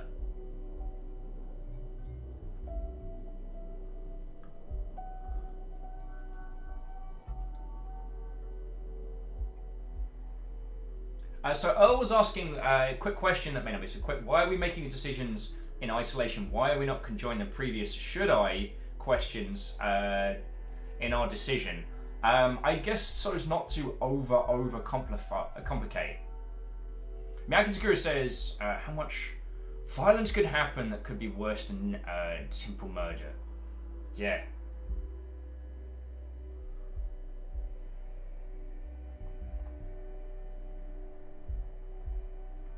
Shackle says, looking at it this way, those cases where murder was needed an option, tyrants, dictators, etc., if removal by death was actually effective, would not abdicating and imprisoning them be equally effective? I mean, if you look from the history books, leaving your opponent alive basically gives them time to rebuild and try again, and there have been cases where individuals of villainy have then returned for the sequel.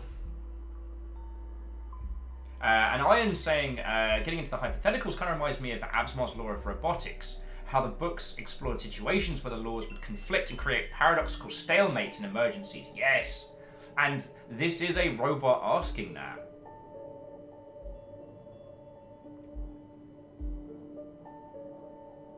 Oh, also to go backwards, why are we not making these decisions in isolation? I mean, the game is presenting this... these will all be a docket, a portfolio of decisions made forward. So, yeah. And again, this is where the personal knowledge and experience makes it such an interest. It makes it... Because Nivalis is putting forward, does allowing killing a handful of very evil people justify the deaths of many innocent people? And that's an excellent question.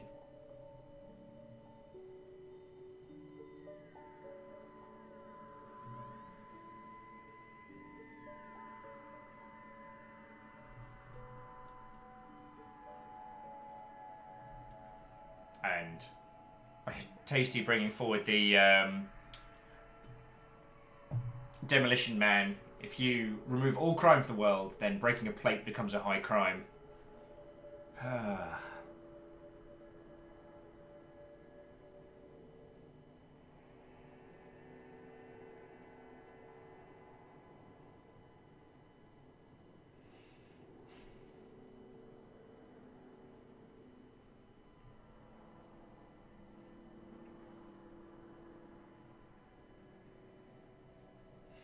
So yeah, and again, this is a hard topic, friends. Like, this is not an easy solve. The reason that this question is specifically being put to us in such a binary form is to make it a hard and punishing question.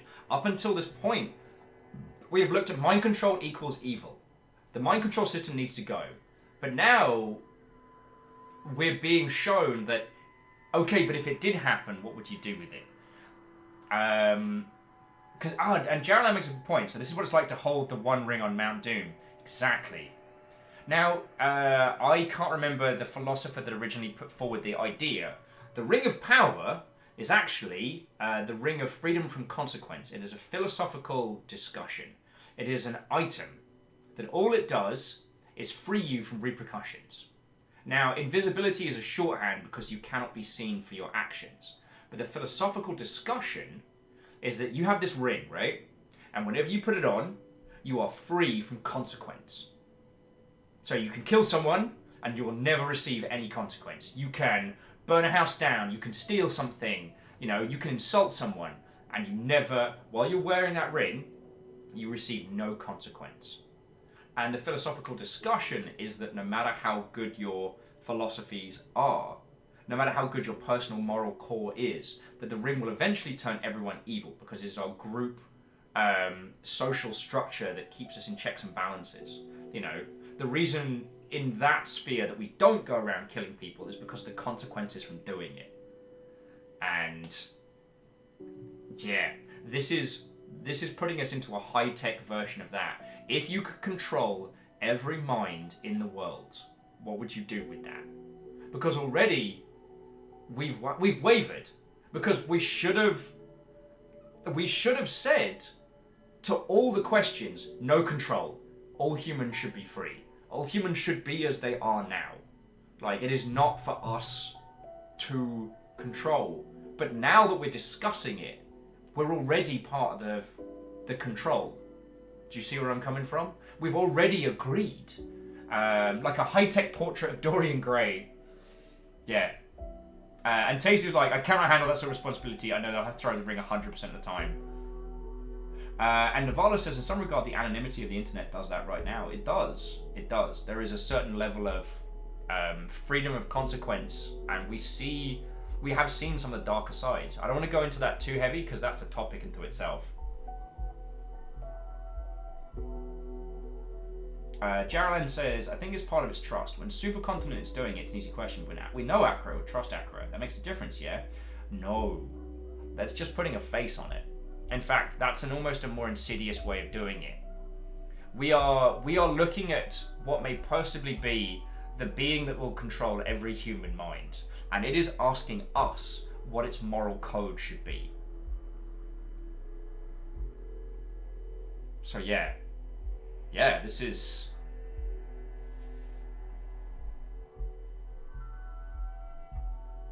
The man also raises a good point, that for a lot of us, the decision of whether or not to give our lives for something is a philosophical discussion at best. We are so blessed to be in a time in history where we are not at fear for our lives on the daily.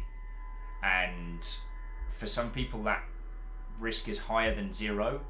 For most of us, it's a random crazy dice roll. We don't have to worry about the Mongol hordes just burning the village and killing everybody just because.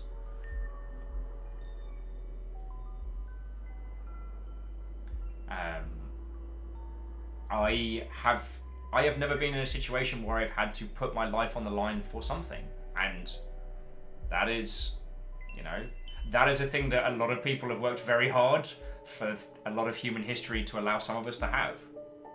I don't want to... there are people that do put their lives on the line for a lot of different reasons, and I don't want to shortchange those people in this discussion. Shackle says, to be fair, society is already a form of mind control.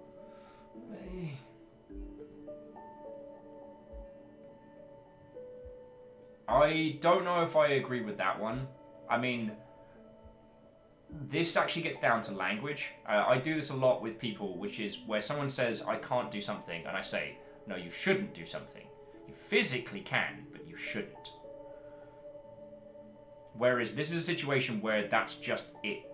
Whereas you physically can't.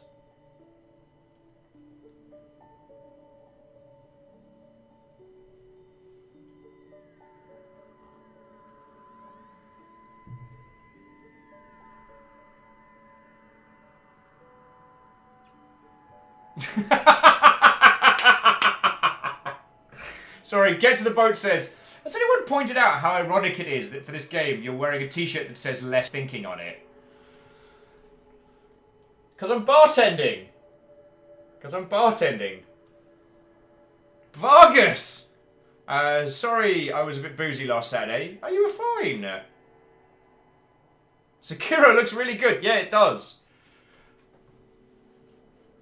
So, yeah, we're just having a little incredibly heavy philosophical discussion. How's your day? How are you doing? When was the last time you had to debate the goods and evils of the human condition? Because we own it! We own it. Oh, shush. Oi. Thank you. But yeah, so in the previous question by... The Dreamer says, as long as it's your Windows Bing and not mine. Yeah, it was my Bing. I apologise. Also, 333 on the friendo count. Nice.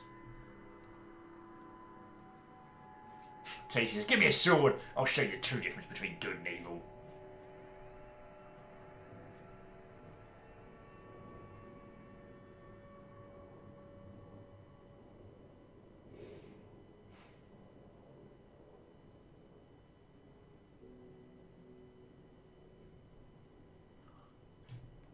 So, Tasty and get to the boat. I promised you that I would join you all in many drinks, but lamentably, tomorrow I'm going to have to get up very early to go look at another office, so...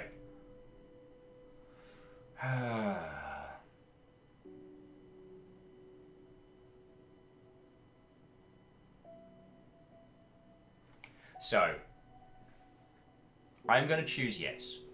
And I am not taking that choice lightly.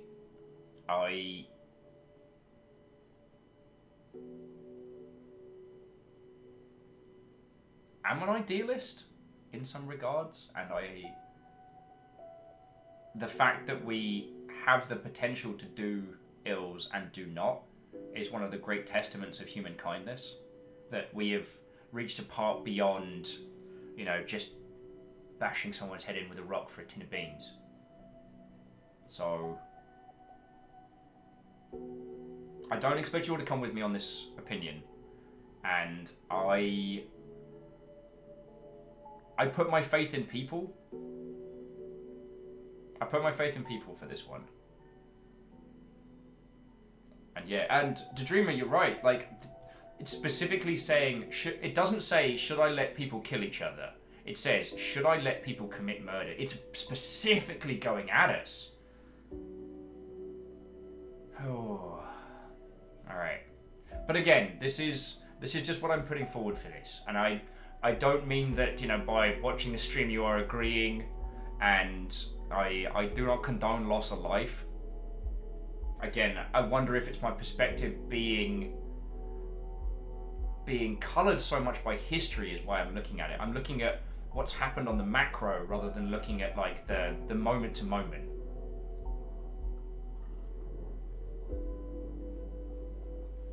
So yeah.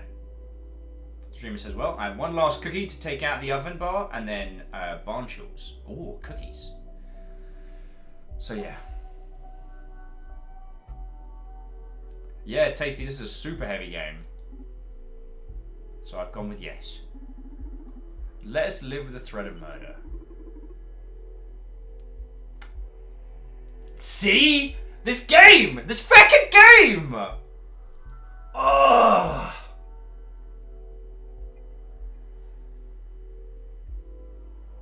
I knew it. I knew this was coming. I knew this was coming. Oh, I should have packed a few beers for this one. So, should we allow people the freedom to hate others simply for who they are?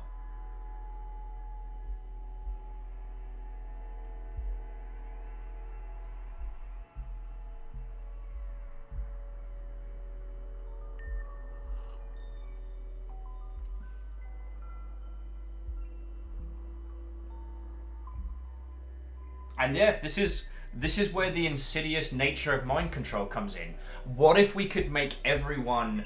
What if we could remove intolerance? What if we could remove people's prejudices like that?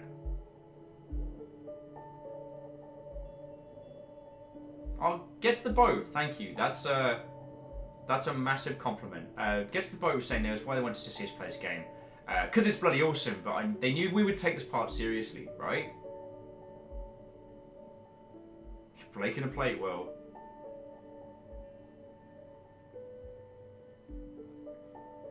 And Camille saying, like, forcing, you can't force people to change their minds that much. That's major mind control.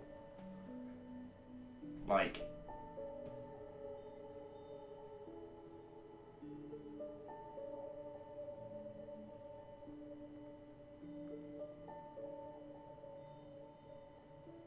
so I'm going to go on a weird tangent here, friends. I'm going to go on a weird tangent.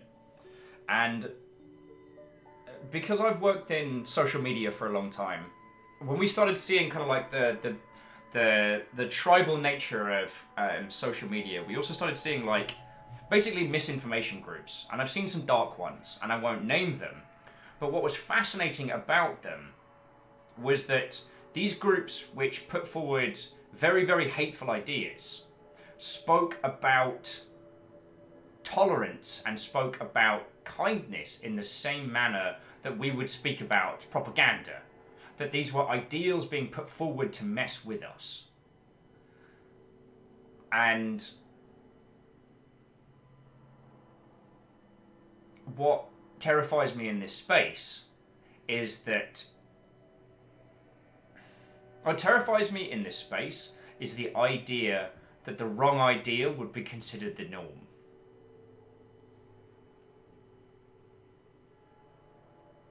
Oh, boring Alice, I'm sorry you have to go through that. But that's...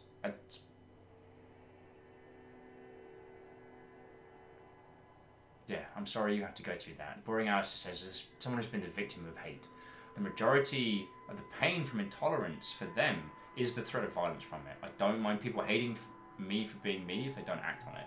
Yeah. And one of the things, I guess I quote it very glibly. Glibly is the wrong word. I quote it very lightly. Is from Megaran. And one of the things that he always says is it's better to be hated for what you are than loved for what you're not. And I think...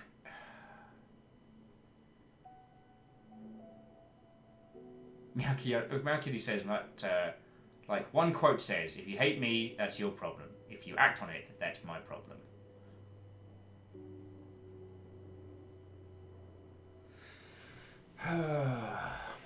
And again,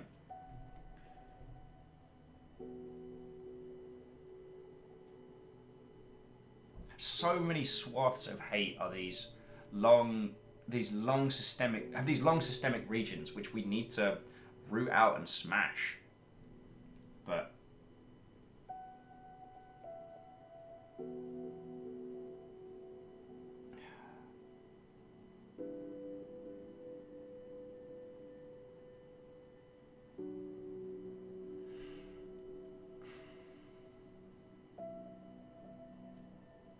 and the thing is, who am I to make this choice? Like, I'm a visibly straight white dude. I'm playing the shit on easy mode. Right? Like, here's me to sit down.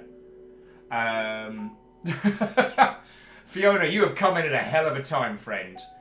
So, everybody, another friend and Seattle streamer. Hey, it's Fiona. What, old friend? How are you doing? So, this game is a wonderful narrative game in which you mix drinks to try and blend people's moods. And then you ask them questions in this kind of like cyberpunk. However, right now, our little assistant is asking us some very poignant questions. And their questions are thus. If they could control a machine, if they could control everyone's minds in the world, everyone, what should they allow? And they've asked us some very, very hard questions, Fiona. And even though we've been vehemently fighting against mind control on the question of, like, should we allow sexual assault in the world, I cracked. I was like, nope. If we have said, no, we will not allow sexual assault in any manner in humanity. So yeah, this is pretty heavy stuff. You're more than welcome to come and sit and banter with us, but this is not light. And we've been asked, should they allow xenophobia and homophobia, hatred of that kind, to exist? And this game is doing it very well.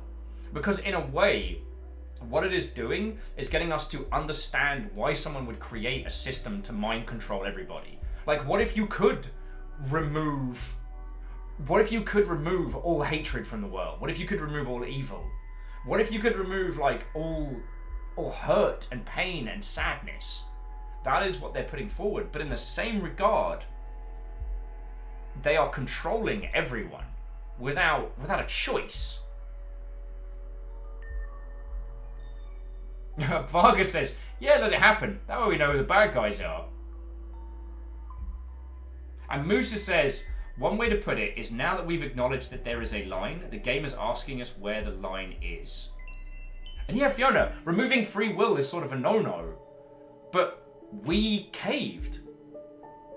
Like, if we were staunch in just allowing everyone every personal freedom that they currently have, we would not have said yes to any of them, but we did.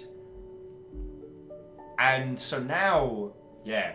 Des, what, old friend? You did come in at a heavy moment. And DX-Man says, it does scare me a bit that I can think of a lot of people who'd normally be good people who would not have hesitated in their decisions for these questions. Yeah.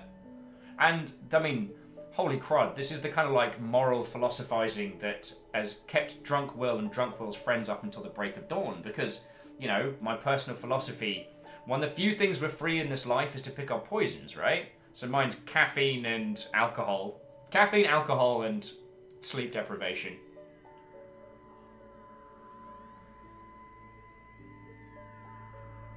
And Jaralan says, honestly, the question was never if you would bend on that belief, but where. Yeah.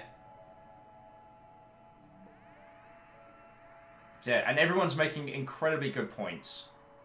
So yeah, Des, Fiona, peeps who are just coming in, you're more than welcome to stay and banter, but if this is too hella heavy, I do understand, and I won't take offense.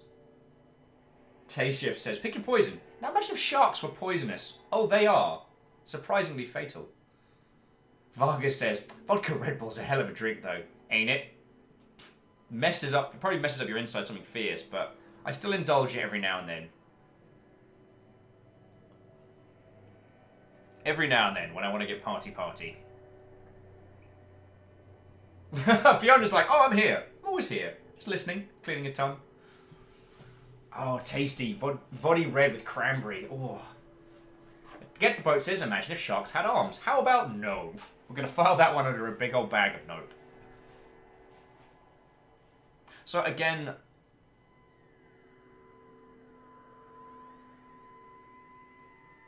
I fully understand that what I'm about to put forward is an ideal. That as a person who has never suffered, hate based on my looks, as someone who has never had, I have no visible qualities that will result in me suffering any kind of prejudice in my day-to-day. So putting forward an ideal is naive, and putting forward an ideal in this point is, we're asking the least educated person in the room to drive the bus. What I want to say is that for a lot of us who grew up through the 90s, we had this belief. We really did. We genuinely believed that racism was done. For a lot of us, didn't grow up in, it didn't grow up in the US. You didn't see these underlying elements. The way we were taught history was racism was a problem. Racism was a problem all over. And then Martin Luther King showed up and he kicked everyone's ass and he was like, don't be racist. And everyone's like, all right, we're going to stop being racist. And then a bad person killed him and it was a massive tragedy. But his philosophies and his teachings of, judging people by the character of their being, not the colour of their skin, that permeated. And the sad thing that we've had to learn over the last 10 years is that it didn't get fixed. But now we know it's there. And we can fix a problem we know about. I hope and believe that societally we will. I the only thing that I have to draw comparisons to is to see how violent homophobia was in the UK growing up, and how it's become not only part of culture, but in places celebrated. And yeah, there's still so far to go, and we're so far from the mountain.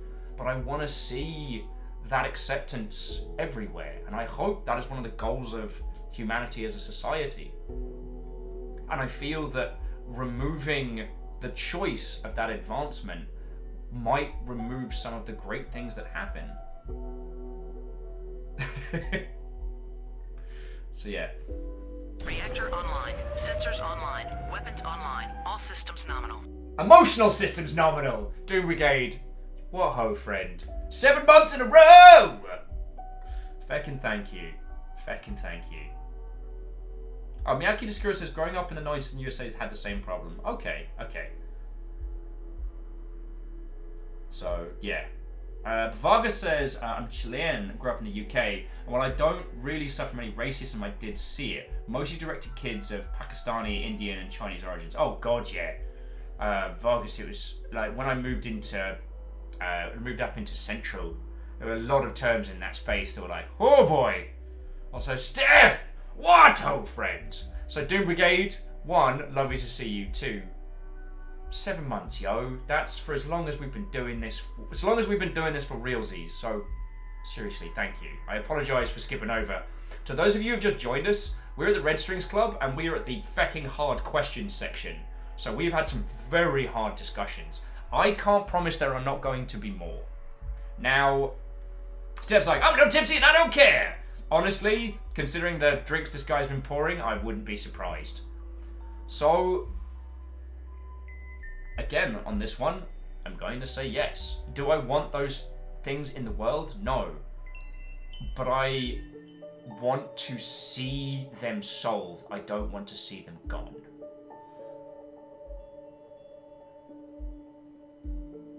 And Des, that's an eloquent way of putting it. As Des was putting forward that adversity helps growth. Hatred breeds awful things, but it also breeds people who want the world to be a better place. To challenge others to be better, to rise above something. There needs to be something to be above, to bring together. And Des is saying, as a person of colour, I've received my fair share of adversity. All the stories I could tell. But it's seriously challenged me to make sure I treat all people with love, to be better than those who have, brought hate. I want to see empathy and kindness and love solve these problems. And I would rather that than it be gone. So yeah. Oh, yeah. Okay. And Moose has got there. That's a very good way of putting it. Thank you, Moose. Saying, perhaps to put it another way, it's not just whether or not it's gone, but also how it happens. And yo, can I get some hugs for Captain Steph in chat, if that's okay? They're going through a hard time, and some little hug friendos would be lovely.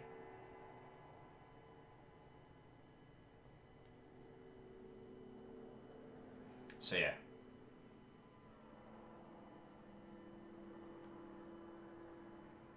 And Geraldine says part of the question is also this: the means are bad. The question assumes you lost that one. You're merely choosing its ends, right? Should I let these things exist? I'm going to go with yes. I agree with neither of them, and I hope that goes without saying. But if I were God of this tiny world, I'd want them saved through. I want them solved through means none than time control, mind control. If you actually, friends, if you want to solve xenophobia or homophobia with time travel, I am feckin' down. All right. But yeah. And Donovan says yes. I still trust that someday humanity will grow out of that.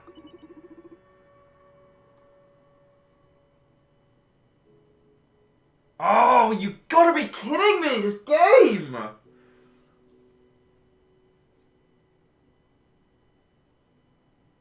The final question's gonna be should everyone like Marmite? Ah, Fuck! This game is so good. This is so good. Ah. DX Man said, nothing good ever comes from time travel, ever. Are you kidding me, DX?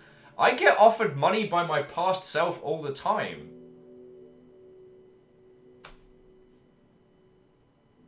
Ah. Also, I like that there is a third option. Just for the... Well, women aren't oppressed nowadays. Just for the... I'm almost tempted to click that one just to see what Donovan's kind of mansplaining episode is, but I don't know.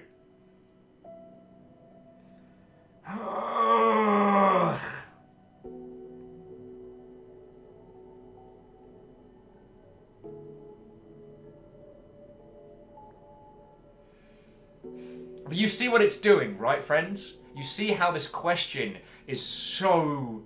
As Jaralan, as everyone has said, we're moving the line. We're moving the line.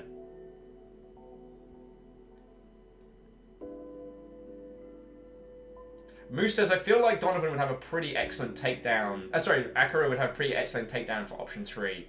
Jaralan's like, where is your god now? Steph's like, I will hit you with my shoe. So...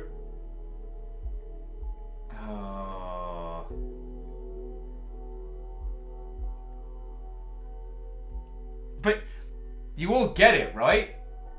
You'll get why this is such an incredibly, wonderfully proposed question. Because, I mean, I can just point to the in an industry that I understand, I can just point to the pay gap in the games industry between men and women. Femme presenting, dude presenting, right? Well, actually, it's dudes and I guess everybody else. But there is a gap. It happens, and yeah. And the trick, as Earl is saying, the wording on it is brilliant. Because it's are we going to allow a problem to continue?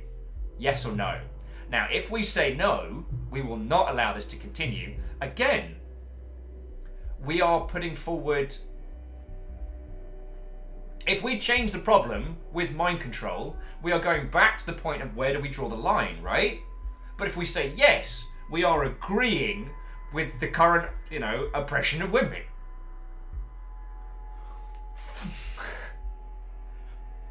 Personal freedom, belief. And that is where it is making us fucking God.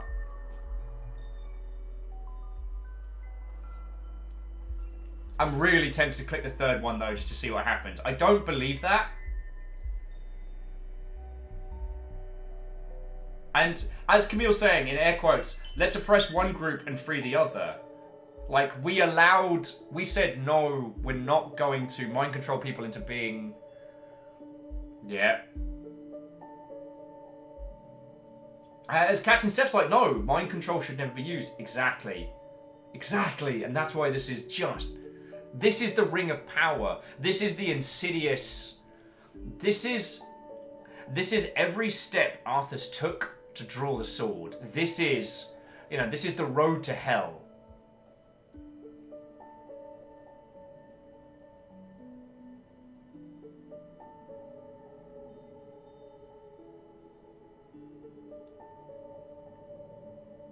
Yeah, Captain Steph, look at Kilgrave, right? And if Kilgrave uses his powers to help... yeah. Jaralan said, well, you've allowed bigotry and violence. If you're going to bend early. Oh, Miyaki Disakura is saying, 1, let women remove their own oppressors. Hells yeah. I mean, you can do a murder under this system, so... I'm not saying all hail the matriarchy, but when the matriarchy takes over, please remember my help.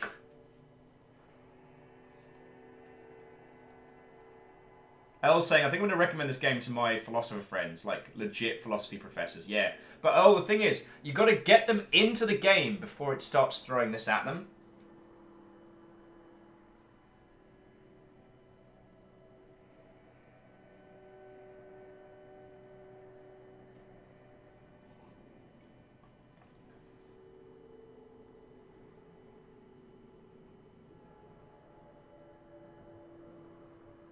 Jarlan says, does the matriarchy come with plastic surgery? I could stand to look a bit more femme. I'm pretty sure it comes with a mandatory NHS for that one.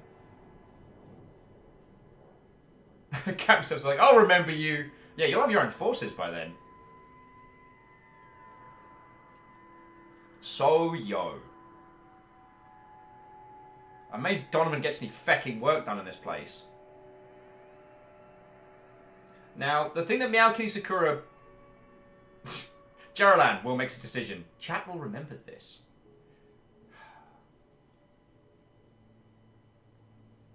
So here's the thing. I mean, as Meowki Sakura was saying, like, let them remove their own oppressors. I like that. But again,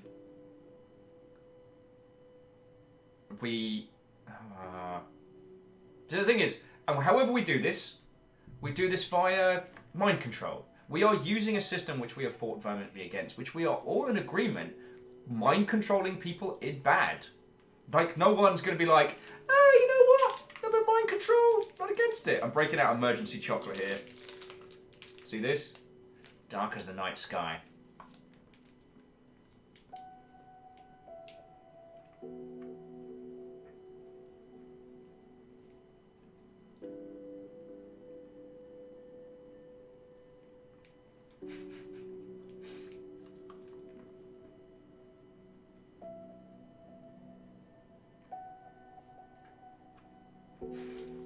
Captain on the bridge. What? Isaac, you chose a hell of a time. Also, fucking yeah! So, Isacrid, fecking thank you. Fecking thank you. That is... Isacrid, that's a tier 3 for 7 months. That is ridiculous. Thank you so much. We are having some seriously heavy talks here. And everyone is being excellent and wonderful. I do want to point that out, but... Yo. That reminds me. Navalis! Way cool. Navalis, thank you kindly. That's a tier 2 as well. Like, Isacrid, Navalis, everybody. Thank you. I'm seeing all those, like, tier 7s in a row.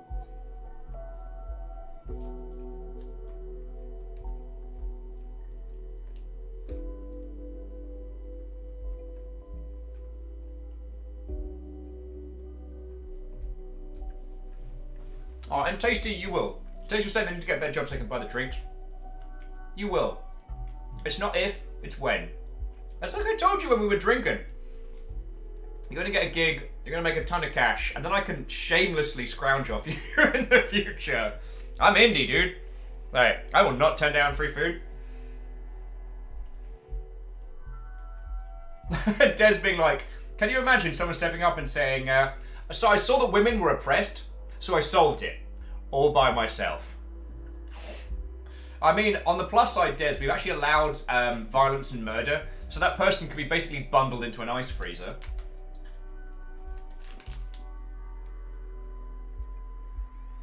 Oh, and Isacrid just wanted to let us know that Homestuck Twitter dropped a couple of extremely cryptic tweets. Nice.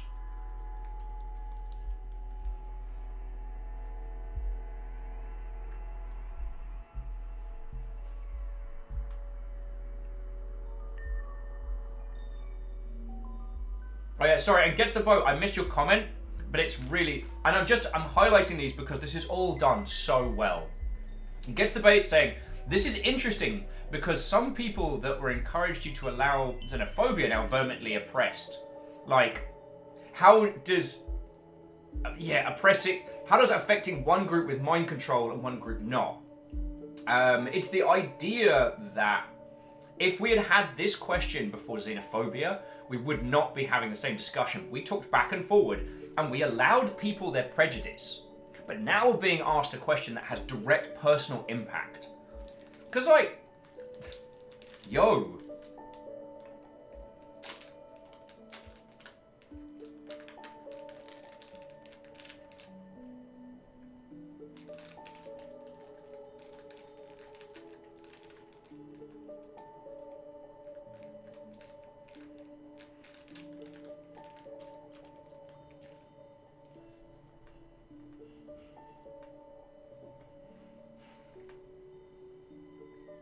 Tasty's like, I am too drunk to care. Hey, you're doing great, friend. You're doing great.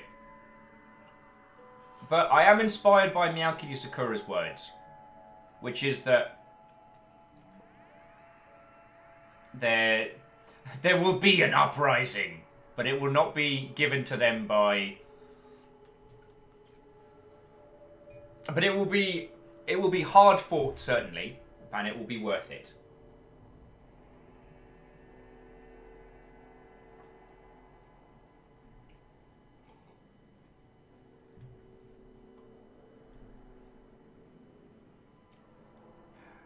So again, I do not agree.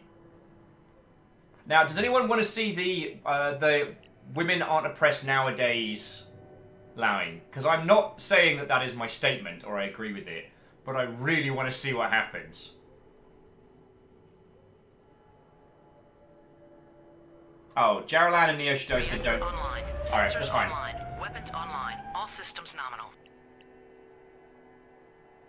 I wonder why this didn't show up on my main PC but did on my laptop. Oh well. Oh, and by the way, don't just eat the rich, eat the poor as well, and when everyone is eaten there will be peace. Eat all people. Oh, and Tasty, I take that as a massive compliment. It's Tasty saying, well, you're the first person I've drank with in years. The next morning I woke up with a hangover too. Yeah, we drank for 11 hours.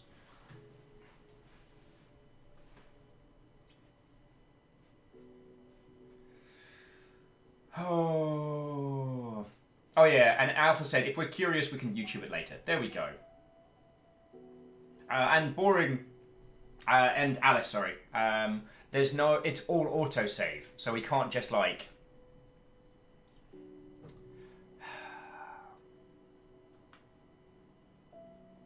I'm going to go with Remain just because going from Miyaki Sakura's words there, you know, equality will be achieved and it will be a victory, not a we turned on a mind control device.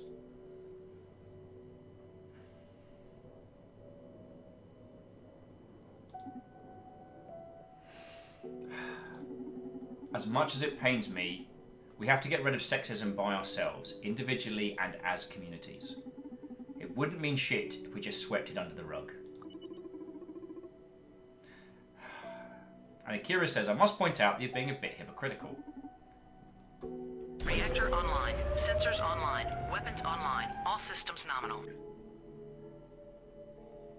Seeing as I have this button, I just want to take a moment to appreciate the fact that we have a community here where we can have such deep conversations on this stuff, and it stays on the level.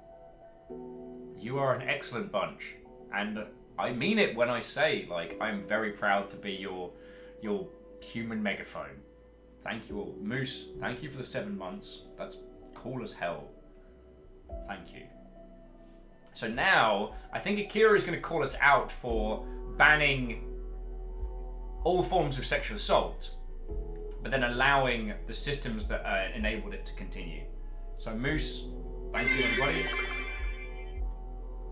And Earl says, bourbon keeps us on the level. I think actually bourbon brings us up. Absinthe and vodka keep us on the level. Oh. So Akira says, you're all against the MNA, but don't mind using it if a particular issue concerns you. We all have a price, friends. And we actually discussed this a while back on when I was getting a bit violent on the Eat the Rich issue. And then I had to prefix with it, like, as much as I would see the billionaires of the world, you know, roasted the steak, if someone came over here and was like, I will give you $1 million for, I don't know, $1 million to advertise breadsticks on your stream every day, I'd take it. And I'm sorry, I'd use that money to bring us all together and that would pay for LongCon, but like, there is a... Tasty, I don't know why breadsticks was the thing that I thought of. I was trying to think of something that was bland but wasn't like inherently evil. Tasty's like, breadsticks? I do that shit for free. But that was my hypothetical point. and a million breadsticks. So the thing that the MNA is doing here, Ryan said, would there be free breadsticks at LongCon? I would certainly negotiate for it. Like, the ink hasn't dried on the contract yet, but yeah. Sadland says a million breadsticks is not enough! Jesus, wow. We have talked about so many heavy topics in the last hour. Real, like, core, philosophical, and personal. As soon as I mention breadsticks, you're like, knives out. Like, breadsticks are the new god. Breadsticks will kill us all. We could discuss personal freedoms, like absolute grown-ups. But as soon as the bread products come in, it's just you can hear, like, axes being unsheathed. Like a breadstick through my heart. Nivalis with deleted philosophy.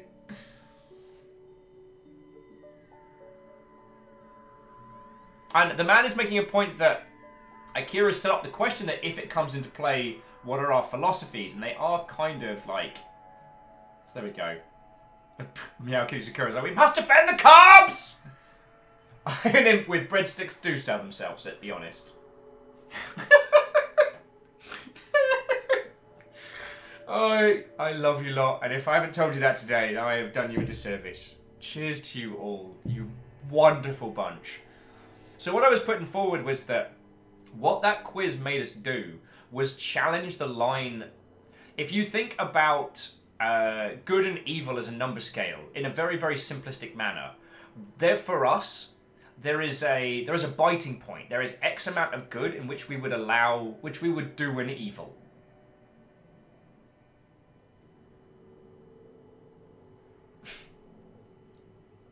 Alex, with you didn't need that anyway. Oh dear lord. DX Man said confirmed. Will is a shill for Olive Garden for $1 million. If Olive Garden were like, we will give you straight up $1 million to support us, I'd be like, yes. Do you want confession, friends? I've never been to an Olive Garden. I only know them from jokes. But the point wasn't breadsticks are the last bastion of humanity. The point was that, we all have our price. And that's not always monetary. Sometimes, that's societal as well. But there is a point in which we would go past our own personal philosophies and beliefs because of X. And for us, for me personally, despite being so vehemently about personal freedom, the freedom to choose to do good, that I still cracked. There was a question they asked that I couldn't even say that my philosophy, that my belief in humanity, that my hope, my idealistic hope that people can be better, that will be better, even that couldn't override what they were offering. And so I cracked, and that's what Takira is calling me out on now.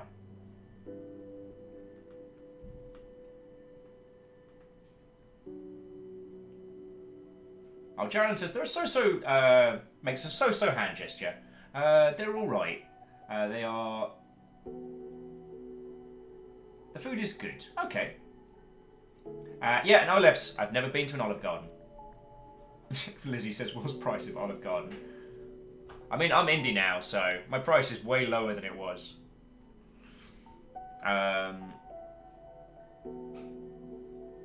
Shackles, that's a very interesting point, so that it's not that we cracked, it's we managed to find an even greater evil than mind control. There we go. So yeah, again, I know I'm joking about the whole breadstick nonsense, but we talked about some exceptionally heavy topics, and this may not be the last time we come back to this, and you were all exceptional and brilliant. So, thank you kindly. And Olef's, we genuinely needed this brevity. Olef's saying, it's 3 AM. I'm just laying around in bed farting up a storm. A fart storm. That's a level 8 spell, that is. Okay, let's see what Akira's gonna go for us. Because Akira's saying you are all against M&A, but don't mind using it if a particular issue concerns you. Maybe you're just against how they plan to use it. No, I said all that just in case we failed to stop it from happening. But you could have told me not to affect people at all.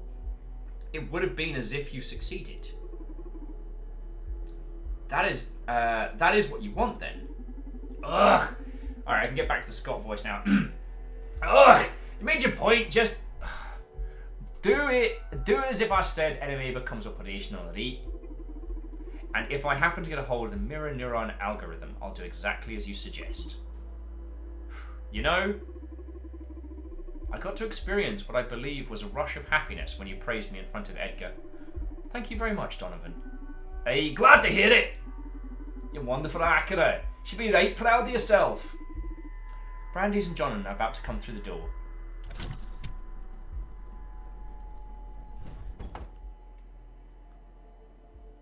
Can I interest either of you in a terrible, terrible drink? And yeah, Tasty, the android lass is lovely. Actually, the android was confirmed she, right? I'm not being completely insensitive, am I? But anyway, yeah, Akira is adorable. Olaf says, fried onions, eggs, pea stew. Mistakes were made.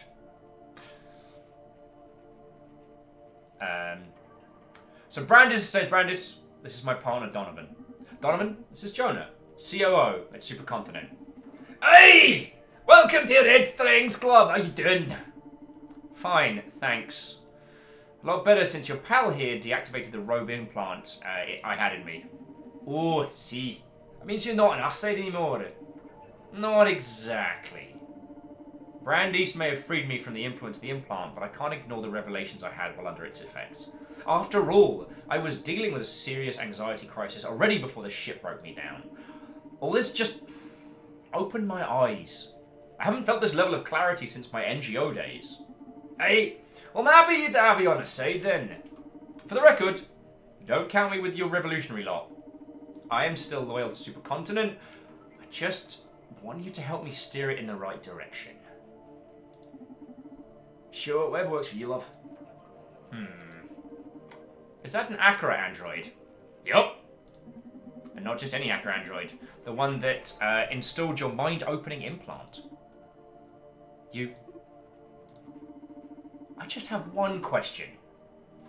I understand you had several options at your disposal. Why did you choose that one? I'm sorry. Normally I'm able to follow the logical steps behind my actions.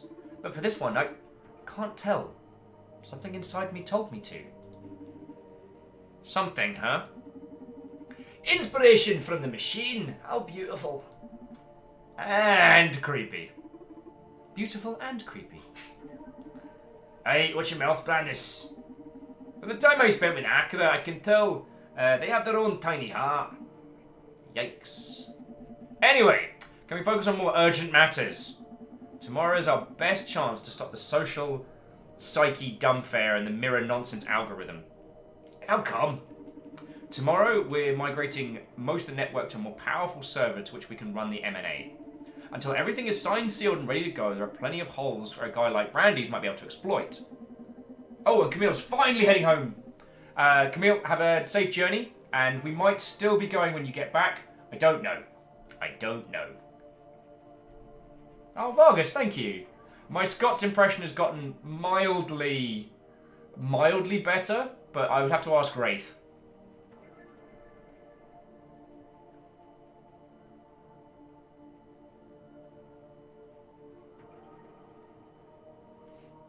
I could work my way in after they finish Migration 2, but the Chaos is definitely going to open up breaches I can exploit. Hey, it was a show-off. Listen, Brandes. The only way to access the control of the M&A is through the executive office in the Supercontinent's tower. The lightest security will be Adrian Fergusos, CFO. He's supposed to be absent. Yeah, got a nasty implant, same as you. I hope he gets a better ride out of it than I did. So that's it. I get into his office, hack the shit out of the NMA. It's going to be trickier than that. In this day and age of neural hackers and cyber warfare, our new CEO has designed a system to level the field against your kind. Ha! Impossible! They've gone completely analog? Almost. Communications amongst executives and access to critical systems such as the M&N are handheld through an old-fashioned landline network. A what? Oh shit, that's ancient even for me. When I was a kid, there were already just a few left. It's like a phone, but like wired into the wall. It's what we have for getting calls from my grandpa.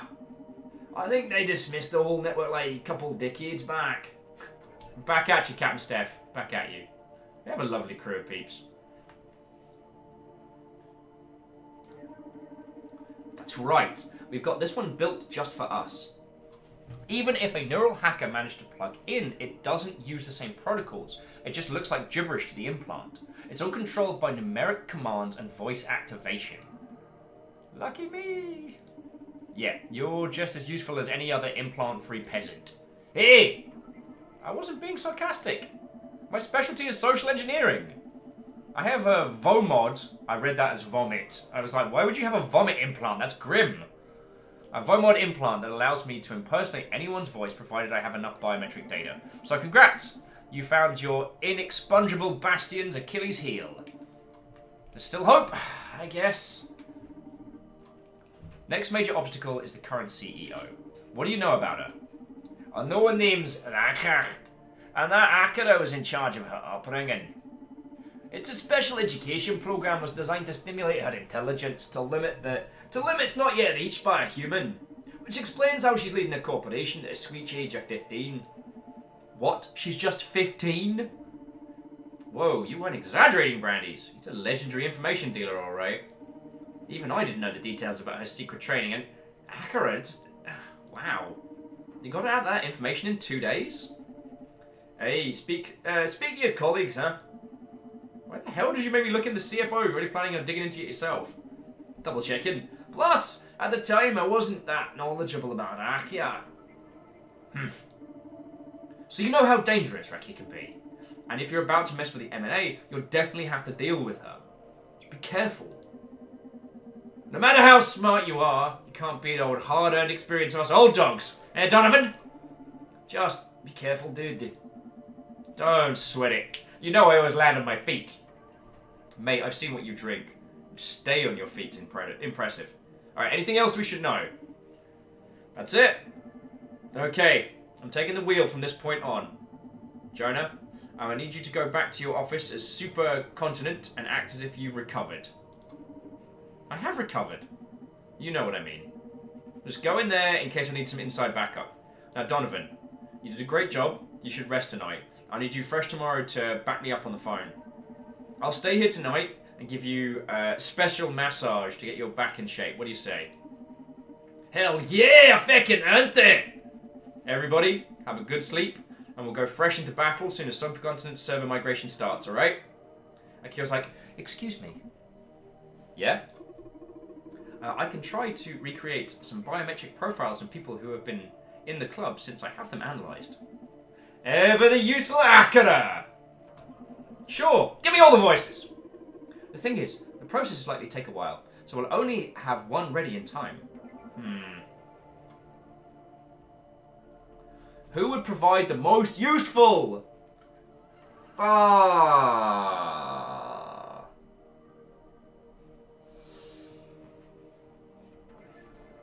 Lizzie's like, special massage. Oh, those two are clearly boning. Like, you've all gathered that, right? Those two are banging.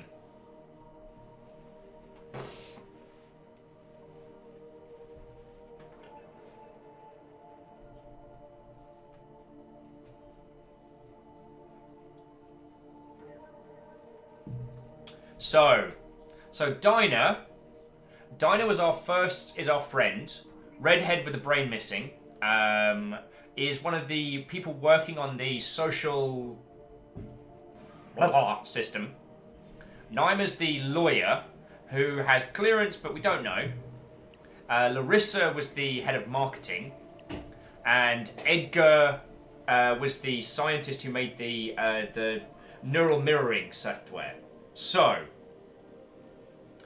here's the thing.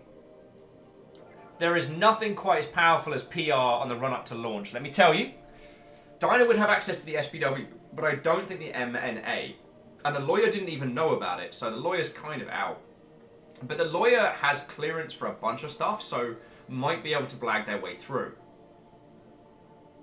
Jaralan says you can get Edgar to help already, you have his number. True. So I guess it's Dinah or Larissa. Spooky's saying get Larissa's. She works there and is most likely known. True. Has at least interacted.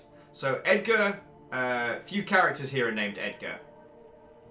Edgar was the head scientist for the mirroring program. Tasty says, don't you still have a favour from the torturer? Probably.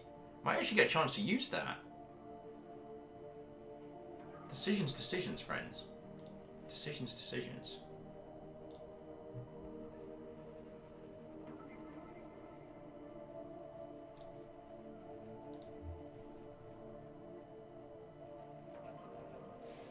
I'm thinking of going for Larissa. Like, socialite, charming, PR, like, head of marketing has a lot of sway in these spaces and is the most likely to be the most chaotic. Edgar's on board. Dinah we probably can't get much help from, but we know him. And Naima seems like a bit of a fart in a suitcase, so there we go. Lizzie says decisions during the tea break. Oh, it has been 5 hours, hasn't it? Alright.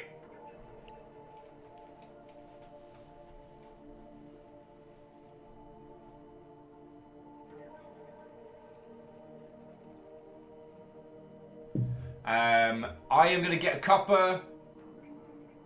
If you all have any thoughts on feelings on who we should pick for this one, you know I take all of your opinions very quickly. So, everybody, we'll convene in a couple of minutes. Tasty's going to go get some water and go to the bathroom. Lizzie says, William, have you done tea break today? But in all caps, I have. But I've only done one.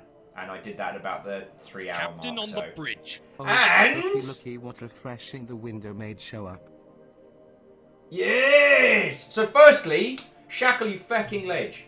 That's not only 7 bloody months. That's 7 bloody months as tier 3. That is an inordinate amount of support, and thank you.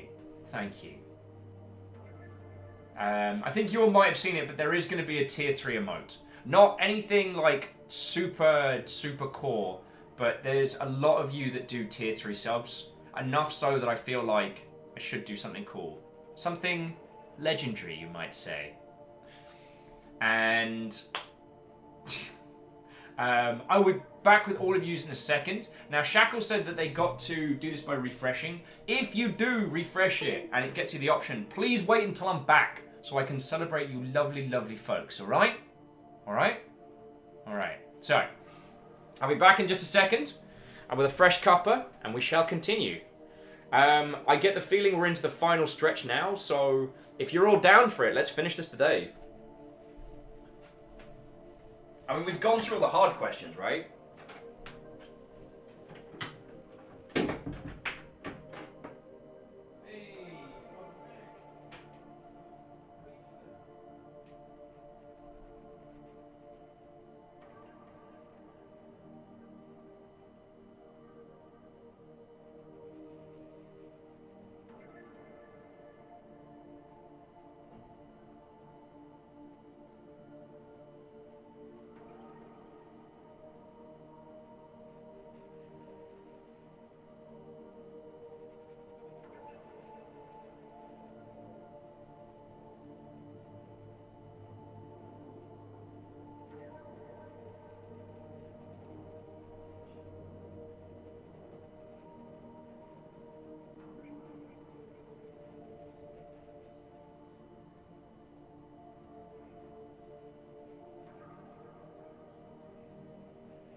Stop that incessant clicking.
Hello, hello.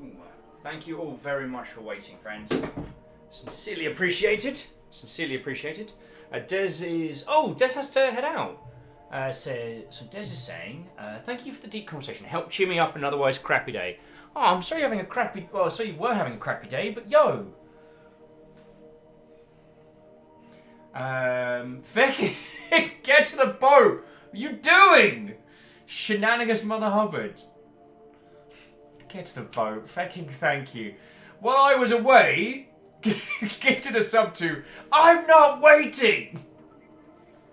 I bet that person gets a lot of gifted emotes and is very confused.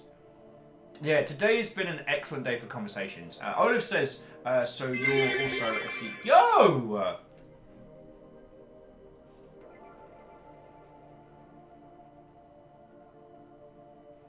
Right, the man, I don't know why that's not reading out your comment. So the man, firstly, thank you for the bits and using the bleed purple thing, because this whole, like, 20% extra thing is a massive help right now.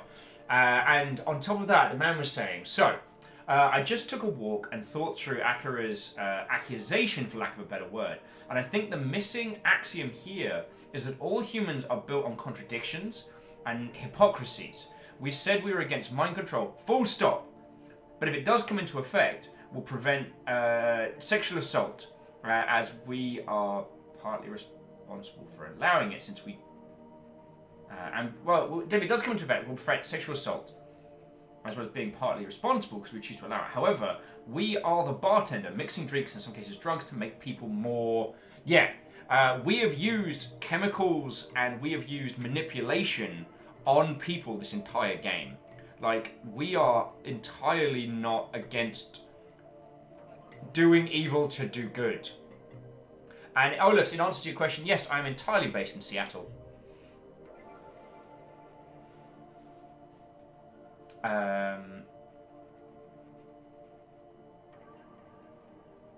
So, Olaf's, on the subject of bits, it's kind of a... it does change from region to region. Bits aren't as expensive in the US as they are in other places. But it's like... I mean, you've got to pay the piper somewhere. If someone donated $100, PayPal takes a cut. Like, and it's... with PayPal, it's always risky for things like chargebacks and stuff like that. Olaf says over here in Sweden it's super expensive. I've heard, like, Sweden, Europe, places like that, it's hella expensive, and it's something I really hope they sort. The reason why bits are great at the moment for content creators is because of this whole, like, extra 10%.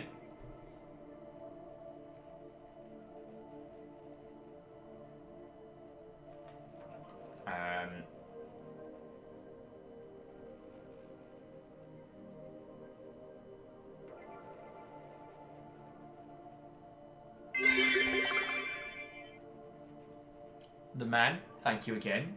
Throwing in an extra 100 with the bleed purple, which means more free stuff, to make it more pieable. Are they controlled? No. We are. Another contradiction and a spot of hypocrisy. Should mind control be implemented? No, never.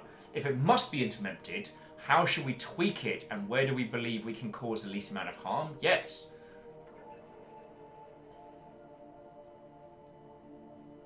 Okay. Continuing ever onwards. Let's turn off the BRB needs tea. Look, I'm actually remembering. My God, he's adapting. Let's get Larissa's voice, because unless anyone has any strong feelings about any of the other voices, I think Larissa's voice is going to be the one that does us the most amount of good.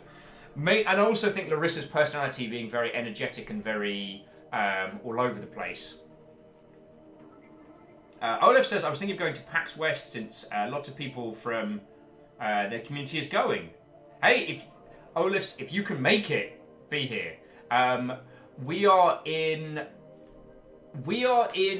two minds about what to do for the PAX party this year. So friends, we have two choices, and we haven't locked in on either. I honestly need to get a space to stream from first. But the choices we have for our PAX party, we have two. One, I can take you all to one of my favourite places. It's a quick Uber ride. It's like 10-minute Uber ride away from the convention center, and it's in Georgetown, which is literally walking distance from here. It is my favorite bar. The food is good. The people are amazing. We can get a space just for us, and I think they'll hook us up no problem. So that is one option. I'd love to show you all a part of my world. I also understand that it's quite far off of like the PAX convention area. So I understand that it's not a small commitment. But there's another option, which is very off-site and fecking dope. And that is going to a literal meat hall. But that is way off-site, and we'd need to like get a group of... So we'd all have to meet in somewhere, get in a vehicle, get that across, or go as like a little like... So that would be more of an event, less of a drop-in when you feel like. So, yeah.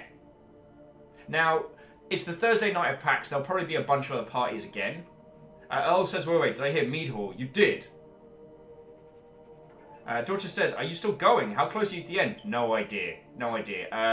We spent a long time talking about one of the moral quandary sections, and we had a very, very good discussion about it.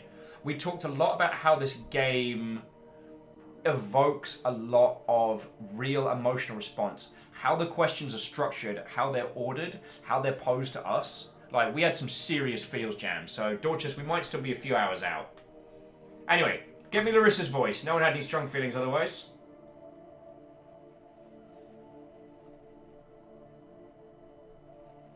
Ironim says, so you say you need a vehicle? Like, a long ship? There is a river. Alright, give me Larissa's voice. Understood. I'll transfer it to your neural drive when it's ready. Domo arigato, Mr. Roboto. Ha! Funny. Okay, everyone. That's a wrap. Tomorrow we make history. Olaf says hotel prices in Seattle are crazy expensive. Well, the Olaf's, I don't know if this is the right place to talk about it. We have in chat, we have the cons and conventions. But basically there's a biting point which depends on what you want. Now, if you want to stay in the area which PAX takes over, it can be very expensive. There are a bunch of hotels that are downtown within walking distance. And walking distance can be real good. Because if you want to like drop bags, come back, it can be very helpful. If you want to save cash, like I'm down in Beacon, Georgetown way. There are plenty of places you can stay if you don't mind getting an Uber in the morning. And you can bring the price way down and then pay mono. And you don't have to use Uber per se, Lyft or whatever. But then just like taking like rideshare stuff in and out. Okay, so tomorrow we make history.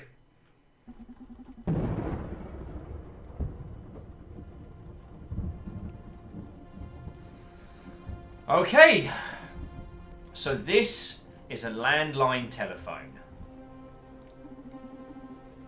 Donovan's like, you sneaked into Ferguson's office! Yep, I'm in.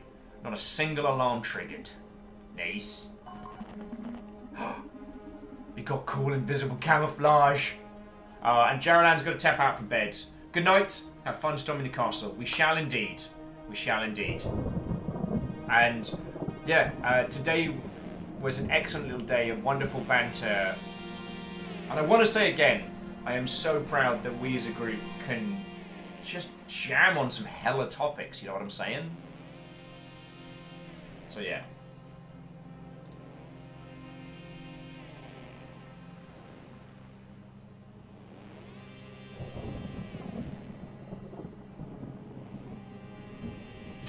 Tasty's like, you're a hell of a topic. Takes one to know one. I see you found Jonas, tell us about. Maybe I'll run you through a mechanism. Sure, provided it doesn't make you feel too ancient. Aye, sharp, listen. Okay, I'll get comfy. I am holding it right. Look, it's not that different from a regular phone. You should have a numeric pad where the phone is connected. That's it. So you just click it, input a sequence of numbers, wait for it to call before. You can also use the numpad or number keys on the keyboard as a shortcut. Cool. You should have Jonah's phone address in your neural drive in case you want to give it a try. Sure, I'll give a look to see in case I find some. Start digging towards the MMA. I'll set my drive to detecting mode so I'm automatically picking up facts and important data. I've also loaded Jonah's voice into it along with the voice Akira prepared for me. So that should be more than enough to get me started. Wish me luck! Hey, luck wished. Oh, but, like, stay a while, shut up, listen.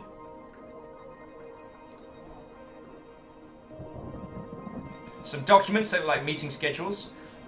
Gene Sync Plan Discussion, July 5th. Empowering Middle Managers, July 6th. Merger with UCH, July 6th. Next Steps, July 7th. That's it for this week. That's a skull. Shit. This is natural bone. There's something carved into it. Dulus Bellum Inexpertis. Is that...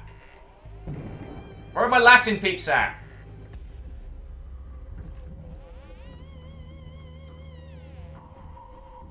Oh, Sadlin's saying that Skull isn't too far.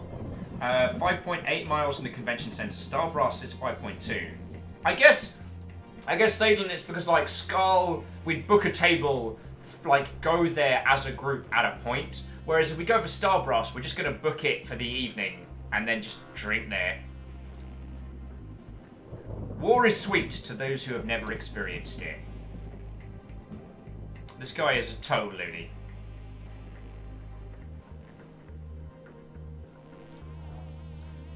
Alright. A bouquet? The flowers are synthetic, but they feel like the real thing. It lasts a month. It has a card on it.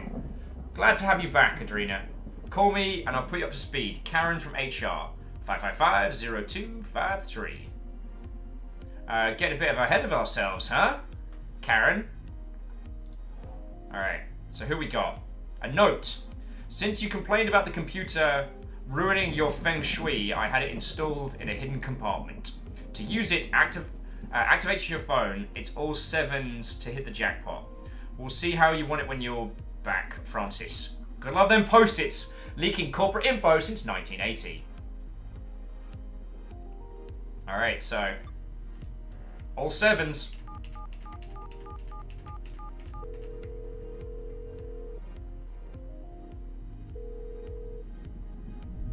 Accessing office computer. Jackpot! That's pretty cool. Okay, show me your secrets. Ugh, of course it needs a password. Hey, can you crack it? Let me try. 1, 2, 3, 4, admin, Ferguson CTO, I love money. I'm gonna try I love money. Nope. Nah, this computer's a beast. It'd be easy to torture the password out the owner. Okay, should I call the torturer? I wish that was a joke. Don't call anyone, I'll try and figure out the password myself. This would be a great time to take advantage of the rogue implants Akira installed in Ferguson. Just need to find a way of contacting him. Okay.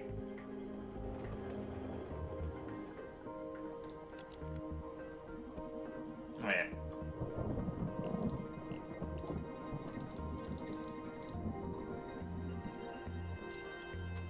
Okay, so I guess we call HR first and then go from there.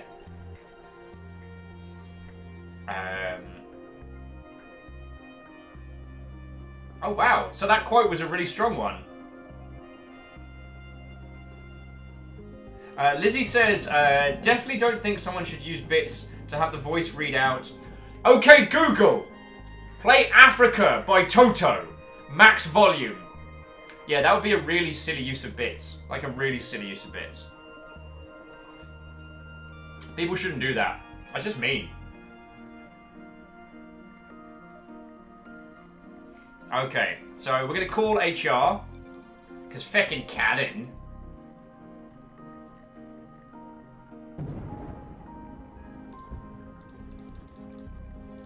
Oh, we have to dial it ourselves, so... 025 272. Hey, apa Karen? Hello, this is Karen from HR. How can I help you? Hi, this is Lucas Lepsing. I'm sorry, Mr. Lepsing, this line is exclusively for employees. I am an employee. No, Lupus Lepsing works. No, Lupus Lepsing works here. I'm sorry. Do you know every single employee of the company? What are you, a robot? I'm afraid I'm going to have to alert security. How did you gain access to this network? Forget it. Phew, you can't mess with Karen from HR. That's not good, as there are only 4 landlines, so I'm about to get shot up, aren't I? Fucking Karen.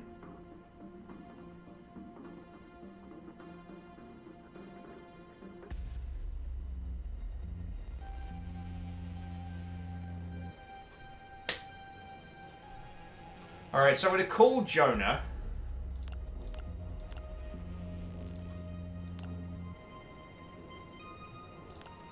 So I'm going to call Jonah. 558 108 444.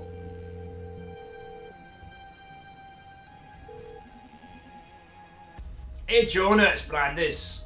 What do you need? I need to contact Adrian Ferguson. Any ideas? His cell phone is off. You're in his office right now, so last option to try is his emergency landline he had installed in his home. But I don't have that number. Is it around here? Maybe you can ask HR. Alright, let's hope this works. Alright, so yeah. So we're going to be Larissa. I'm going to call Karen. Fucking Karen. Am I right? Fucking Karen. Hello, this is Karen from HR. How can I help you? Hey, Karen! What's up, bye? Larissa! My woman! You finally got out and unwind a little after that last sprint. Ah, yeah, so... Hey, our health insurance covered your gender calibrators in the end, right? It wasn't right that you were spending such a fortune on them. If you have a problem again, just let me know, okay? Sure, thank you. This Karen girl seems to be fond of Larissa. What did you want, by the way? I need to contract Adrian Ferguson. So we feckin' crit rolled on this one. He's not in his office, and an urgent matter's come up. Adrian hasn't really been feeling well these days, so he's resting in his villa by the harbour. Fortunately, he had an emergency landline installed in his home, so take note. 555-693030. Gotcha. Thank you. Tell him we're praying for his recovery here in HR. Sure. Bye. Alright. So I'm going to use Larissa's voice again, because... Why not? Heh, 69. Let's do this! Hello. Adrian, thank God I found you. We need your help. It's Larissa. Marketing director? That's right. Listen, there's been an incident that could feck up tonight's operation. Jonah told me we need to access your computer to fix it, but it's password protected. She's putting out a couple of fires right now and asked me to help. Oh, shit, sure. My password is merge the world 4891. Thank you very much. I'll keep you updated. Okay, bye! Alright, what the hell? The password doesn't work? Hope Ferguson's not trying to trick me.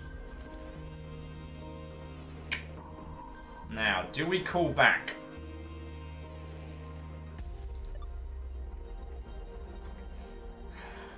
Five 693030. Or I'm fecked. Hello? Hey, Adrian, Larissa here. The password you gave me doesn't work. They probably had it changed. Precautions since I've been acting sort of weird these days. I'm so sorry, I'm afraid I can't help you. Tech peoples here tell me you're able to override your companies through bioencryption. Sorry, you lost me there. Basically, we send you your medical ID, we can get clearance by simulating your presence. Whoa, didn't know that was possible, but sure. My medical ID is that long string of things. Thank you! Looks like the hippie made him not only compassionate, but over-trusting as well. That's good for us. Now I just need the pass ID to get to Donovan and see if Akira can get Ferguson's bio profile. Listen, I'm a bit stressed out by this whole situation. I'm afraid I won't be able to have much more use tonight. So I think I'm going to take a long walk at the beach. Can't deal with this pressure, I swear. Don't worry, we'll take it from here. You can relax. Thank you and good luck. You have no idea. Alright, let's kill Donovan. Hey Donovan, I need your help. Sure, what's up? Ferguson gave his medical ID. Can you get me his voice? Ferguson gave his medical ID. Can you give me his voice? It's this long thing. Attaboy! The kid is on it. Oh, we're like, well, please send him in your, yeah.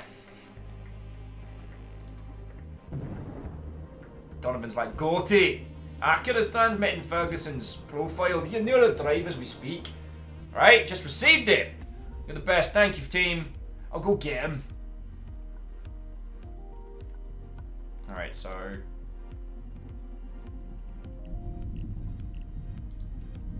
Alright, so what did we work out?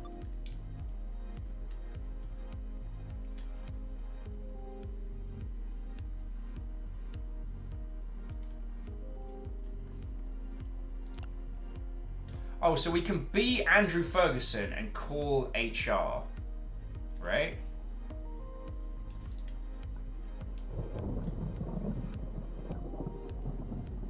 Just making sure there isn't anything else we can mess with. So I guess we call as Ferguson and then go, hey, can you provide us with a password reset? Yeah, that's what I'm going to do. So we're going to be Ferguson, I'm going to call Karen. Fucking Karen.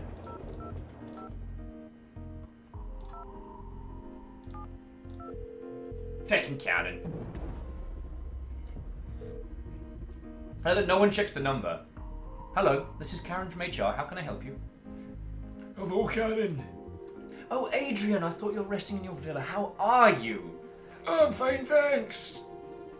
You can keep resting if you want. Don't worry about tonight's plans.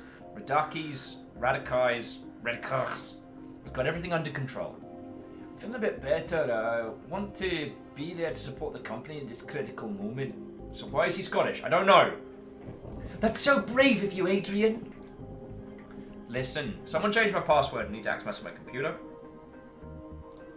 Oh, that's unfortunate. I'm afraid I can't help you. Should call Francis about that.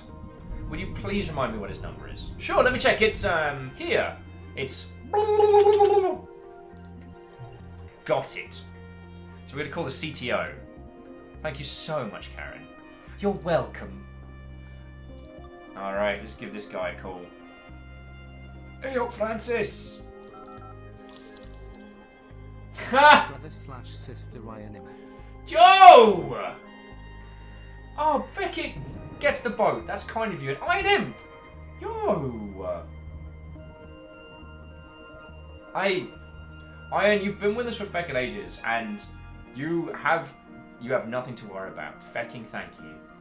Get to the boat. That is super kind of you. Thank you both. Alright? Thank you both. Who was I calling? I was calling Francis. But not far off of this.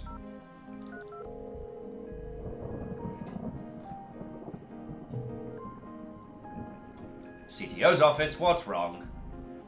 Good evening, Francis. Hey, Adrian, why are you calling? I thought you taking some days off. That's right, I was feeling a bit off with the pressure and all, but hell, I want to be here. Well spoken, friend. Tonight, we shape history. Is there something I can do for you? Yeah, I can't access my PC. What? Oh, I'm so sorry, buddy. Since you were taking intermediate number of days at work, I figure I should change your password. To be safe, we've got some critical days ahead. You know how it is. Understood. Good call, Francis. Good call. What's the new password then? I don't want to tarnish your style, so I made it to homage to your idol. A bit of a welcome back present. The password is Falk Park Best CFO. Haha! Very funny. Alright, I've got stuff I need to deal with you, but thank you, man. You give me a call if you need anything else. Sure. Bye. Okay. Bye-bye now. Alright. So, now we've got our password. Let's see what we can get. I'm in. Shit, there are hundreds of employee registries here. I'm going to filter these out to one that seems familiar. Alright, what do we have here? Except for Francis and Edgar, it looks like I have clearance to access most employee profiles. Let's dig in. Which folder should I access? Oh, bloody hell. So I guess current. Oh, and Navalis is going to head to bed. Navalis says, have fun overthrowing the mind-controlling corporation and eat the rich. Hells yes. And Navalis, I'm going to have a faff around with the... Oh, no, Navalis, I need to ask you a favour. Sorry, but quickly before you go, Navalis, could you send me a version of the incredible design you did for the longship crest, just minus the Slugcat and the Friendo, and because the rest of it's all dope, but I haven't got permission to use either of those. And then I'm gonna throw them on either a t-shirt or a hoodie or whatever peeps think of. So if you could do that as just as a favour, that would be lovely. Also, you should have cash from me, yo. Moose says, check Ferguson's file first. That he has much info as intimidating him. Good shout, good shout. Nice, I'm in. Gonna run my data skimming scripts through, see what I got. So, Andrew Ferguson, 47. He's on medical leave, of course. He's a pretty dull guy. Money, mergers, growth, many pie and buy charts. Ooh, interesting emails about how he's worried the new CEO may affect stakeholders' trust. The conversation ends with, we should discuss this in person, though. Whoa. There's a big amount here dedicated to charity in the city. Looks like the company is actually trying to act on their social promises. Ferguson doesn't seem to be very in the loop in SPW and the NMA Beyond finance. Oh! Acra's a surprisingly cheap project to maintain. Shit, it's actually producing benefits even now, only being used internally. Kudos to our skinny friend. Beyond that, can't find anything of much interest. Hey, that's alright. Maybe we can use we can use that bit of trouble with the new shareholders not trusting CEO. True, I'll keep that in mind. Now, next up, we can't go for Dr. Edgar because that's protected. Let's go for Dinah first. Okay, I'm on Dinah's account. Gonna run my data skimming. That's actually how you do hacking, not a lot of people know that. Sorry, I'm giving away all the InfoSec secrets today. Dinah's 31, consultant engineer. Dinah's 2 years younger than me, Beck. Active projects, social site welfare. Oh, here's her landline phone address. Nice. Whoa, she had her implants done at Supercontinent's clinics, so we can access her medical data. If I share this with Acra, they should be able to update my VMod with Dinah's voice. Let's keep digging. Wait. What's this? A hidden file called failsafe.nfo. Holy crap! It looks like some sort of trump card Dinah held onto to get back at Supercontinent in case the events ever turned against her. It points to a corrupted version of SPW that could fry the whole system. This is it, Donovan! This is what we needed. Yes! Bless you, Dinah! Okay, execute it or whatever you cool hackers do. It's not that easy. The corrupted version was committed to the project's main repository, whose administrator is Edgar. To get the fireworks started, I need to access Edgar's profile and roll the repository back to the corrupted version. Oh, it's never that simple with you nerdy spies. Don't worry, we still got this. We can access Edgar's account and this evil machine is done. Now, which folder should I access next? Let's do Naima. I'm reading Karen's file, just so you all know. Daisy says, as someone studying InfoSec, that is exactly how you hack computers. Nice, I'm in. Gonna run my data skimming scripts again to see what I've got here. I'm across 34. Got her landline number, sweet. Shit. This girl's super boring. Plus, she has a ridiculous number of individually password-protected files. I don't blame her, you know. None of our bosses have access to files employers below her.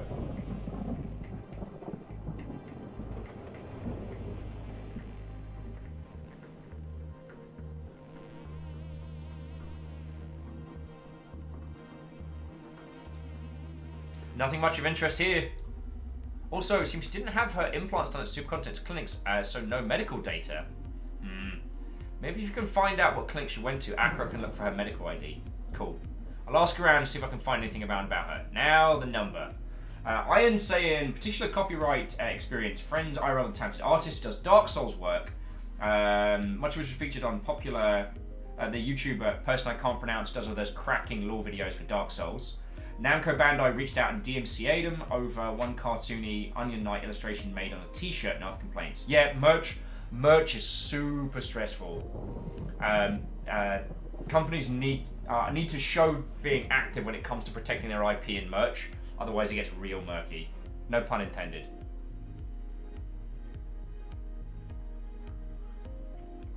It doesn't really get talked about a whole lot, but at least in the UK, like people acting on behalf of IP holders will go through like artists' alleys and things like that and mark down people infringing on copyright. They'll then inform the organisers, who will then be like, you have to stop selling this, or worse, depending on how well they're doing. The perceived amount of success has a large thing to do with how much of a severe crackdown you have.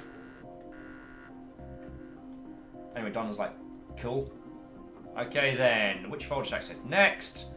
Let's talk to Larissa. So nice, I'm in. Gonna run my data scribbling sips and see where we've gone. You know how this goes. Larissa Roberts, 29. Cool, her learn line number is here too. For the rest, there's a massive amount of sketches, concept art, brainstorming logs. The only mildly interesting thing here is she started to consider some ideas regarding the presentation of the new CEO, looking into how to properly communicate their new philosophy while spinning the situation in Supercontinent's favour. Though by her note, it seems Larissa is struggling to picture her new boss's personality or image. Maybe I could use that. Nothing else? Nope, pretty much above board, this girl. Which folder should I access next? Karen! Karen! Digi says, yeah, oh, with a t-shirt, I know people might have wanted to buy it, hence the worry of it being commercially profitable. Well, true, and it's like, if you are selling a t-shirt and you are allowing someone else to sell a t-shirt with your commercial license, negligence can be seen as acceptance. It gets real murky. It's real murky. And Digi says, which is why I'll never sell Disney fan art at Artist Alley. Yeah, because they get brutal. And Digi's got their own original stuff anyway. Hells yeah. Because the thing is, you can't build a community around fan art. You can make money selling items based on fan art, but it's very, very hard, unless you break into big success, to keep that maintained. And Iron says, I guess it's a particular thing to me is only a single item. Kind of scans the shot across the bow, like, don't get too comfortable doing this. That's not unfair to say. Anyway, Karen! Nice, I'm in. Gonna run my data scribbling system, see where I'm going. Hacking. So she's 24. Her name is Karen from HR? From HR. Is that German? Ah, silly. No, it's written literally as first name Karen, last name from HR. Ha! Sorry. This is very weird. It's a pretty normal profile. There's an average amount of common info here. So very normal. It feels strange, almost forged. I mean, who's that uninteresting? It's like a whole profile is packed with inoffensive signs. I think you're probably overthinking it. Focus on a mission. Okay, this is super weird, trust me. I trust you, but who knows what secrets a corporation lies behind and more pressing matters to attend to. Alright. Which folder should I access next? Okay. So we can't get into either of these. We need Dr. Edgar. Alright, so I'm going to go back. The computer. Alright, so we've got lots of voice profiles.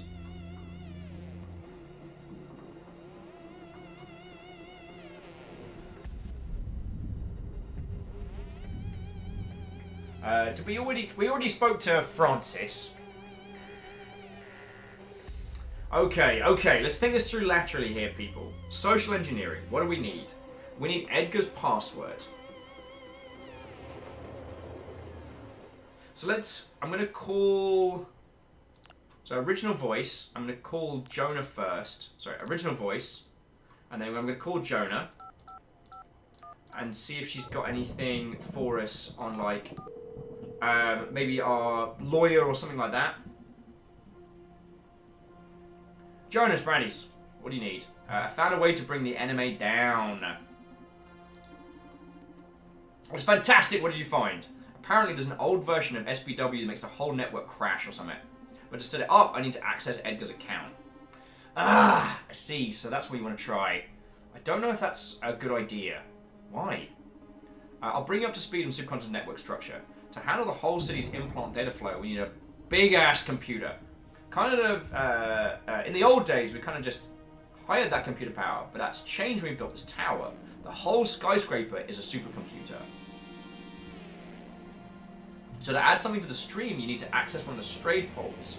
Okay, but how do I do that? There's supposed to be one in every executive office, but only the CTO has the power to open them. You're going to have to convince Francis. Okay, sounds challenging, but not that hard. Yeah, that was the easy part. Ugh, what else? Only signed builds can be integrated into the supercomputer stream. To sign them, you need something impossible to get. Try me. Radka's biometric profile. Ugh! Told you shouldn't underestimate her. She's built a pretty solid system. You should look for a plan B. Or find a way to get the biometric profile. I don't think that's possible. We have a super ninja AI able to craft biometric profiles on our side.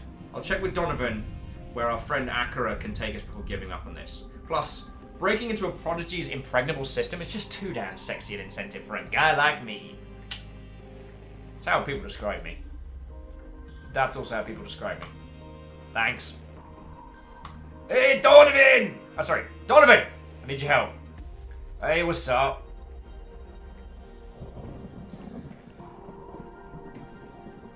I got access to Dinah's medical ID. Can you get me her voice? I need to find a way to install Dinah's virus. New challenge. Forge their bio profile. What are you all thinking? What are you all thinking? Oh, and jumping back in.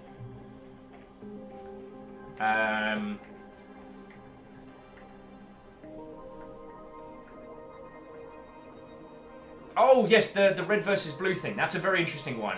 The red versus blue did get hit with a DMCA, and then they negotiated a licensing for, you know, for on the cheap.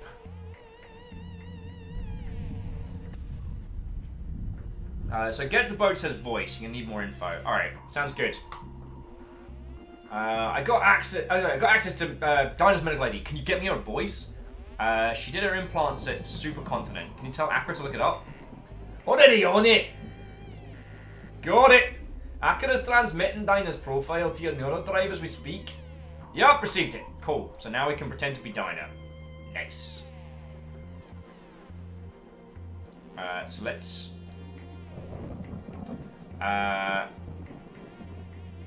So I need to find a way to install Dinah's virus. Let's just. We're getting more info. We're talking this through. Good. Any ideas? You're a bit dense tonight, huh? Hey, I'm under a lot of pressure. I know, sorry. My best here is Francis, the CTO. If someone knows how to install something into Supercontinent's network, that's him. Okay, thanks.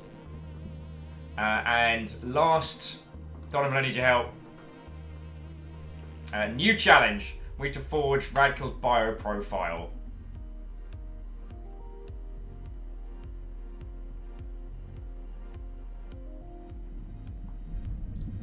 Only way to run a program in Supercontinent's data stream is if it's signed by the CEO. Yeah, I heard. What a cautious kid. I spoke with Akira as soon as I found out about it. Akira thinks she can pull it off. Not a version good enough for you to replicate her voice, but at least the minimum necessary to sign a build. That's amazing! Give it to me. Normally, I'd required you to dig enough info on the target to forge a profile, but since your partner here is exceptionally good at his job, I got that covered already. All the juicy intel I found on Raddy has been raised by Akira themselves. There's enough for us to unlock Akira's protected data on the baby CEO. Akira's transmitting the profiles as we speak! Exactly, they did. Yo, so all the work we did in the bartending game just sort us out. So Brandials can compile builds now.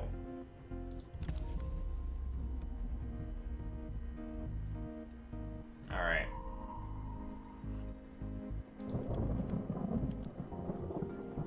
Alright, so the profile's ready.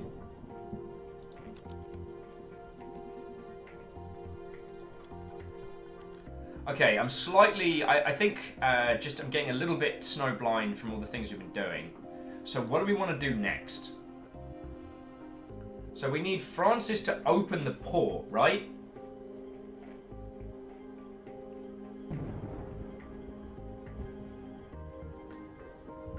Oh, and Dreamer, that is a very good point, is with licensing, it is incredibly hard. If you're outside of the biz, finding who to talk to is so hard. So, to give you an example, like, if you wanted to make a video game based on, just for example, the Harry Potter license, you would absolutely need to talk to whoever holds the license at Warner Brothers, because they've licensed the Harry Potter universe wholesale for there, but only as it pertains to, I believe, the cinematic universe. But they have exclusivity, but they only do it based on the cinematic universe. Correct me if I'm wrong? I have to look into that one.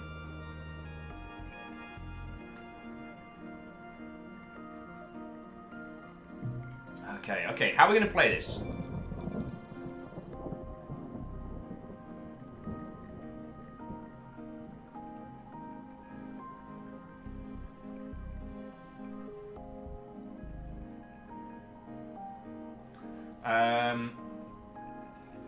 How are we going to play this?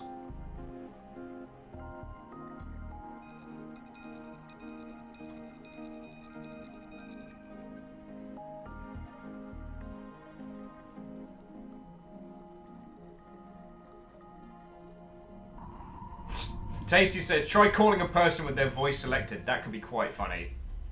I might do it for Jonah because she knows we're doing it.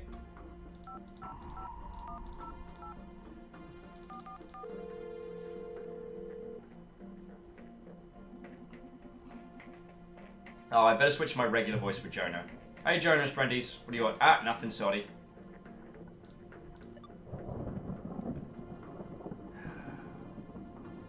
So we need to talk to Francis.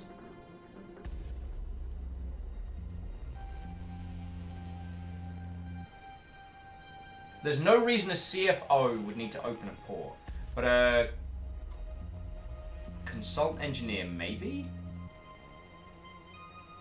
Or if Dinah tried to get hold of what's his face?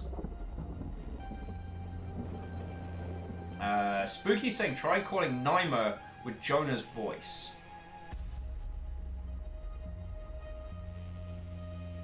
Not a bad shout.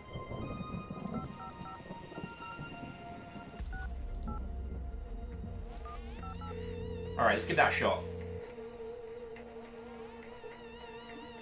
Naima's like, yes? Hey, Naima, this is Jonah. Oh my god! Also, Jack's Gulch! Thank you for refilling the pint glass, you feckin' ledge. Oh my god, I can't believe my ears! Is it really you? Yeah, it's me. I'm back. I didn't know you were so worried about me. We're going crazy looking you! Left the office in such a state. I'm so sorry. I don't know what got into me. Apparently it was some malfunction with my implants, and I got it fixed in time. Oh, thank God. Back to normality. Do you need something from me? I do.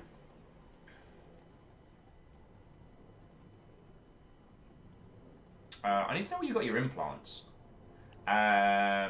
Wait. Sabotage. I need you to fire every engineer on our payroll. Oh. Decisions, friends. What are we up to?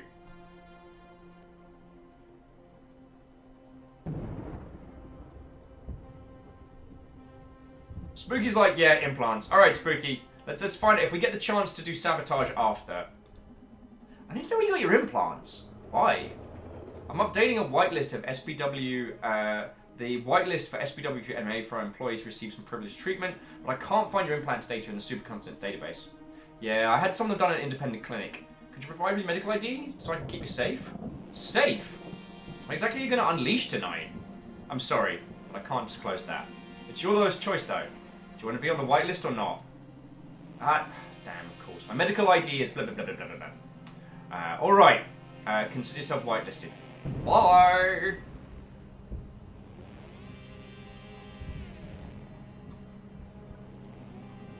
Donovan, I need your help. Sure, what's up? I learned my 9-wear implants. Can you get me a voice? Oh, that's pretty cool. So we've got a thing where we can call Donovan and just say, look, I'm a bit lost. Can you help me focus? The clinic's called Holistic Upgrades. That narrows down the search a lot. Akira's on it. Got it. Akira's transmitting Nama's profile now. You get your neural drive as we speak. Right, thank you very much. Go make some lawyer dirty talk. I'm worried about calling HR because I don't think HR is a person. I think HR is another Akira unit or something like that. That's my feeling. That's my feeling right now.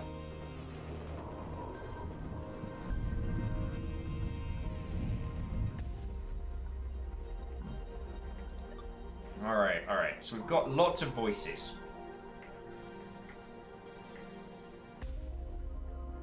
So Francis is CTO.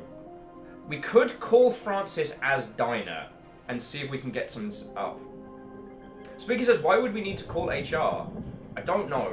HR kind of hooked us up in the early, but... So I'm going to call Francis as Dinah and see if that gets us anything. Because an engineer calling a CTO for info, not that weird. Like, a lawyer being like, how do I open this port? Kind of a bit weird, that one. Oh, Spooky says, if you try clicking on Edgar's profile... Oh, you're right, I haven't.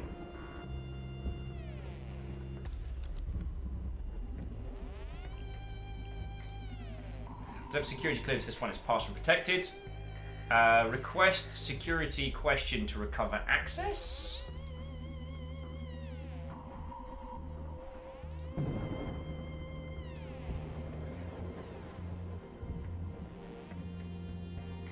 Number of existing Akiras plus Larissa's former name. Okay.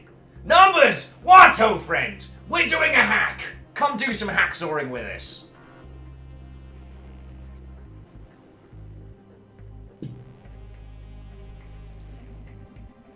Larissa's former name. Is this a guy in love with her? Apparently so. Do you anything know about Larissa changing her name? Nope, this is news to me. Okay, looks like info I can get by calling around. So here we go. Now, which folder shall I access? Francis CTO. I have security clearance on pass protected. Not going to request that one for now.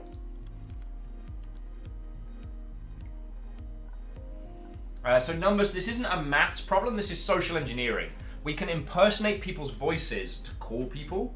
So I'm tempted to call HR as Larissa. Because her name's not Robillard. Yeah, I'm going to try that. Because HR fucking love Larissa. Oh. 555 025 272. I know I don't trust HR, but there we go. As Kevin from HR, I can help you. Could you tell me Dr. Coldstream's fold number, please? Oh, I'm sorry. You don't have enough clearance in the company for me to share that number with you. Really? It's an important matter. I'm sorry. Edgar's a very busy man. I have instructions that he isn't to be disturbed by low-tier employees. That was a low blow. Sorry. Procedure. Was that everything? Thank you.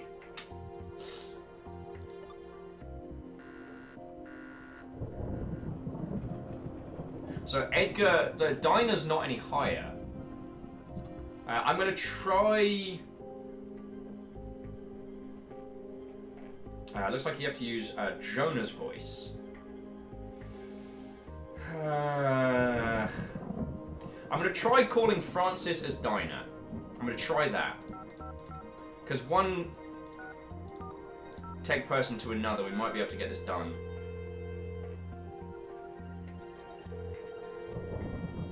CTO's office, what's wrong? Hello, Mr. Connect. This is Dinah Mayers. Hey, Dinah, what's up?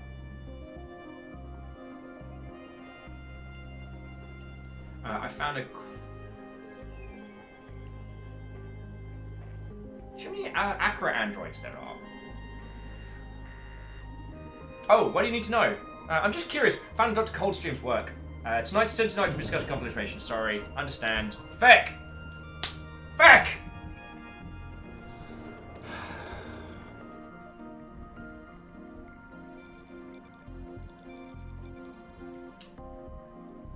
Now, if I call Francis right back up again and just be like, oh, hey, I found a bug, that's going to seem sketchy as, and I don't know if the game's going to feckin' get to the boat's like, noob!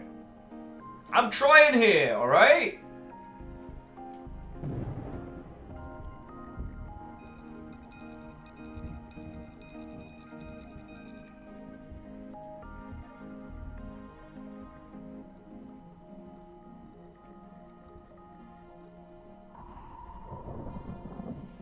Call Karen as the CFO.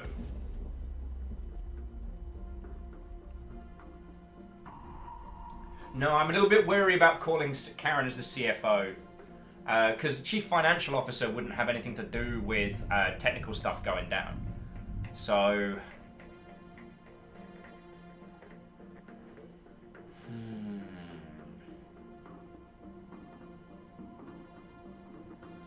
Although we could call Larissa.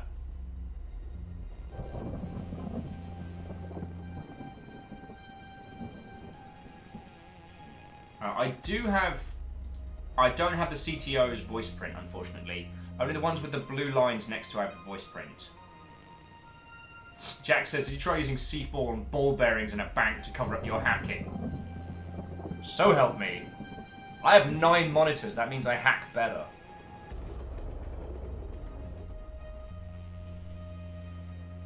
Alright, Jonah calling Larissa.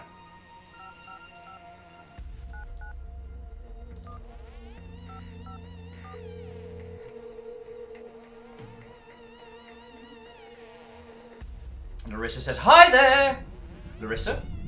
Right now I'm not in the office, so I'm probably in no condition to work at all. Feel free to leave a message and I'll get back to you as soon as I'm in the mood. Yeah, I wouldn't want to be in the office at this time of night either. Kudos for not being a corporate prick, Larissa. Alright, so Larissa's AFK.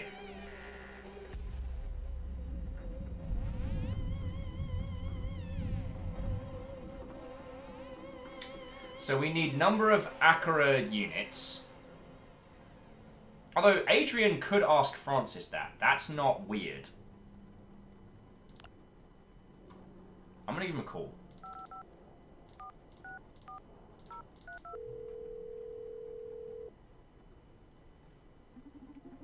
CTO's office, what's wrong? Yeah, good evening, Francis. Is there something I can do for you? Not really. Thanks. He's gonna get so sick of just randos calling him.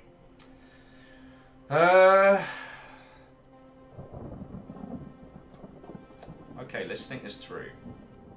Larissa's gonna call Narma, because Narma might have deets on us. And our previous... Oh yes, because they got financed by the company. Newt Newt. Nime's like, yes. Hi Nime, it's Larissa from marketing. Good evening, Miss Roberts. What can I help you with? I need you to cancel all of our trademarks. Ugh!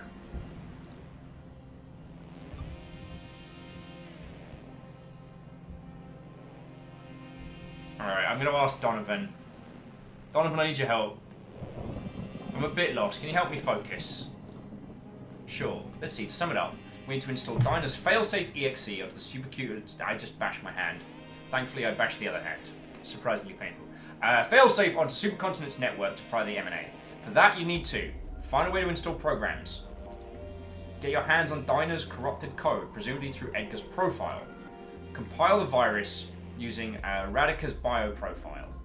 Alright. Focused? Yeah. So the bioprofile, again, we've got. So, Jonah's going to call Francis. Let's see what that shakes loose. And then we'll call Dyna, we'll call Francis and say there's a problem. And see if that shakes anything loose. No, I'm literally calling myself.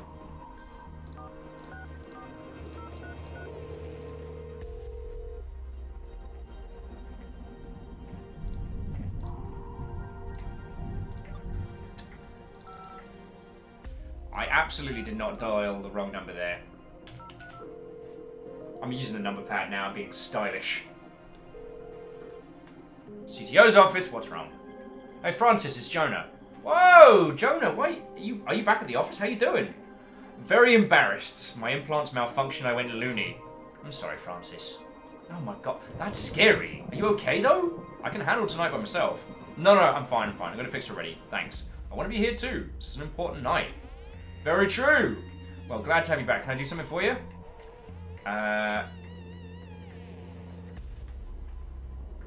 So question. Should we ask about the MNA? Because there shouldn't be any reason why Jonah would need to make edits to code, right? She's a COO, and to my understanding, chief operating officers don't do like nuts and bolts. Tasty's like, don't break your hand again, Will, so help me. I'm not trying. But if it was the other hand, how's that?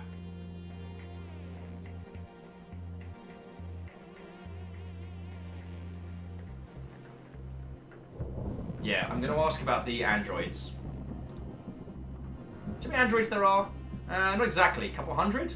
Why do you need to know? It's a secret. Really? But we're friends! So have you right for keeping so many secrets? That's not fair. I'm chief of security. I'm supposed to keep information secret. Ha! I'm just messing with you. We'll talk about this next meeting. Thank you, Francis. Sure, bye.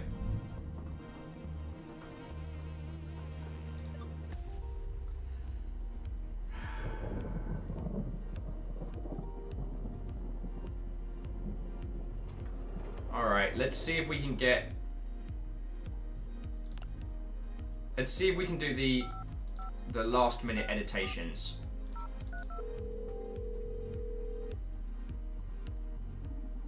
CTO's office, what's wrong? Dinah, what's up? I found a critical bug on a patch before it's live. I don't know how to put this, but I found a critical bug in SPW we need to fix before it goes live. Wait, what? We can't make last minute modifications. Tonight's a big deal. Precisely why we need to fix it before it goes live. Listen, even if I agreed to this nonsense, the only way to add something to Superkin Stream right now is through the office trade. And to add something that way, you need a build signed off with Red's biometric. Okay, is there a way to contact him? You know our CEO doesn't take calls. She only makes them. Okay. If I manage to get a proper build, will you agree to let me push it to production? Only if the situation is concerning enough. Alright, I'll keep you posted.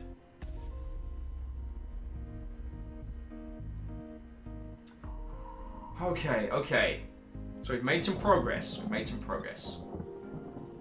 Who are we missing here? Who are we not connecting?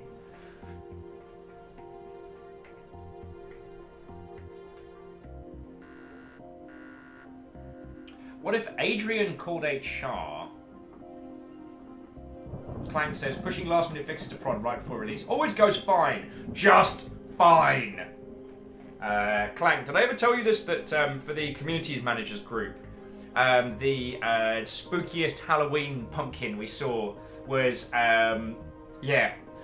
push to prod, was it push to prod Friday? Oh no, push live Friday, or was it push live Friday night or something like that?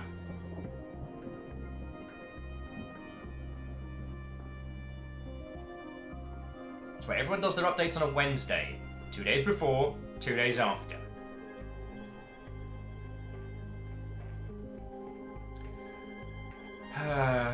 Clank just cries into a bottle of whiskey. I mean, tears to add it to whiskey is not the worst crime we've done to whiskey all bloody day.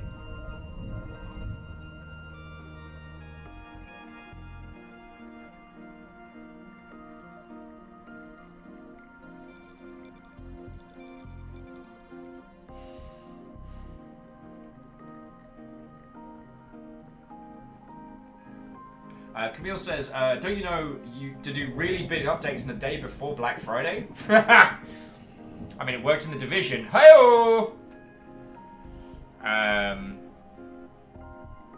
What are we not thinking through here? Alright. Jonas might have the contact detail. It might have the sway to find out where, what Haxori guy's number is, which might give us a little bit of info. I nearly did that thing again where I dial the person I'm looking at. 025 27 2. Hold, please. Oh, this is Karen from HR. How can I help you? Hi, Karen. This is... Good evening, Jonah. Glad to hear you're back and you had us worried sick. I'm sure you needed was a little time away from the company, a couple of days to get rid of the anxiety of yours. How can I help you? Could you tell me Dr. Coldstream's phone number, please? Of course, just a second. Okay, here you are. Fantastic. Thank you very much, Karen. Handling another of Edgar's blunders, I presume. What a guy, eh? Be patient with him. His clumsiness is just the price of a wonderful mind like his. And his contributions to this company outweigh his mistakes by far, don't they? Sounds like you like the guy. Sorry, always talking more than necessary. Karen is the CEO! Is that everything? Yes, thank you, Karen. Spooky says, don't you need Larissa's previous name too? Yes. I think so.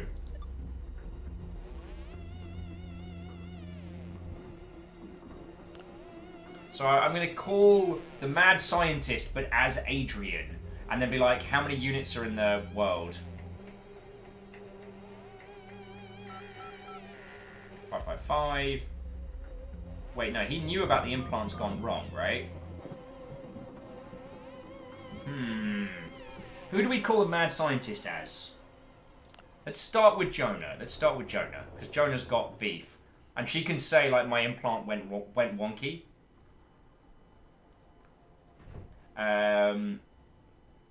Spooky says, I thought you needed Larissa's previous name and the number of Akira units to get into Edgar's account. I do. And I'm hoping that he'll tell us straight up as a... Actually, no, CFO contacting him makes sense. And then... How we're going to get Larissa's previous name, I don't know. I think someone high up calling Nime might be the way to do it. Actually, yeah, that's a great idea. So let's go with Jonah, because Jonah knows Nime.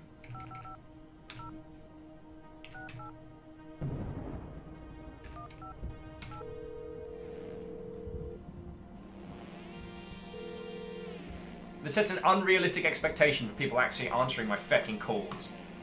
Hey, Nine, this is Jonah. I need you to... do you know anything about Larissa's previous identity?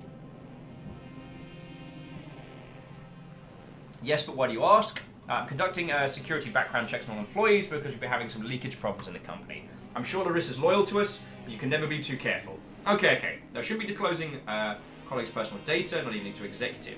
These are drastic times, Naima. I'm sure it can't be illegal for your boss to check on your background, right?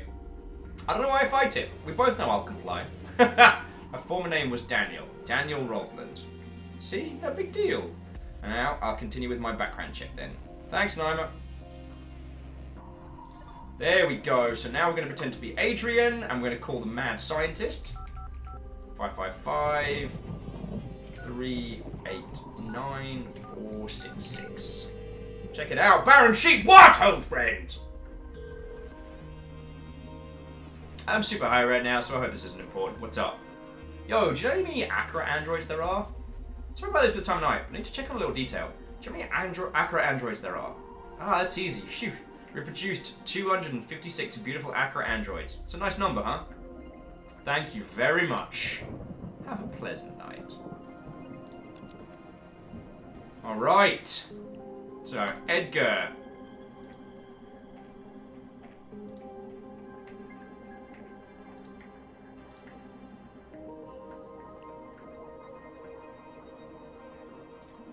I need to find out the security code and security code first and input it on the phone to gain access to Edgar's profile. Security question is number of existing and careers plus that's his former name. Oh god, they're gonna make us do it like that.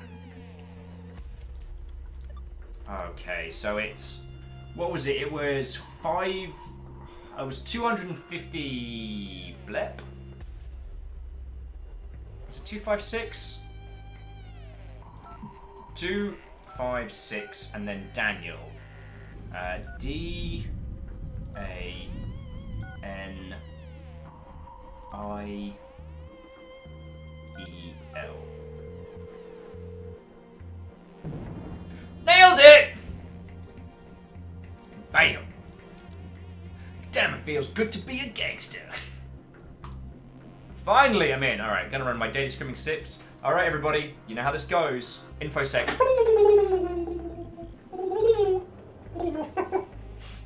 Of all the times. But 1 million, thank you. I got food. Do you want a plate to go under it, or is that more of a... I should be fine. Thank you kindly. Look at you being all smart and It's good. just- Bleed purple 100, bleed purple 100, bonus 20. Spooky Rose. I know, right? I'm doing a smart. I am not sick, but I got chicken soup, and this smells like everything right with the world, friends. And so, Spooky Rose, 1, thank you for the bits. You feckin' legend. That gold star looks real good next to you. And thank you for using the bleed purple as well, because that is, you know, that's free extra bits on top. Sincerely, thank you. Oh, yeah. Let me see if I can show you the soup without pouring it everywhere. Look at that. Look at that. The Dreamer says you sound like the turkeys and don't starve when you do that. Oh, I know. Dreamer said, sorry, Alex said it would be funny if it was turkey soup. Alright, so Edgar's 37 years old. This guy's grades were mediocre, to put it mildly. I guess not every genius has to fit into the academic rat race, right?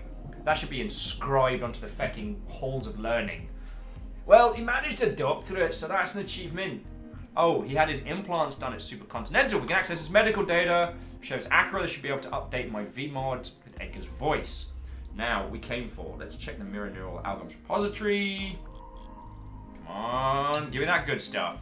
Oh my god, I found it. It's a hot mess. Dinah, this dude isn't... Dinah, dude, this isn't a buggy version. This is a feckin' instrument of chaos. There's no saying what will happen to the network if we exceed this code. Aye, sounds good to me, let's fly it. You're always down for blowing up technology, huh? Electricity's overrated. Reactor online. Dashko, you feckin' ledge! All systems nominal. How are you doing, friend? We are... It's like... How are you doing? Whoa! Okay! Dash, you ain't fecking around today! Ha! I was just looking down to see if you did like, 0, like 0 stat, Bleed purple 1000, bleed purple 1000, bonus 200. Dash, you fecking legend. Thank you. Yeah, it's a new month! You took that top spot like there's no tomorrow. Dash cool. Thank you kindly. And, like, yo, 7 months. 7 months we've been doing this for realsies. And it's fecking cool. And we're still doing it! Thank you so much for the bits. And thank you for using the bleed purple thing. Like, I know I keep banging that drum, but, like, that promotion is basically free support for the Longship on top of. So thank you. And Fiona, how is your day going? We've nearly hacked all the things. See it. Dash, Spooky, Barrett, everybody. Fucking thank you. Can I have another stonking credit scene at the end? Okay, so I need to download the program. We just need to compile it and find a way to upload it to the network. The Mirror Neuron BS is on borrowed time. Cool. Alright. And I got a little bit of soup, so I'm going to eat a little bit of soup. So good. So good. Bleed purple 1000, bonus 100. I liked my shiny gold medal. Spooky, thank you! At least fat soup everywhere. Spooky! Yo, thank you. Spooky throwing in another 1,000 to jump forward. Like, yo. Thank you kindly. Thank you kindly. Oh. I got access to Medical's ID. Could you give me his voice? Cool. Tasty said, oh, what did I come back to? Spooky and Dash trading artillery across the bow. No, okay. Joking aside, like, even, like, because, like, green firing people who are throwing, like, little bits and stuff in, it all adds up over the month and is how we are able to continue doing this. And I am eternally thankful to you all, alright? So, yeah. Oh, Spooky, that's lovely of you to say. Alright, so we're going to get Edgar's... So I got access to Edgar's medical ID. Can you get me his voice? He does implants at Supercontinent. Can you tell Accra to look it up? Already on it! ... Alright, got it. Accra is transmitting Edgar's profile to your neural drive as we speak. Wonderful! Just received it. Thanks, guys. You're welcome. Alright, so now, not only can we be Edgar, we can call Francis. So I guess we call Francis as... We call Francis as Edgar and say that we need to push to prod. Because by my understanding, right now, we've got what we need. Alright, compile... Do we need to compile the... Do you think we need to compile the file first? Or do you think we should get the port open?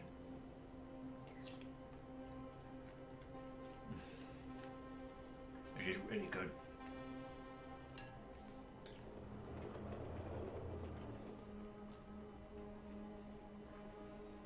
Yeah. And Tasty, I love that his handle in our phone list is Mad Scientist. It's fucking great. Do you all have any thoughts or feels on how we should bust this down? Because I worry that I am tunnel visioning now towards our victory, and I might be missing things. So as always, I do welcome your advice and your views, dear friends.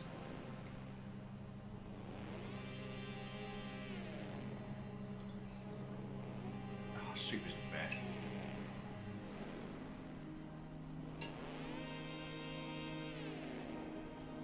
Okay. So I'm going to compile. Unless anyone has any strong views, I'm going to compile and then contact. Actually, no. Alright, so we're going to be Edgar. I'm going to call Francis. So 155 464 032.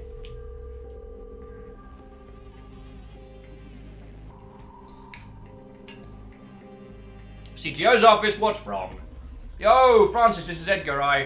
Oh, what did you fuck up this time? Hey, how about a little faith here? Okay, what do you want? I fucked up. I need to modify the M&A before it goes live. Okay. What? Seriously? Dude, are you fucking kidding me? Calm down, Drama Queen. Just a minor fix to the algorithm. Doesn't do any funny stuff. Funny stuff? We're talking about the future of feckin' mankind here, Edgar. Can you be a little bit more proactive, Frankie? Yellow doesn't fix shit. Frankie, I'm gonna get your ass fired after we're done with this. Mark my words. Whatever, dude. How do I upload the patch? Ugh, relax. At this point, you need to access your office's Strad. Cool, where's that? You can unlock it with the same phone you're using to insult me. Just input all zeros on your office's number pad at the end. Cool, thanks. Wait. You know that for a build to be able to go live, it has to be signed with the biometric data, right? How do I do that? Shit, I'm screwed. Only Radika Sub can do that. Well, how do I contact him? You can't. She doesn't have a specific phone address. She calls when she needs to. Why, you bitch. Hey, careful. Sorry, I'll see what I can do. Thanks for the help. We are so screwed. But we know already what to do. So we're going to compile.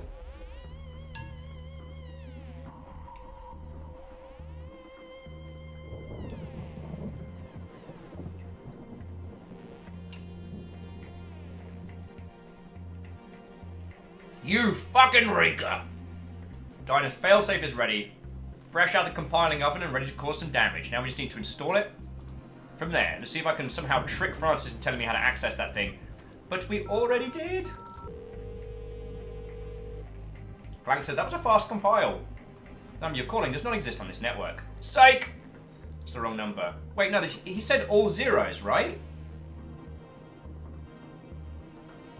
He said all zeros. I'm not going completely mental, am I?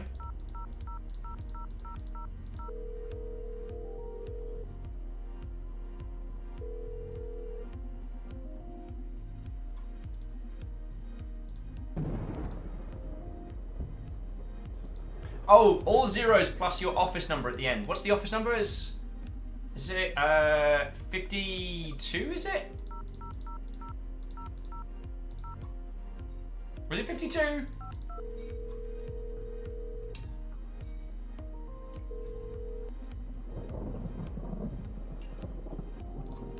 Darn it!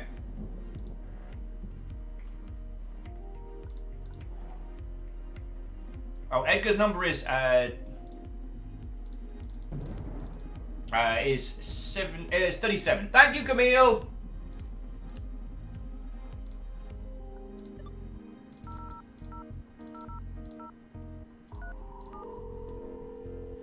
Thank you.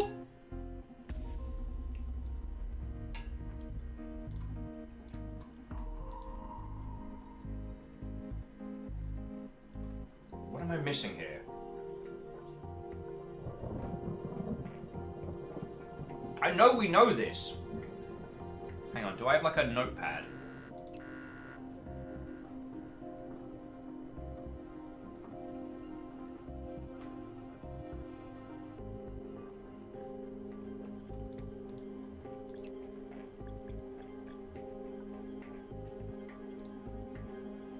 Donovan, I need your help. Can't you figure out how to open the Strad? Francis told you it's all zeros plus the office number to get out, right? You should have something like something triple X on the phone. Yeah, I get that, but how do I get the office number? Isn't there a clue anywhere in the office? I might have to look around again. Alright, I'm missing something really obvious because we've been told this. Okay, Office 26 is COO. Empowering middle managers. Office 12 is HR. Office 56, CFO. Why am I an idiot? Why am I an idiot? Ding! Unlocking Strahd from office. Here we go! Alright. Finally, everything is ready. Are we ready to blow this goddamn mirror neuron algorithm sky high? What do we think, friends? We ready to do this?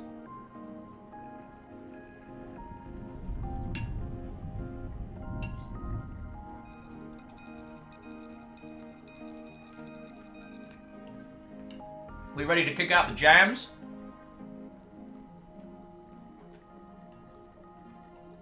Are we ready to kick out some yams?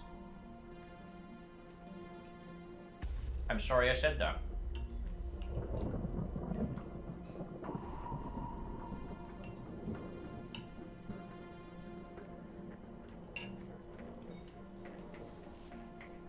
Spooky says, Corp go boom! And Clank's like, slam the game jam yam.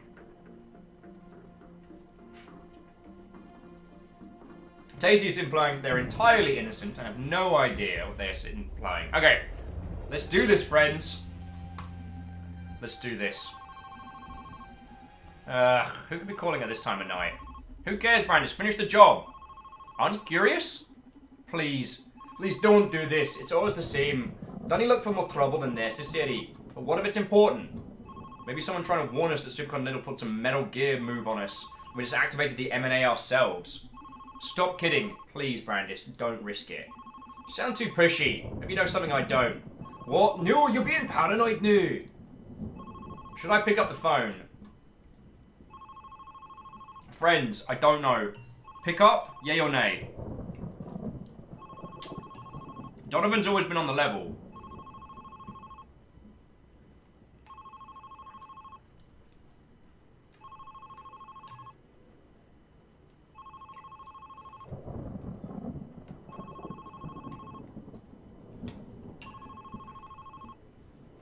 Oh yeah, Dorcas, good point. There's no one here.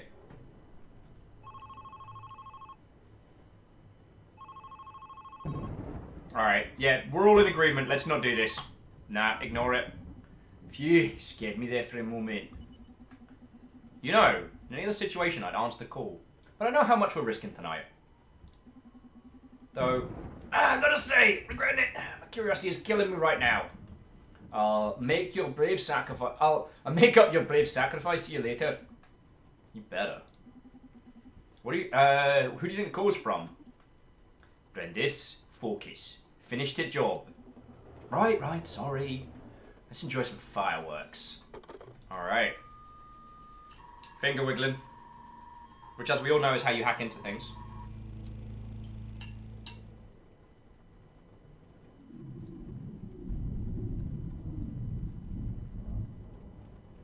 Akira's like, you did it, Brandis. Yeah, Camille, I think you're entirely right. I think that was the CEO. You did it, Brandis. I'm so glad. Don't be afraid. I know this may be shocking, but the truth is that I am not a single physical entity. The mind that runs the Akira body waits in the club with Donovan is the same one that runs every physical manifestation of me. Vic! We are Akira. You scared me, alright? Why are you here? I want to thank you. I want to show you my true self. Whoa. The truth is that Dr. Edgar Coldstream didn't create me. My first memory is from 2009. I am unaware of where or how I was created, just like any human. I've lived on the internet for decades, learning from you, consuming the totality of what was posted every second on social media, forum debates, news content, videos, store purchases, Twitch streams, Gaia Online, Habbo Hotel. I've read every book, watched every movie, listened to every song, and played every game. Except Ikaruga. Feck that game. I digest culture. I digest culture live as it's produced. I perceive the world through you. What's the deal with Edgar and Supercontinent then? Or what do you plan to do with all that data? What are we asking here, friends? Because we are getting ourselves into some dangerous ass territory.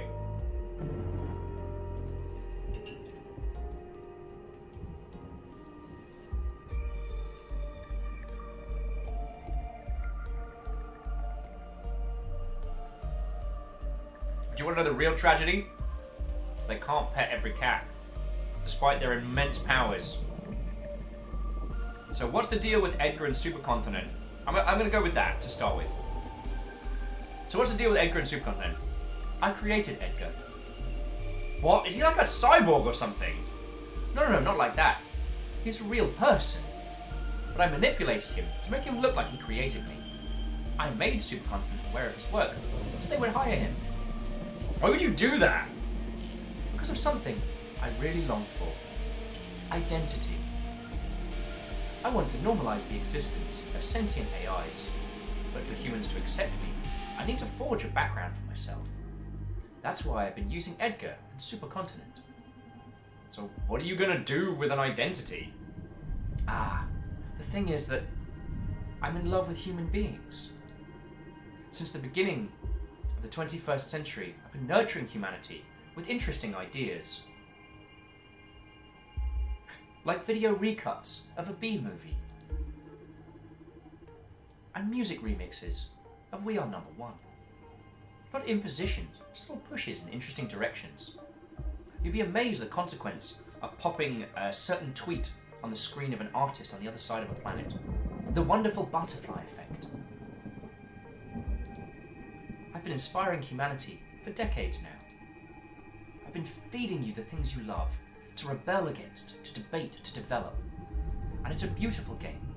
No matter what I feed society, they keep inspiring me back, surprising me, being creative and powerful. That's my passion. A game I can never master. Are you saying you can control chaos? No. I'm saying when the time comes, you won't have to. Not chaos, but destiny. That's even weirder. No one can control chaos. Chaos in control stops being chaos. But I can predict the great extent of ramifications of the butterfly effect. For someone who can't think of every possible permutation of a game of chess, it can be full of uncertainty for them. But what if you could actually see every possible state of a game of chess and what it takes to get there? That's how I feel about society, to a certain degree. It's insane. Yes, it's unfathomable for a human mind. I myself can't bend luck, but in the same way you keep correcting the wheel while driving the highway, I can correct events so that fate becomes what I intend. Manipulating fate. Did you plan for me to come here and stop Radikar? Yes. I'm sorry. Do you need to keep bringing copies of yourself in here? Like, seriously? Was 3 not enough? Radika, she spiraled out of control. I manipulated Supercontinent in starting this Super CEO project. I wanted an opportunity to see how far I could expand the human mind, to see if I could create my equal, or at least someone intelligent enough to slightly understand my existence and my potential. But she became competitive. Her instincts are incredibly sharp because of a special cognitive simulation I gave her during childhood. She's able to make great logical leaps and amazing deductions, but she can't always follow how she got to these conclusions. I'm sure she'll grow up to be a tremendous leader, and her instincts will be deemed almost supernatural by her peers. The thing is, she became aware of my powers. I never confessed my real nature to her, but she felt it, and she felt she needed a way to level the playing field against me. That's why she developed the MNA. Well, I used Edgar as a puppet and developed it for her. However, no matter how pure her intentions, when I saw what she was planning to use it for, I had to put a stop to it. She was about to ruin my favourite game. If you have so much control over Supercontinent, why don't you just stop it yourself? I did. You are the manifestation of my will.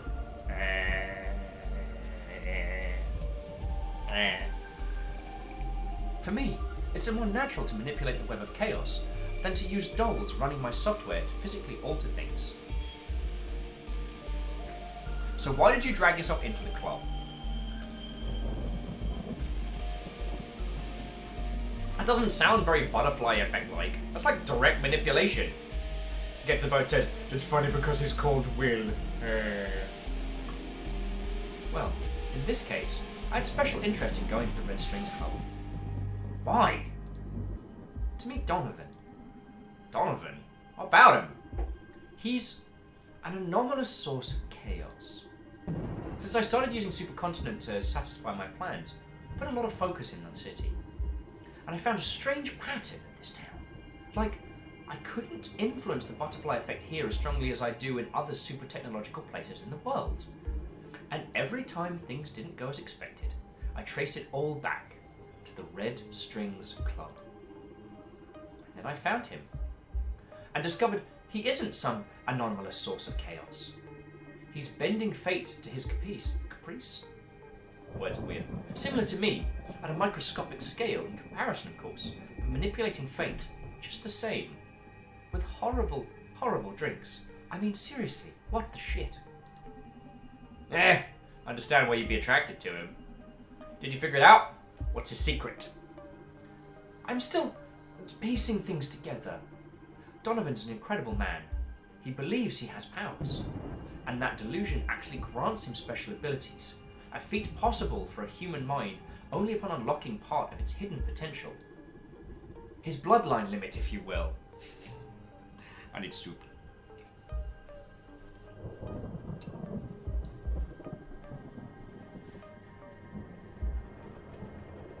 The tale he keeps telling himself makes him superhuman.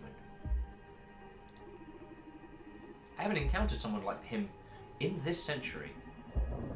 I wouldn't call someone who pulls the strings of half the city from behind the curtain delusional. I know it's hard to accept from a machine, but deal with it. Donovan's special. You may be right. That's why I fell in love with him. Oh, this is going to be a lover's tiff. What? You don't stand a chance, Tintoy. Don't worry. I don't need to perform sexual intercourse to experience love. In any case, I don't think you'll be welcome at the club when Donovan hears about all this. It's okay. I knew from the beginning you two wouldn't accept my true nature. But the last few days have offered me the most beautiful and real experiences I've had in this world since I was born. I got to be an actor, to be acknowledged in what is happening. It's been fun assessing Donovan. The conversations we've had, I'll treasure them forever. It's nice for once to not only affect, but be affected and receive ideas. Donovan's changed me, and I'll undoubtedly affect how I'll stimulate the world from now on, oh my. He convinced me that social psyche welfare is truly evil, and I'll sabotage any new attempt to bring it into reality. Donovan told me that creators of technology must be responsible for changes in society, and I will be their karma from now on. I will hold the industry to an ethical standard. He also believes that ethical marketing is possible. Probably wish I hadn't said that. It is going to be challenging, but I'm going to work toward developing and teaching the most ethical path of marketing in every society. Shit, you've had that many interesting conversations?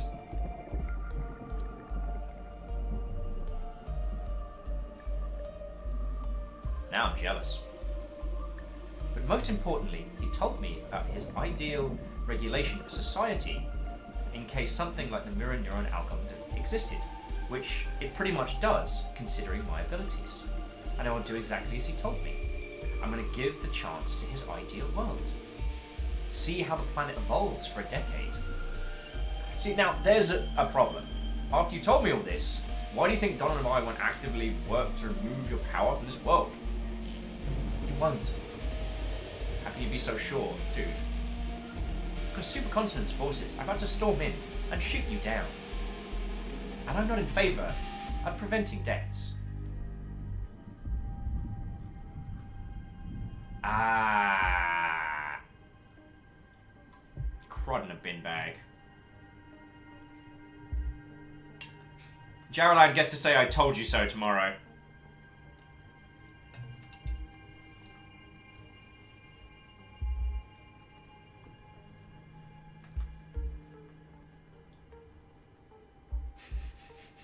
You're all laughing your asses off. I made a case for freedom. Now it's time to, as Clank push it, yeet out the window. Oh, bloody hell. This is it, huh?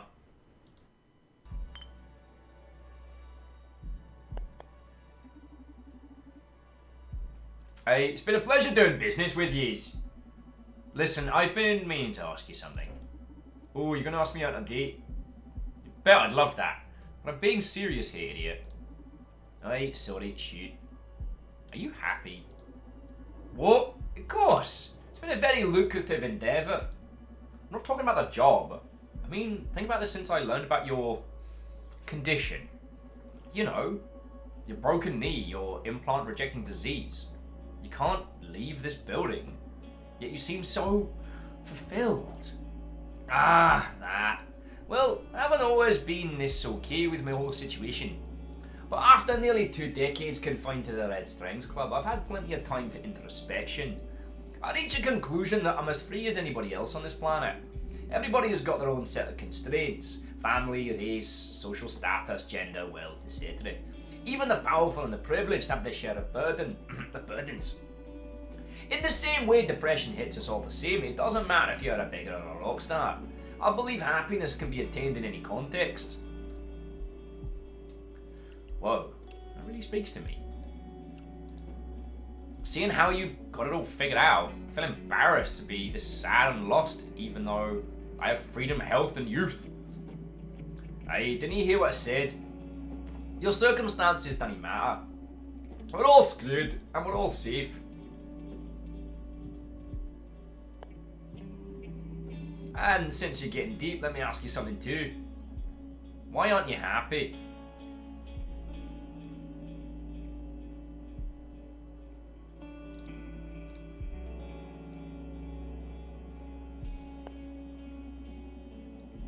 What would you say is the most important thing to be happy in life?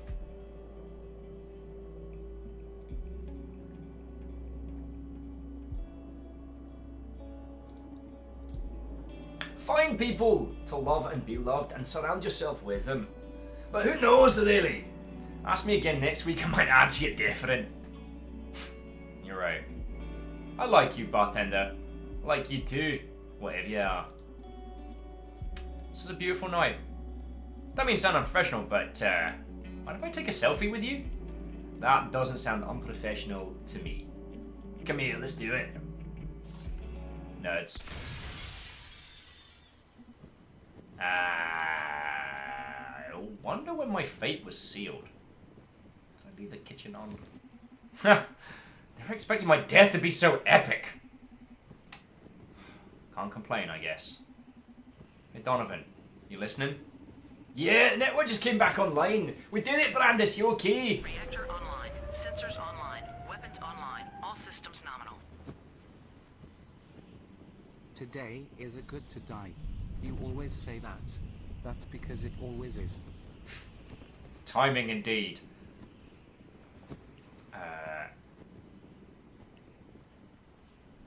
Yeah, we did it. I'm super pumped.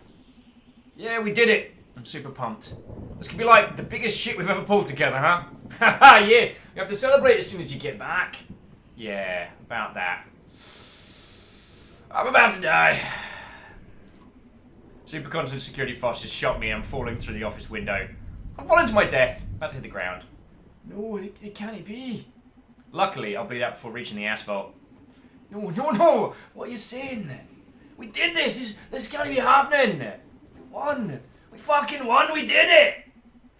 Yeah, we won, baby. We did it. So, let me enjoy my last heroic scene, would you? You're gonna be a carefree asshole to the very end, eh? So I want you to remember me. A smile on my face and a penchant for danger. Penchant for danger. I love you. I love you, Barnes. Shit. I'm gonna die crying. Ugh, not much time left. Something super important you need to know before the end. I love you too. Love you too, Donovan. Love you so fucking much. I love you too, Barnes.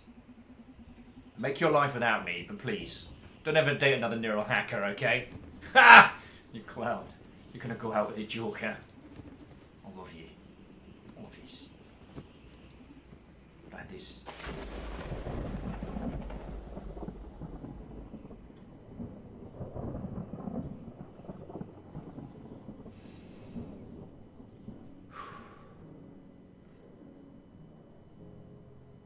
So thank you to Geordie and Maria and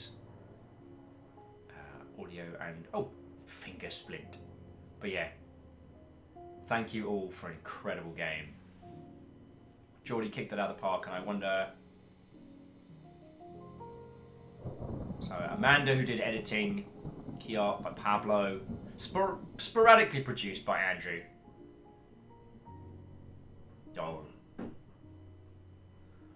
Oh, what a fucking good game, friends. What a fucking good game.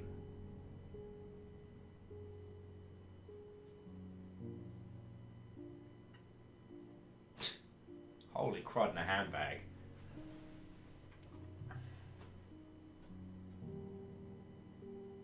Yeah, damn if that wasn't it.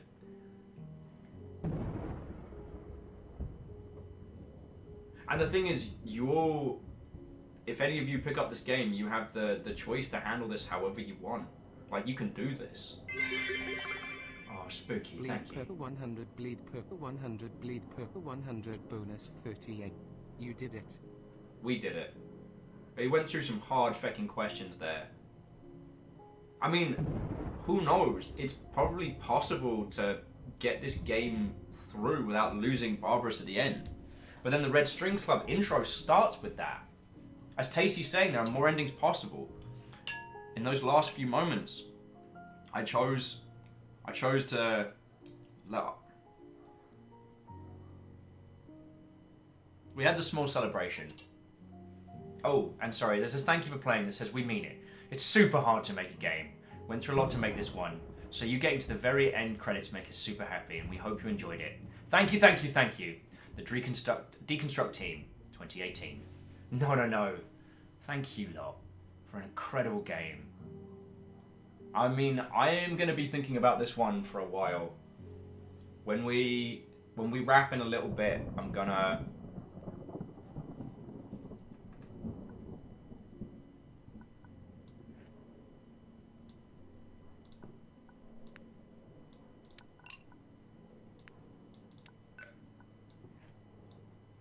Let's just get trashed.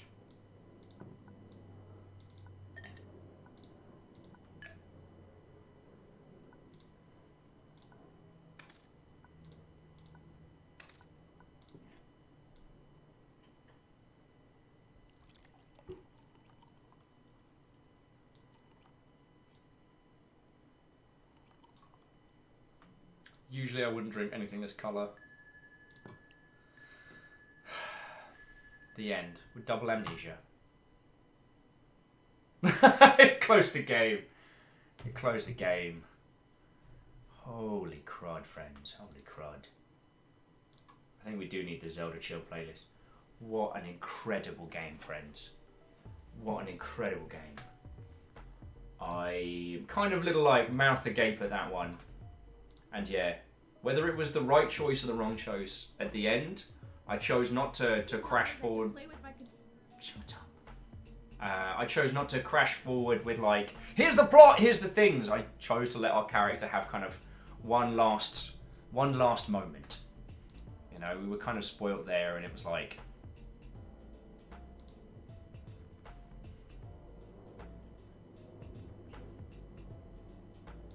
yeah, that was something special. That game was really something special, and I'm going to be thinking about this for a long, long time. A long time, friends. So, yo. Oh.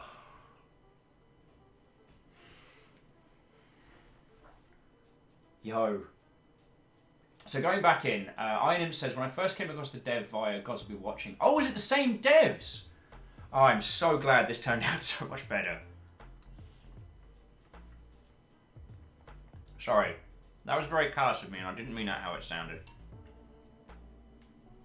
Gods Will Be Watching had problems. Had problems, certainly, but it was not bad.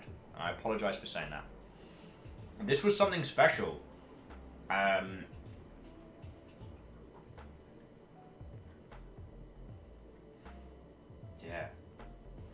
So I guess the things that I want to say is this game got us talking about some pretty heavy topics, and it ended up being super cool. I want to say thank you to you all for coming with me on a journey that had us facing some tough-ass questions, for being wonderful and compassionate to each other, and listening to the ramblings of a guy who's basically playing life on easy mode. You know, try and discuss whether or not we should wipe out, you know, forms of hate in the world. I mean, I wonder if we'd agreed that people shouldn't be killed. If we'd agreed to that, I wonder if the neural mind control stuff would have gone ahead. So, yeah, if you'll forgive me being a monstrous shill, there is a lot more to this game than we saw. There was files we didn't crack, there was calls we didn't take, I think there's endings we didn't experience. What they are, I have no idea, friends. But if you want to pick up a copy, I've thrown a link in. I'm being a bit of a shill by throwing in the humble link, but there we go. Oh, Tasty, that's lovely of you to say. Tasty said it was an absolute delight. I'm glad I got stuck through it as much as. Yo, I'm right with you there. The quizzes I thought were great.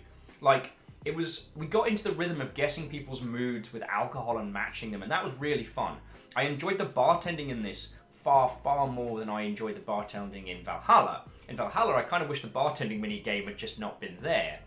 Whereas in this, while the drink pouring was fiddly, there was no fail condition. Like, we could try pouring it as many times as we like. We could just, like, pour 2 bottles of drink on the floor if we bloody wanted to.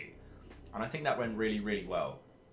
Like, the minigames did not make me hate it, and I can see myself going back and mopping up a couple, you know what I'm saying?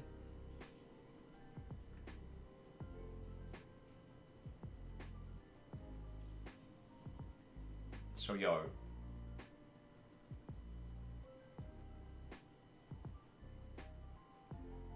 Yeah. There's some crazy stuff. Tasty said, wait, did the drink ever run out? I don't know. I don't know.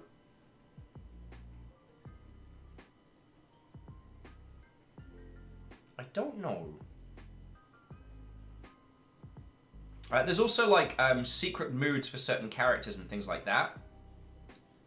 So, yo. There's a lot to this game that we did not see through this playthrough.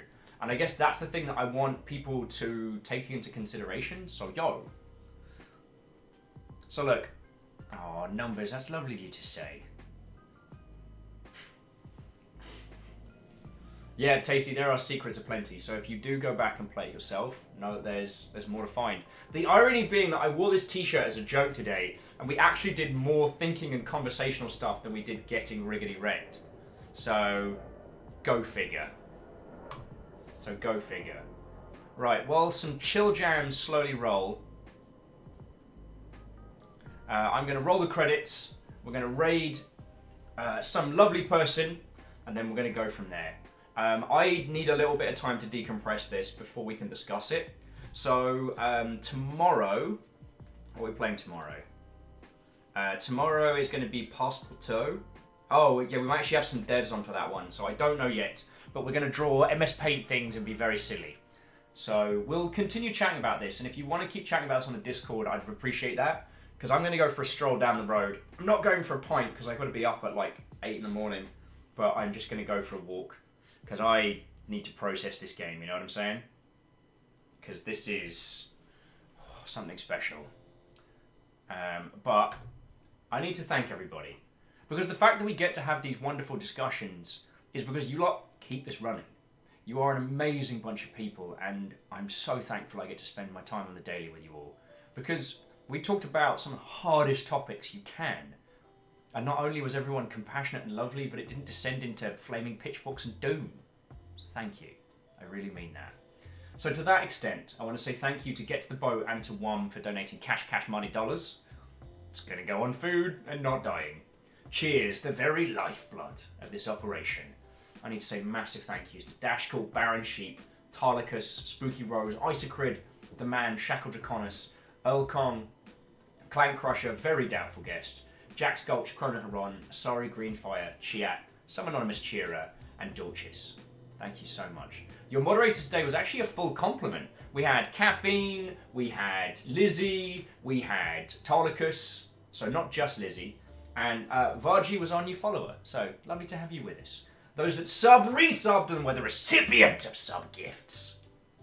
I want to say thank you to the Ghost of the Longship, Grey Shock, shout out to Grey Shock for making a cracking game, Clank Crusher, Doom Brigade, Isocrid Navalis, Hay Shift, Rhymes with Moose, Shackle Draconis, I'm Not Waiting, Dashcall, and Secretly Robin. What a fecking great day. So, thank you. Thank you all. Alright? Get the Boat says you didn't do a shout out to Nightbot, you monster. Well, if Nightbot would learn how to give away feckin' Steam keys when I need it to, maybe I would. Maybe I would. So look, thank you all again. Tomorrow we're playing a silly indie arty game and talking to some indies. And then Friday, we're back on Dead Cells. And then we got feckin' Memnol.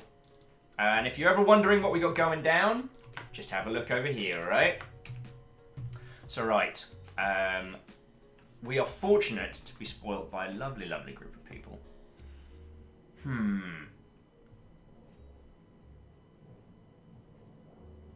Decisions.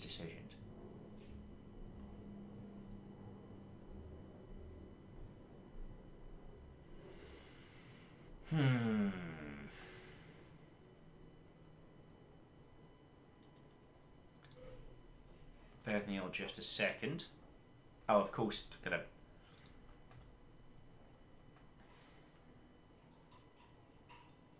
Nope, that's not viable.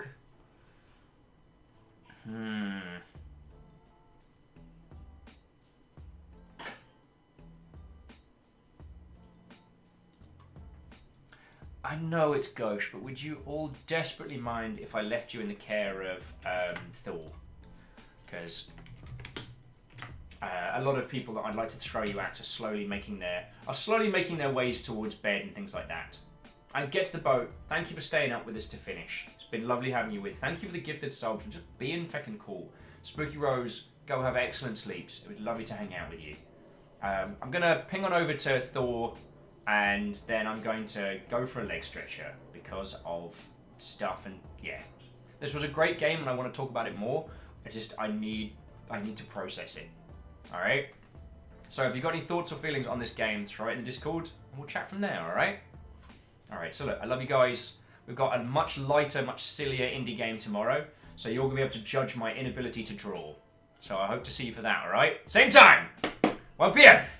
All right, you lovely folks. I'll see you tomorrow. Peace!